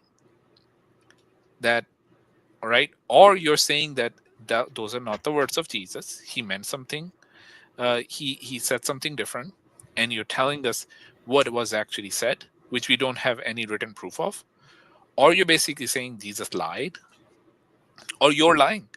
See, and the funny thing is, the Christians they're playing a very, very slick game, because when I told you earlier, they're trying to use the Jewish concept when it fits them, and then they put it in the trash when they don't need it. They say that, well, in the Jewish timeline, part of a day is considered a day. But the one thing they fail to notice is that when they say 3 days, that's only when they say something as far as 3 days. They say, oh, well, I went there for 3 days, then part of the day will be considered a day. Meaning, for example, if I told you, Achi, I'm gonna be in Florida for 3 days, right? And I leave tomorrow. Tomorrow's Saturday, right? Tomorrow Saturday, I'm in there. I'm in Florida on Saturday, right? I'm in Florida on Sunday, but I leave Monday morning. That still counts as a full day because I am there on Monday. I just didn't finish Monday, but I'm still there on Monday, right? The problem is, and this is something even the Jews would say, that is a different scenario when you specifically say 3 days and 3 nights. Exactly. That's not the same. And that's not what Jesus said. He said 3 days and 3 nights, like Jonah was in the belly of the whale. So, So yeah. It's even more specific, right?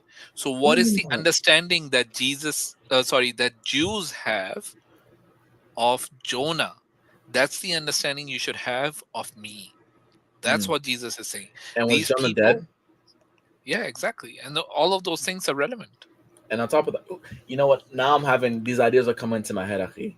The funny thing is this: how did they know he was risen on Sunday? They didn't see him rise. Well, in the Gospel of John, See, and this is the thing. In the Gospel of John, that's when apparently Mary saw him. That's the narrative you get in the Gospel of John.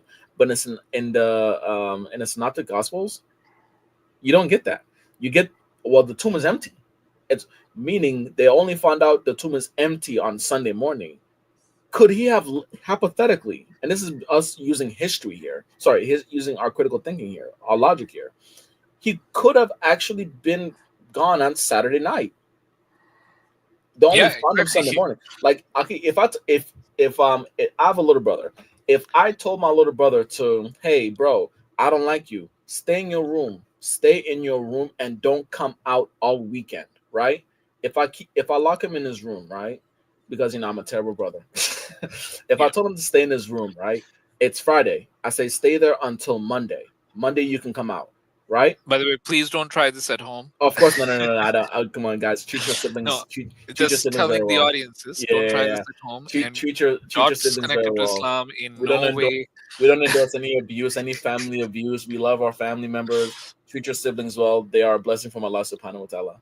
So So if I told my little brother to don't come out until Monday morning, and I tell him to go to his room, all of a sudden Sunday, I go check on him, and I see on Sunday that he isn't in his room on Sunday. Does that mean he left his room on Sunday? No. He could have. That's when I noticed him leaving, but he could have left on Saturday. Or even earlier. Yeah. Or even earlier. Essentially, yeah. And this is what I'm saying. Like, according to the biblical understanding is, well, Mary went to go try to go put, which, by the way, it's very, very problematic. You want to know why that's problematic, Aki? Go ahead. It's problematic because the Jewish custom, why would a woman put spices on a male dead body?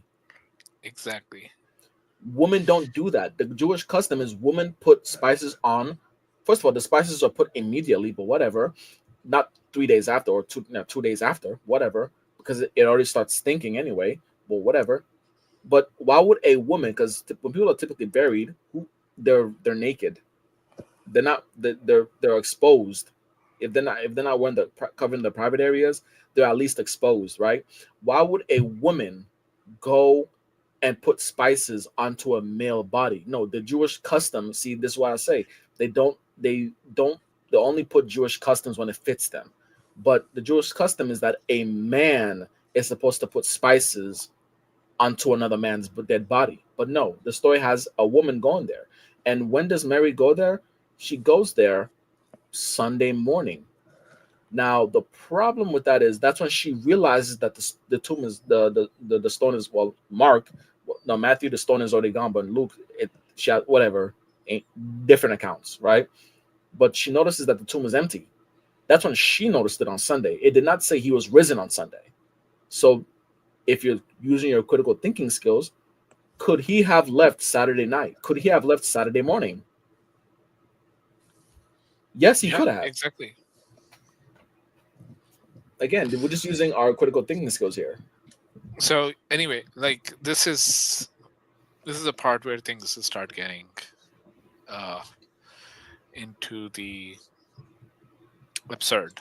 But actually make it less time than more time. Yeah. So it's not like he had recovery time. Oh no, he didn't have recovery That's time. what I'm saying. That's what I'm getting. It's not like it was 3 days. It was actually 3 months. Oh no. Yeah. So then 400 people saw him afterwards. That's the claim that Paul makes. It. Yeah. And how many different people have some sort of a recollection or a writing or something that's attributed to them of being witness to his resurrection? We have Peter, Paul, Jude, James, and Matthew, Mark, and Luke. The thing with Matthew, Mark, and Luke is that Matthew and John are attributed to direct disciples of Jesus. Luke and Mark are not. So they are not eyewitnesses within the Jesus community. In fact, Luke prefaces his gospel by saying that. He's right up front about this. He's like, hey, I'm not an eyewitness. Don't confuse me with an eyewitness. But he actually uses... Notice he dodges the question. You see that? Yeah, he definitely did. And he gave a very sort of shotgun answer by just giving him names without establishing anything. What Joe asked him, he said, out of the 400, which one out of the 400 wrote about what they saw? He mentioned people that didn't write. He mentioned people that didn't that weren't part of the 400 that saw him. Because it says the disciples and the 400. He's not talk about out of those 400 who had. Where is there any information about what they saw? He didn't answer that question. Yeah, I'm actually gonna give you guys an idea about what this sounds like.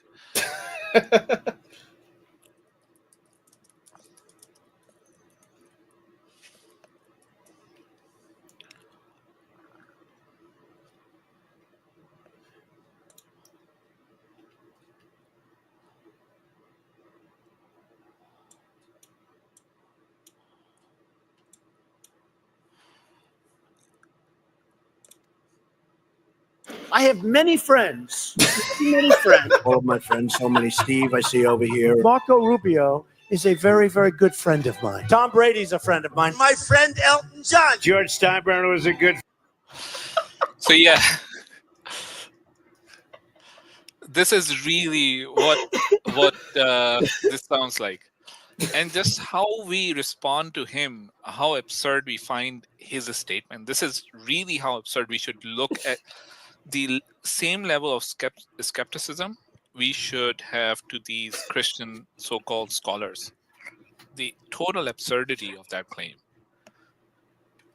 It's unbelievable. I have many friends. Oh my gosh. Yeah. Friends are saying, my friend is saying, those ones. We've all heard of that. Let's go ahead. Conventional writing, what's the term I'm looking for? He uses writing conventions of the day that would fit within regular biography that was written within the Roman world. So you have a guy named Quintilian who is basically, I mentioned it before, with teaching people how to write, and he says that if you're going to write biography, you need to be interviewing eyewitnesses. You can't be too far away from the event to be able to write things. And Quintilian, Lucian, and Josephus, who are all these very prominent ancient biographers and writers of history, have a lot of crossover in the way they describe how you should write history with the words that Luke uses at the beginning of his gospel, where he says, I'm interviewing eyewitnesses and I'm writing up an orderly account. And so he's saying, I'm going to use these methods that are expected as good history of my day. I just want to add here to brother, sorry. So the question, what am I thinking? The brother from Australia, why am I forgetting his name? The guy from Australia, Simon Green? No. Our the Dower Trucker guy. Oh, brother, yeah. Sorry. Okay. The So brother, yeah, sorry about that. That was just it's getting late for me, and I'm probably gonna last about at max half an hour, right? So your question about one of the other ways that they're able to identify something is if someone else that you're able to identify mentions the works that have been done. So we know that these gospels were written down by a certain period because people were writing down books that were mentioning those works, or they were quoting from those works, right? That's why you can sort of put a latest date, that by this date, or it has to be written before this date for this person to have read it. Okay. So yeah, I just wanted to add that. Sorry, brother. Hey. I'm not an eyewitness, so I'm going to try to find the people who are eyewitnesses, and I'm going to try to encapsulate this within a document that communicates what is being written. So we have an account of the resurrection. Do we have an account of the denial of the resurrection? Is there an historical record of him just dying and this, like a refutal or a rebuttal rather to what they're saying? No, the only ones from the ancient world that deny his resurrection are groups that come on afterwards that sometimes are described as Gnostics, and they're not necessarily just denying it for the reasons we might think they were. They're denying it because they have incorporated ideas of pagan philosophy where they believe that the spiritual is good and the physical is bad. So if Jesus was crucified, let me back up. If Jesus is God, he cannot have a physical body. So they deny that he actually had physicality to him. This is sometimes called Docetism, because dokein in Greek means to seem. So these groups that we describe as the docetics, they are denying that Jesus had a physical body. He only seemed to have a physical body. And they wrote documents later on. So the Gospel of Peter, which comes around in 2nd, 3rd, 4th centuries, is being written, and it has Jesus kind of chilling on the cross because he's not really physical, because he's divine, and physical entities don't have physical bodies. So we don't actually get He's being What so what did he just say? he's being so deceptive. Exactly. Like, this is what happens. The Christians, they cannot stop lying. They have to lie to if and this is not just unique to him. There is what's that guy, Chris or that evangelical um, missionary who talks to students only. Who talks to his students? Yep. I have no idea. I'm drawing a blank right Okay, now. I'll bring up his name. Don't worry. But like, this is really what he does. Just deceiving. Mhm. Anyway, there is not much more that he has to say. Let's finish this up. Get like a concrete denial of his resurrection in that way until you get things like the Gospel of Barnabas in the Middle Ages, which is it's actually the document that Billy brought up to me in the conversation we had, is the evidence that Jesus was never crucified, the Gospel of Barnabas. Well, Gospel of Barnabas is 15th century. It paraphrases Dante's Inferno. It's not an ancient document. So, but in the ancient world, nobody really had that big of a problem with these kind of supernatural claims. The more of the kind of skepticism was why you would worship a crucified individual to begin with. Wow. So they were less surprised that he was resurrected. Or that you would worship a crucified like teacher was just seen as silly because it's so humiliating to be crucified. Yeah, and that like a God would let himself go through this. Right. Like what are you talking about? In fact, the ancient world didn't really have a problem with supernatural events. There is an ancient writer who mocks Christianity, and he particularly mocks Christianity in saying that, of course, Jesus did miracles because Jesus had a childhood in Egypt. And he goes, all those Egyptians are magicians anyways, so he just learned the magic when he was a child. So he actually confirms, incidentally, two things: that the narrative in the Gospels where it says that the Holy Family fled to Egypt during the reign of Herod, he corroborates that he actually thinks that happened, and that Jesus did miracles. He just attributes the miracles to Jesus being a traveling magician anyways. And anybody who lived in Egypt knows some magic. That is what's really fascinating, that the mindset of the people that lived back then was that whatever was going on in Egypt was so crazy that they had to be magicians. Yeah, but everybody believed in supernatural events. Like, there's no such thing as like a secular work in the ancient world. Even Plutarch, who's one of the most famous biographers in the ancient world, he wrote 90 biographies, of which 60 still survive today. He was a priest of Apollo. So like, he's already assuming that the gods exist, that crazy things are going to happen in the world. And so they didn't have a problem with people doing miracles or crazy things happening. Well, that's also why it's so interesting trying to put your mind into the context of people that lived back then when you try to interpret what these stories were all about, because they did believe in things that weren't real. So when they talk about this thing that we're supposed to believe is real, when you have all this evidence that they believe things that aren't true, it's interesting, right? Because like you're now saying, yeah, but this one really was true, right? But there's so many different things that they thought of and believed that weren't true. Yeah, and oh my god, it's just crazy how he gets away with making so many claims. By the way, he did get a lot of backlash for that particular interview, and he went. There were other claims that he made. Let me actually see if I can find that one. I mean, and the funny thing about it is, I think, who are we? We are not even. We're not scholars. We didn't go to college and study. We're literally people who just did some research online. And look at what we do. Like, he's supposed to be a scholar, and this is the best he's got, and this is what he's saying. To the point, so two Muslims can literally just use critical thinking skills and just really debunk him completely. Let's just take a look at this one as well, because this is where he talks about the Dead Sea Scrolls. And it verses of the Bible, or the stories in the Bible. Is it the Dead Sea Scrolls, or are there older versions? The Dead Sea Scrolls are the oldest of the Old Testament. So when they were discovered, so they were discovered in 1946 to 1957. And at that point, during their discovery, they pushed back a lot of our previous oldest manuscripts 1,000 years, which was a big deal. How old are they? They're anywhere between the 3rd century BC and the 1st century BC. So it's kind of tricky because the Dead Sea Scrolls they're like a library that we refer to. So it's approximately 970 documents, but it's distributed out between 10,000 and 11,000 fragments. So there's a lot going on there, right? So, and some of these, are so fragmentary that you look at them and it's like confetti. Because they're, 3,000 years old, but not quite that. They're like 2,000 plus years old. Right? Animal skins too, right? Yeah, well, all sorts of things. Animal skins, papyri, and then some of them are actually done on copper. Really? They're like inscribed in copper. Oh, wow. Yeah, one of the coolest ones. Actually, this relates because I know you're a Marco Allegro guy. The Yeah. first time I was introduced to Marco Allegro was not his Sacred Mushroom and the Cross stuff, but he published a book on what's called the Copper Scroll, because part of the Dead Sea Scroll fragments is this inscribed document on copper, which is an ancient treasure map. Can you see it? Is it Yeah. online? Yeah, Jamie, pull up the, hey. There it is. Wow. Yeah. So it's in Hebrew. And it is wild. So it has these sites where it says buried treasure is found. And Whoa. there have been a number of guys who have tried to like look for it. And so Does it say what the treasure is? you know what? Off the top of my head, I don't know. But Look how crazy that language is. I know, right? And so, but the Dead Sea Scrolls, so it's like stuff like this. It's papyri, it's animal skins, and it's a number of different languages. So the vast majority of it is in Hebrew, but there's also a lot in Aramaic and then Greek and in Nabatean.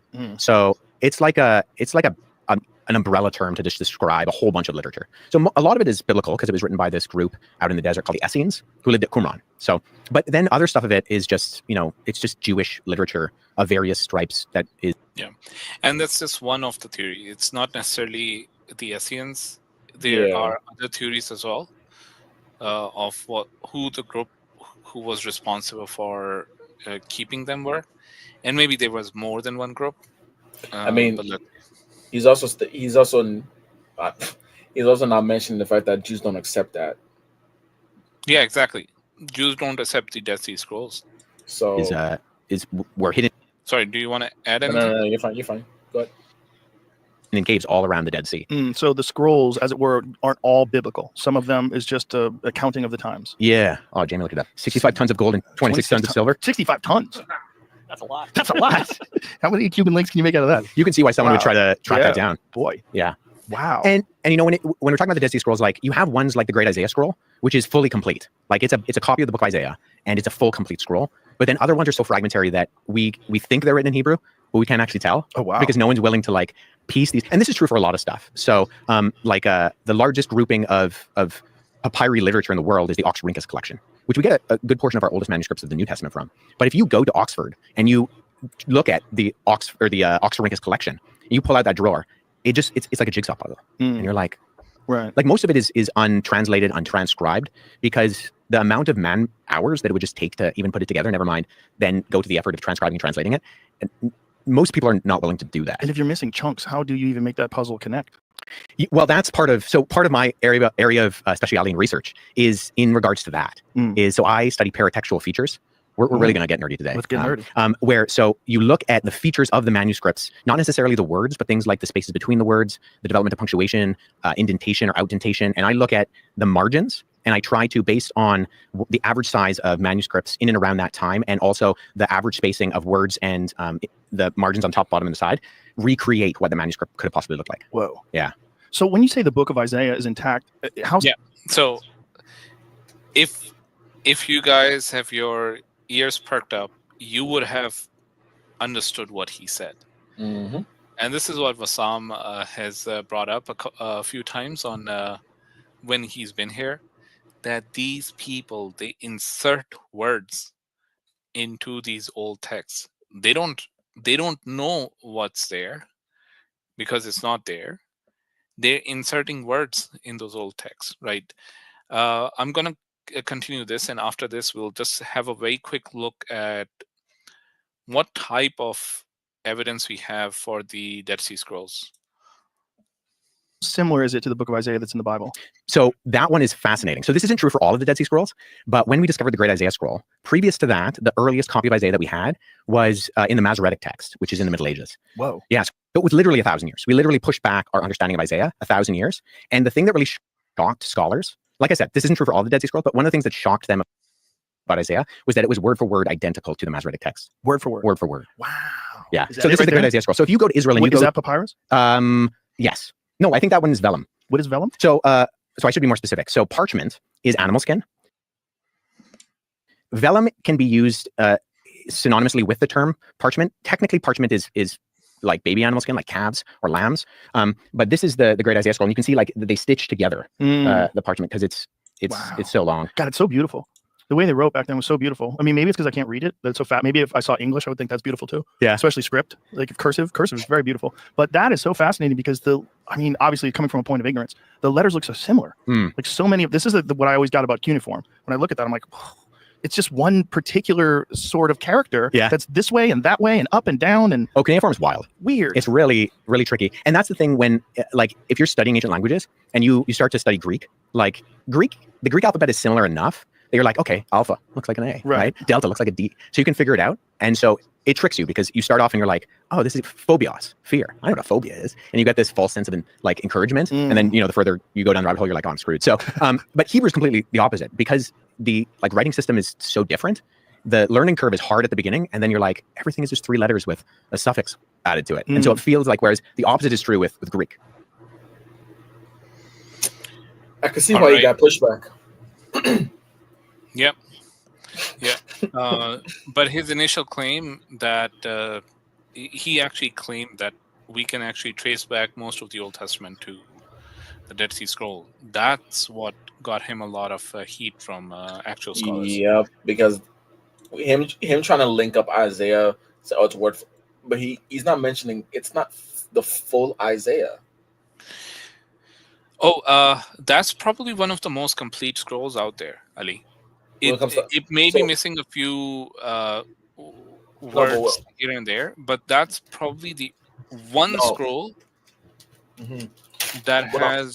that's almost complete. When it comes to the notion, because if you look at it from, they're trying to test it against the Masoretic text, but I think that would have been, when you use the Masoretic text, what you're really saying is it matches the Masoretic text. So yeah, why is it? So then here begs the question: why exactly do the Jews don't? Why exactly don't the Jews, if it's really honest with the Masoretic text, why don't the Jews accept it? Because it says different things. Yeah, that's so I know what you're trying to point out, but there's, so from what I've understood so far on what I've read, the Dead Sea Scrolls, most of the books of the Old Testament do not exist in as a complete manuscript. Isaiah, and I think there's one other book which they have, if not fully there, but they have substantially. Even if there are textual variances, that's a different matter, but at least as a book, it's substantially there. So anyway, I was actually going to show to the audiences, because this is an important piece, right? This is chapter 6. And if you remember, we talked about chapter 6, that there's about 9 verses or so that exists with chapter 6. Okay, so here is actually what exists. So it's not a full verse, even though we took 13, 14, 15, 16, 17, 18, 19, 20, 21. Okay, so all of these verses, 1, 2, 3, 4, 5, 6, 7, 8, 9, right? Of these 9 verses, even though in our calculation, when we did that, right, we basically said, okay, just to be generous, we're counting about 29% of the text so far up to chapter 7 that we're saying exists in the Dead Sea Scroll or could be traced back to the Dead Sea Scroll. Now, this is actually a map of what the Dead Sea Scroll looks like. Okay, wherever you see it grayed out, that doesn't exist on the scroll. Okay, the only thing that exists in the scroll is this letter or this word. Okay, now this is basically verse 13, and they're able to find one word. So even though we actually took it as a whole verse by being just being generous with them, right, it's much worse than that. So there's only one word from verse 13 that exists there. 2 words from 14, 3 words from 15, 2 from 16, 2 from 17, 3 from 18, 2 from 19, 2 from 20, and 3 from 21. So really, it's just the idea that something can actually be traced back. That's based on a lot of assumptions. And some of the big assumptions being that the rest of the verses are actually going to be the same. They're jumping to that conclusion that somehow all of the rest of it is going to be the same. And that's how these, their so-called scholars read it. Okay. Now, they don't have any proof of these words that you see here. These words are coming from almost 1100 years after these black words. We're saying that we're supposed to trust these Jews to have not made any changes or errors in those 1100 years, when we know that there was this conflict between the Jews and the Christians, and their interpretation of the Bibles had contrary views to it. So it's really important for Muslims to be aware that when it comes to them, these people don't have anything. Now, even other chapters, when you start looking through it, it's just, yes, you are being generous, but at the end of the day, there's almost nothing there. The fact that the reason why it jumped from chapter 6 directly to chapter 12 is because in the Dead Sea Scrolls, we don't have a chapter 7, 8, 9, 10, 11 at all. In chapter 12, we have verse 4 and 5, three words from those chapters, right? Chapter 17, we're jumping to chapter 17 after chapter 12. So 13, 14, 15, 16 does not exist. Nothing for that. 17, one word for chapter 12. 13, 14, we've got nothing. 15, one word. 16, one word. 18, 19, and then we go to 18 and so on. So this is really what they have, and they basically claim, based on this evidence that they say, they're claiming that the Old Testament, as they have today, is reliable because it can be traced back to the 1st century or the 3rd century BCE. Now, it's still being super generous. Very. It's reliable because there's at least 1,000-year difference. Okay. Yep. This is it's just eye-opening once you start diving into this.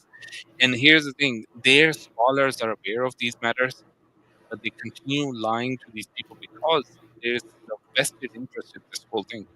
Yeah, I mean, it has to be true. So now they're looking for again, it's like what we talked about earlier. Any little thing that they can hold on to, they have to do so. Yeah, because what are these people gonna do at the end of the day? What's the point for someone like Bart Ehrman to continue studying the Bible when he knows that the Bible is false? What is the only reason he's doing that? Because that's his bread and butter. That's how he makes money. He stops reading the Bible, he stops making money. It has to be relevant. That's why he, from time to time, and for some reason, when Muslims quote him, now Bart Ehrman he's been used as the as the Muslims' best friend. That's how it's being used as. Oh well, Muslims are always going to go to Bart. That's why even Christians are starting to expect that. That's why sometimes when I wasn't going to say Bart Ehrman, no, and they use Bart Ehrman thinks like, okay, who cares? As if Bart Ehrman's our go-to. On one hand, yes, because he ruffles the feathers of a lot of Christians when it comes to their beliefs. But one thing to understand about Bart Ehrman, he's not a fringe, and that's one thing people need to understand. He's not a fringe scholar. He's not. Many of the things that he's claiming, there's a difference between when he says there's a difference between when he says what his views are versus what the text or what the evidence says. Because every time he's talking, well, I think it's without a doubt. Okay, he's concluding that. However, when he talks about, well, the Gospels are anonymous, what is he using? He's not saying, well, no. He's basically basing it upon the evidence that's given, the scholarly evidence, the manuscript evidence. Whereas when he uses his, well, was Jesus actually crucified? The historical Jesus actually crucified? What is he using? He's using his worldview. He's a naturalist. So of course he's not going to believe. He's not going to even hold it possible that not only the resurrection actually happened, but the ascension didn't happen either, because he doesn't subscribe to any metaphysical events. So that's his personal views. That's his stance on that. And I still don't get. I personally, I do think we Muslims we do need to expand our information rather than just stick to Bart Ehrman, as much of a scholar as he is. But he should not be our go-to, because now Christians will try to dismiss him, and that's what they do. The moment you try to bring up Bart Ehrman, the first well, he's not a Christian, so Yeah, exactly. They don't realize what we're quoting him for. So the reason why we quote him is because of the fact that Bart Ehrman has done the research into the manuscripts of the New Testament. Like, he's someone who knows what the original manuscripts was written in the original manuscripts that you guys are you don't have access to, number one, and number two, the Bible that you're reading is based off of those manuscripts. So you're in a roundabout way placing all your faith in the very people that you're criticizing, because that's the translations, that's the versions. yeah, these are the Those are the guys that's people who responsible for exactly, selecting your version, and the words and meanings that go into those Old Testaments and New Testaments. So you cannot ignore these people. You cannot dismiss these people. These people are telling you that this is how it's done, and you're gonna ignore that. You're this is just blind faith and complete nonsense. Okay. So All right. You want to keep this going for like what, another 10 minutes, or are you ready to close down? We're pretty much done. Let's see 5-10 minutes.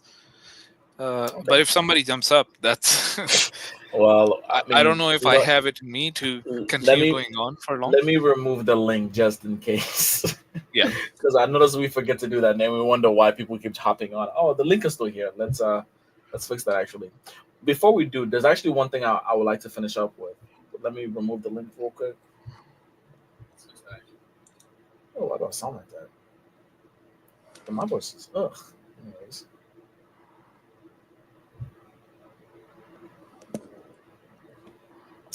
All right. Let's do this. Move and pin. There we go. So one thing I was gonna say is that so I was listening to Rabbi Singer a couple of days ago, right?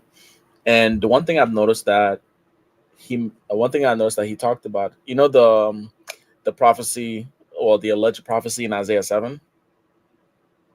Yeah. He said something that actually got me thinking. He said the prophecy is not Isaiah 7 verse 14. The prophecy is the next verse. I said, wait a minute. So let me actually pull it up, okay? 1 second.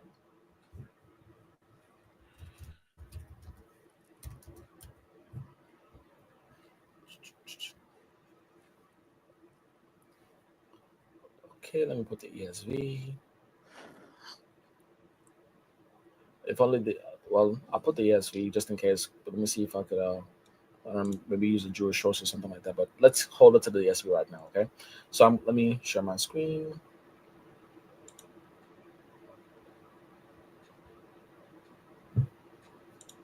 So yeah, so as you guys can you guys see my screen? Yes. So of course the prophecy is the sign of, quote unquote, the sign of Emmanuel, right? What do Christians say? Oh well, therefore the Lord himself will give you a sign. Behold, the virgin, okay, shall conceive and bear a son. So now, here's where this doesn't make sense, right? First of all, what's going on right now? Talking about Isaiah and King Ahaz, who is the king of the kingdom of Judah, right? So yeah, Ahaz, son of the king of Judah. So right now, Ahaz is facing an attack from the Assyrians and the Northern Kingdom, because the Northern Kingdom and the Assyrians are in cahoots, basically. And now he's in fear, right? So literally, war is about to come. He's about to be attacked, That's what's going on, right? Now, in order to calm him down, Isaiah comes in and gives him a prophecy, a sign to show that everything is going to be okay, right? Now, let me read from verse 10. What does it say? It said, "Again, the Lord spoke to Ahaz, ask a sign of your Lord. Let it be deep as Sheol or high as heaven." But Ahaz said, "I will not ask. I will not put the Lord to the test." And he said, "Hear then, O house of David, is it too little for you to weary men, that you weary my God also? Therefore, the Lord himself will give you a sign. Behold, the virgin shall conceive and bear a son, and shall call his name Emmanuel. He shall eat, and this is the key. He shall eat curds and honey when he knows how to refuse the evil and choose the good. For before the boy knows how to refuse the evil and choose the good, the land whose two kings you dread will be deserted. So, Achi, what's the verse? The prophecy is right here, because what's going Yeah. on right now? Right? What's going on? King Ahaz is facing an attack from the Assyrians and the northern kingdom, right? Isaiah is giving him a prophecy trying to tell King Ahaz that the kingdom of Judah would not be overrun. So how will King Ahaz know? Remember, who is the prophecy for? The Lord himself shall give you a sign. The prophecy is for King Ahaz. The Lord will give you a sign. A sign of what? A sign that you have nothing to fear. What's the sign? There's going to be a son born, or shall conceive or bear a son, and what happens is, and shall call his name. Okay, let's step by step, right? I'm even willing to grant the name virgin for right now, right? Therefore, the Lord himself will give you, King Ahaz, a sign. Behold, the virgin shall conceive and bear a son, and shall call his name Emmanuel. Faisal, who's going to call his name Emmanuel? To be honest, Ali, this is pretty much it for me. Oh, Don't okay, ask okay. me questions. So sorry about that. Okay, so I'll No hurry worries. this up. So behold, the virgin shall conceive and bear a son, and shall call his name Emmanuel, meaning the virgin, the person over here, is going to call his name Emmanuel. She is going to call him Emmanuel. Not he will be called Emmanuel. She will call him Emmanuel. That's one. And two, he shall eat curds and honey when he knows how to refuse the evil and choose the good. For before the boy knows how to refuse the evil and before this happens, before the boy figures out how to, meaning the age of accountability, meaning puberty, before the boy gets to puberty, meaning for before the boy knows how to refuse the evil and choose the good, the land whose two kings you dread will be deserted. Which land is he talking about? He's talking about the Assyrians and the northern kingdom of Israel. The land whose two kings you dread will be deserted. The Lord will bring upon you and upon your people and upon your father's house such days as have not come since the days that Ephraim departed from Judah, the king of Assyria. Literally, God, this itself, for one, well, this whole passage is saying that, for one, the virgin, which, by the way, how on earth can a virgin conceive a child? Now, unless Christians want to tell us that there's an immaculate conception right here. Is that what Christians are trying to tell us? That this virgin is conceiving a child? Now, what's the problem with that? Well, either that means it's fornication, or that means it's an immaculate conception. And I'm willing to grant what it says, even though it's a mistranslation. The word is not virgin. The word is young woman. Alma. The word is young woman. The young woman shall conceive and bear a son, and shall call his name Emmanuel. The young woman is going to call his name Emmanuel. I know if I saw your toast, my apologies, okay. But everyone, can you guys let me know anywhere in the New Testament Mary ever called Jesus Emmanuel ever in the New Testament? Can you guys say yes or no in the chat?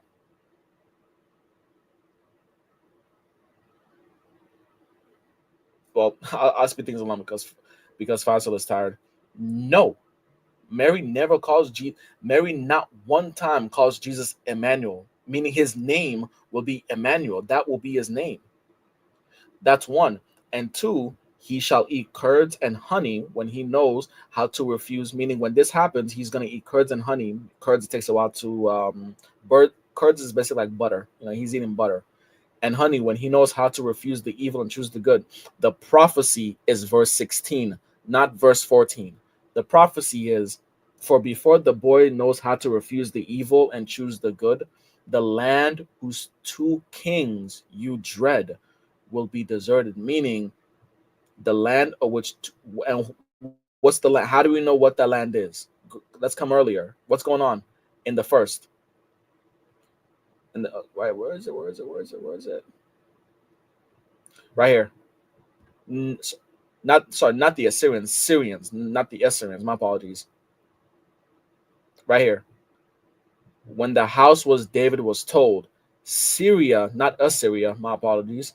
Syria is in league with Ephraim. Those are the two kings. So these two lands, the land of Ephraim and the land of Syria, have come together and trying to attack Judah, the kingdom of Judah. And Isaiah is telling King Ahaz that you have nothing to fear because, again, two kings are coming after him. Isaiah is telling King Ahaz, you have nothing to fear. And the way of which you know you have nothing to fear is what? The Lord will give you, King Ahaz. The Lord will give you a sign. Behold, the virgin, even though it says young woman, shall conceive and bear a son, and shall call his name, the virgin or the young woman, shall call his name Emmanuel. And going down to verse 16, for before the boy knows how to refuse the evil and choose the good, the land whose two kings you dread will be deserted. Meaning, you have nothing to fear because before the boy hits puberty, before the boy even knows what's going on, those two kings will be the land of which those two kings are trying to attack you is going to be deserted. That's the sign. That's the prophecy. Sorry, not the prophecy. That is the sign to King Ahaz. So it's not verse 14. It's 16. Okay. And I said, wow. Wait, what are we talking about? We're talking about Isaiah 7:14, I know, but did someone bring it up or? No. I was telling you know what? Since you're here, DeAndre, obviously you're not sleepy. At least not sleepy yet. Okay, I'm gonna call it a night then. Yeah, Ali? he's gonna go to bed. All right, I'll take it from DeAndre is here. Okay, right. Juan. Assalamu alaikum wa rahmatullah. Wa alaikum salam wa Waalaikum rahmatullahi wa barakatuh. assalam wa rahmatullahi ta'ala wa barakatuh. So DeAndre, if you don't mind, I need a partner here. So Okay, go on. what's the sign that Christians like to use when it comes to Isaiah 7? Verse 14. Okay. Now, do you know what the sign is about?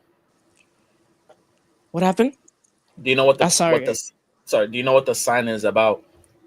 Yeah, of course. So it's basically King Ahaz was going to war with these two kings. And he basically meets up with Isaiah.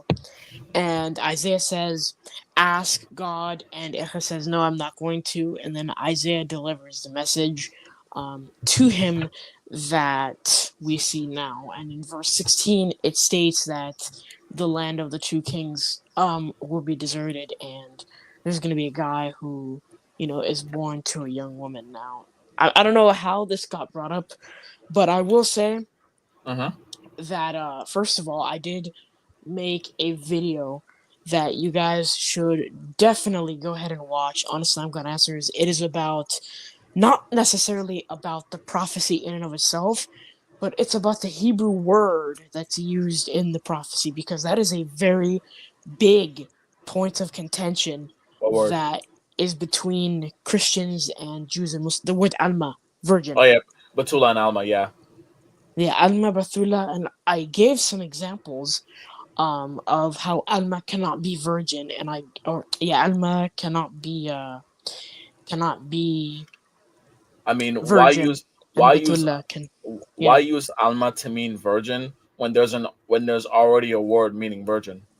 Yeah, but they will say that Alma doesn't that Betullah doesn't actually mean virgin, Yeah. which is a completely different discussion on its own. So I did give a couple of examples from the scriptural passages, and so you guys could definitely watch that. And again, this is in the context of King Ahaz's war. So Jesus came 700 years after King Ahaz, but the context in which the message was delivered is talking about King Ahaz being, redeemed by God. Exactly. But Christ, how could Christ come and help King Ahaz with his calamity? Yeah, 700 years later, when Syria and Ephraim Exactly. didn't exist anymore. Exactly. And on top of that, for real, it says who's going to call the boy's name Emmanuel? Say that again. Version. Who is going to call the boy's name Emmanuel? Is it everybody or is it the mother? I think it's the mother. So no, I'll say it, and I'm for right now. Let's grant the fact that it says virgin. For right now, let's grant them that. Okay, Therefore, the Lord Himself will give you a sign. Behold, the virgin shall conceive and bear a son, and shall call his name Emmanuel. Yeah, who's gonna call his name Emmanuel? The mother, yeah, the mother. The mother. Now, here's the question: where in the entire New Testament does Mary call Jesus Emmanuel? Never, not once. Not one time. Not one time. And again, never, like I told everybody earlier, and of course you already knew this, DeAndre, but the prophecy is in verse 16, because and again it says, "For before the boy knows how to refuse evil and choose good," meaning age of accountability, meaning before the boy grows up to be even a teenager, or at least around like 5, 6, 7, 8 years old, the land which those two kings you dread will be deserted. And it says here, the Lord will bring upon you. Who's you? King Ahaz. Ahaz. Right? And upon your people, and upon your father's house. Whose father's? His house. Such days as have not come since the day that Ephraim departed from Judah, the king of Assyria. So, and again, this is not something that Jews even take to be messianic. It's a sign that was literally just for King Ahaz. That was it. Because why? I'm sorry. No, go. No. It's just like how you said earlier with the shroud.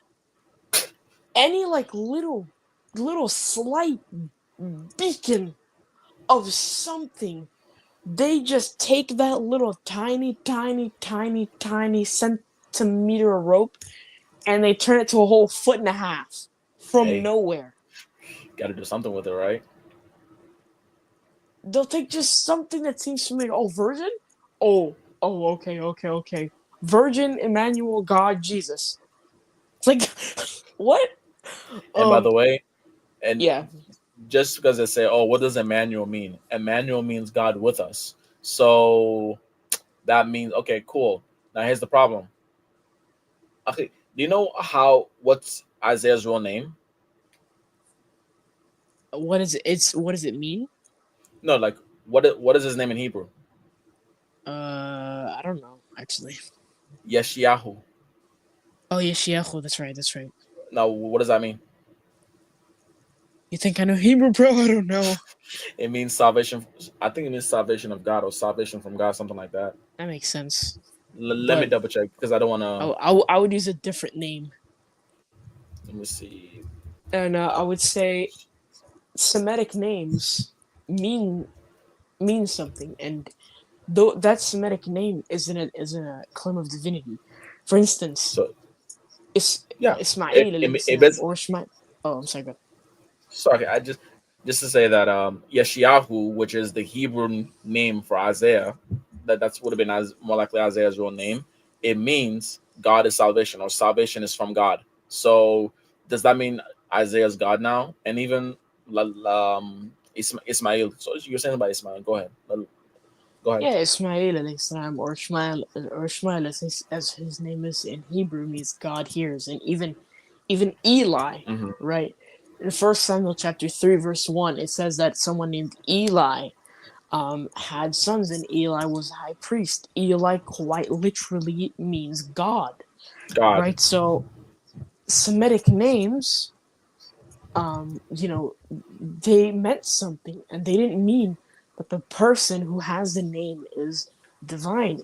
They mean that the person who has the name is describing the person's God.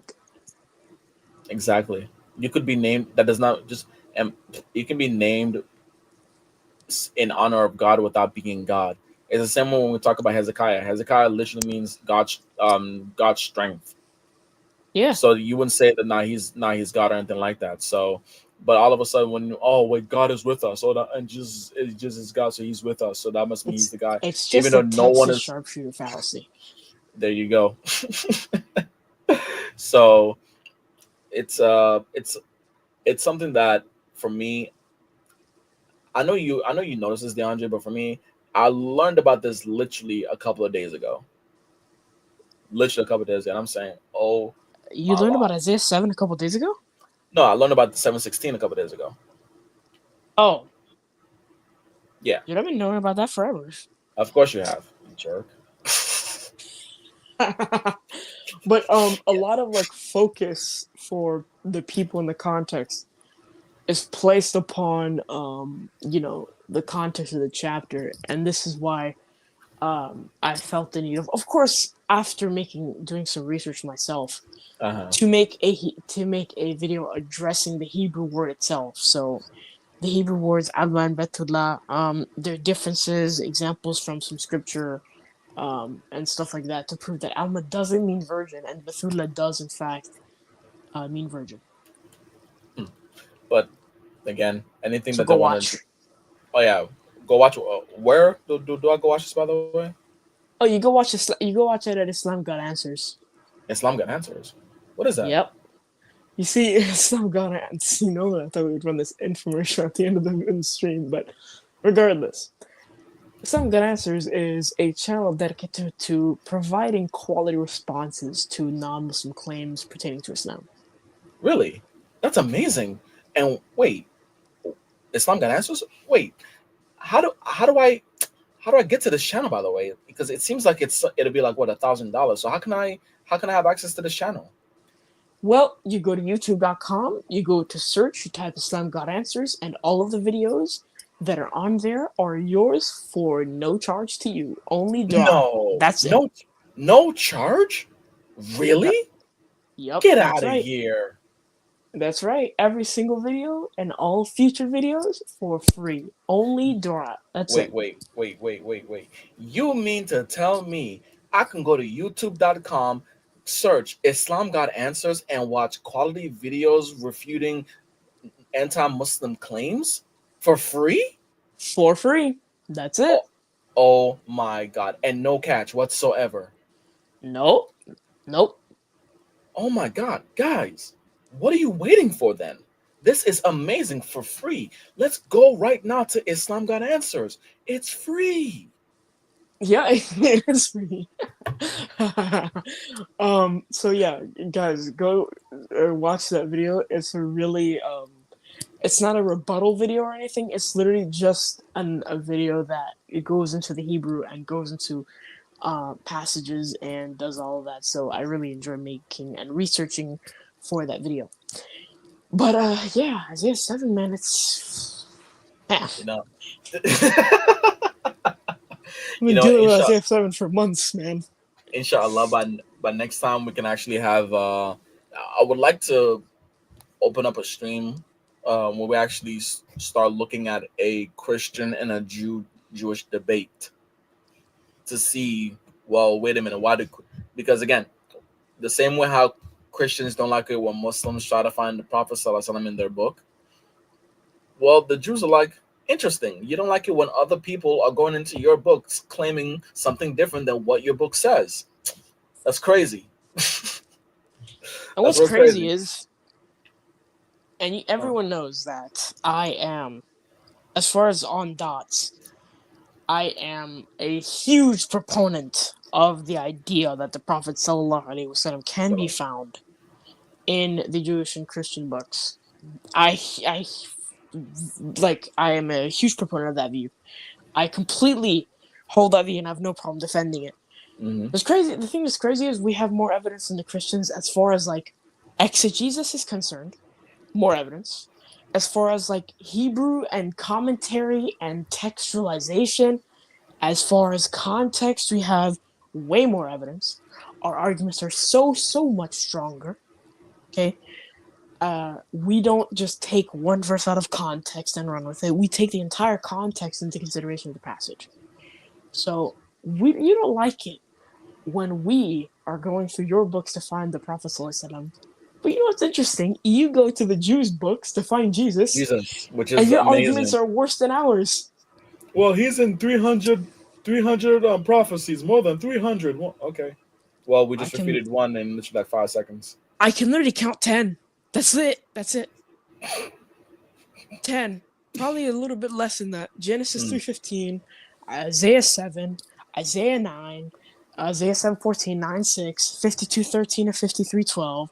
Then you got Daniel 7, Daniel 9, Zechariah 12:10, and then that's it. Oh yeah, don't forget Isaiah. Jeremiah 31.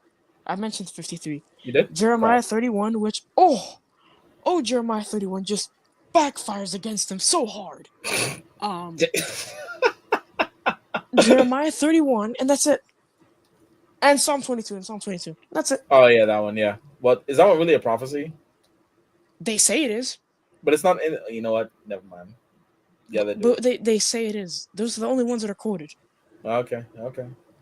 Wait, Psalm 22 is not quoted in the New Testament. No, none of them are quoted in the Testament, my friend. I'm talking about quoted by missionaries. Oh, my apologies. Okay. All right. Well, inshallah, we'll begin breaking this down. And you know, the funny thing is, I remember now one of their trump cards was Hebrews 1 verse 8, and now that's not where it says your throne, oh God. All you guys just basically have to do is just tell them, what does it say in the next verse? I was gonna be like, who wrote that? And they'll be like, oh, Paul wrote it. And I'll be like, okay. No, he didn't. Paul, but okay. Paul says Jesus is God. That's never been my argument. Paul always says that, and freaking Ignatius says that, and Irenaeus says it. My point of contention is that they never said Jesus was co-equal and co-eternal and co-substantial and independent with the Father. It's never my contention. Personally, that where it says your throne, O God, but here's the problem. What Jesus himself refutes that in John chapter 10, because what does he do? He references Psalm 82 verse 6, where God calls the judges gods. So God calling Jesus God does not mean he's God, because God also called the judges gods. Exactly. But then he says in verse 9, he says, therefore God, your God, that's different. Emphasizing. It's the thing, right? Because people will be like, and I've seen a stupid that made this argument. They'll be like, oh, the Muslim will tell you, show me one verse in the Gospels where Christ claims to be God, and then he'll be like, okay, and then he's gonna be like, okay, I can't show you that, but now you show me a verse in the Quran where Jesus says he's the Messiah. Now, obviously, we both know the inherent difference that we don't believe the Quran are the words of Christ. We believe the Quran are the words of Allah subhanahu wa ta'ala. So Allah subhanahu wa ta'ala saying he is Allah, that can be easily found. But Jesus saying he is God in the Gospels, which are the words of Christ, that's different. And then he goes, oh, well, God can say it for him. Well, it's the same thing here. And then he goes to Hebrews 1. And I say, okay, who wrote Hebrews 1? Did God write Hebrews 1? Or did Paul write it? And then as far as Hebrews 1:9, like this is something like, very common. Polycarp says, that the Father is the God and Father of Christ. that God raised Christ up from the dead. I mean, you know, the apostles say this, and Paul says this, and Polycarp does too. Polycarp mentions, you know, the God and Father of Christ, speaking in the context of the resurrection. Ignatius does this too. You know, and don't get me started on Irenaeus, because man, Irenaeus, Oh no, he goes hams. he's a nightmare. He's a nightmare to these Trinitarians. Yeah, he goes hams. Yeah, so it's just not good. It's not good. Anyways, well, I think that's enough for tonight. Alhamdulillah, we've gone for 5 hours. Yeah. Let's cap it here, okay? All right. So everyone, please do go subscribe to Islam Got Answers. And for those of you that may have missed it, I am opening my non-Dawa related history channel, or history conversation channel after Ramadan. So please stay tuned for that. And again, I'm still looking forward to having a first topic. The Napoleonic Wars, that's a good one. Reaction videos, that's another one. Maybe even holding a debate or something like that, or anybody can come up. We'll see what happens then, inshallah. But anyways, guys, please do like Dots Connected to Islam if you have not like the stream from Dots Connected to Islam. If you guys have not done so already, like, share, and subscribe. If you have not done so already, please let's get the word out there more and more and more. And now that we've gotten the fanatics out the way, or the schematics out the way, DeAndre, is there anything else you want to say? Yeah, I guess I'll close this off, inshallah. Please do. Bismillahir Rahmanir Rahim. Alhamdulillahi Rabbil Alameen. First of all, I would like to end by giving praises to Allah subhanahu wa ta'ala, the one who makes everything possible, and the one who creates, who is the creator of the heavens and earth and everything in between. He is every single bit of our da'wah, every single second of every minute of every hour of this live stream, where we engage with Christians and atheists and agnostics, and even engage with each other and speak about Islam and speak about the Quran and speak about everything that we speak about. It is every single part of it is for Allah subhanahu wa ta'ala, and He will inshallah ta'ala reward us of hasanat for all of that we are doing. Again, as He states in the Quran, chapter 41, verse 33, that there is no better speech than that which calls to Allah subhanahu wa ta'ala and to submit to Him. So keep that in mind. And second, I'd like to thank the Dots Connected members, Brother Ali, of course, Brother Faisal, of course, Brother Fawad, even though he's been taking a hiatus, but, you know, make dua for him, of course. And all the Dots Connected mods. You guys are amazing. Goated. Jazakallah khairan to all of you guys, all of the Dots Connected mods. We definitely appreciate your work. We appreciate you, and may Allah reward you. And obviously, of course, you guys, the subscribers who make everything possible. Of course, we appreciate you as well for listening into these ramblings. And listening, yeah, especially for Ali. I know it's difficult, so I can understand that, but we definitely appreciate you guys for tuning in. I would just ask, just subscribe to Dots Connected, subscribe to Islam Got Answers, like, share these videos to any Muslims or non-Muslims you may, you know, want us to speak to, engage with. You may want, because Muslims can benefit from da'wah too, and something very important. Muslims benefit from da'wah too. It's not just for non-Muslims, because Muslims, da'wah makes it possible for Muslims who haven't really been in the field of da'wah to know why they're Muslim. Because some people might be born Muslims and they're praying 5 times a day because it's familial and it's something they're cool with. But when it comes to why intellectually they're Muslim, they might not know. And so da'wah is a good way to establish that foundation, which only leads to more reward because you do more things, because now you know Islam is definitely true. So remember your brothers and your sisters, our brothers and our sisters that are being oppressed by these people, and may Allah subhanahu wa ta'ala keep them, all of us, steadfast on the Salat al-Mustaqim. Allahumma ameen. Ameen. With that out of the way, I would like to send you guys off for the night. I will see you in the next time. And this is, of course, from for to Allah subhanahu wa ta'ala. سبحانك اللهم وبحمدك وأشهد أن لا إله إلا أنت أستغفره وأتوب إليك. For those who are watching, Assalamu alaikum wa rahmatullahi ta'ala wa barakatuh. You guys take care. Wa alaikum salam wa rahmatullahi wa barakatuh.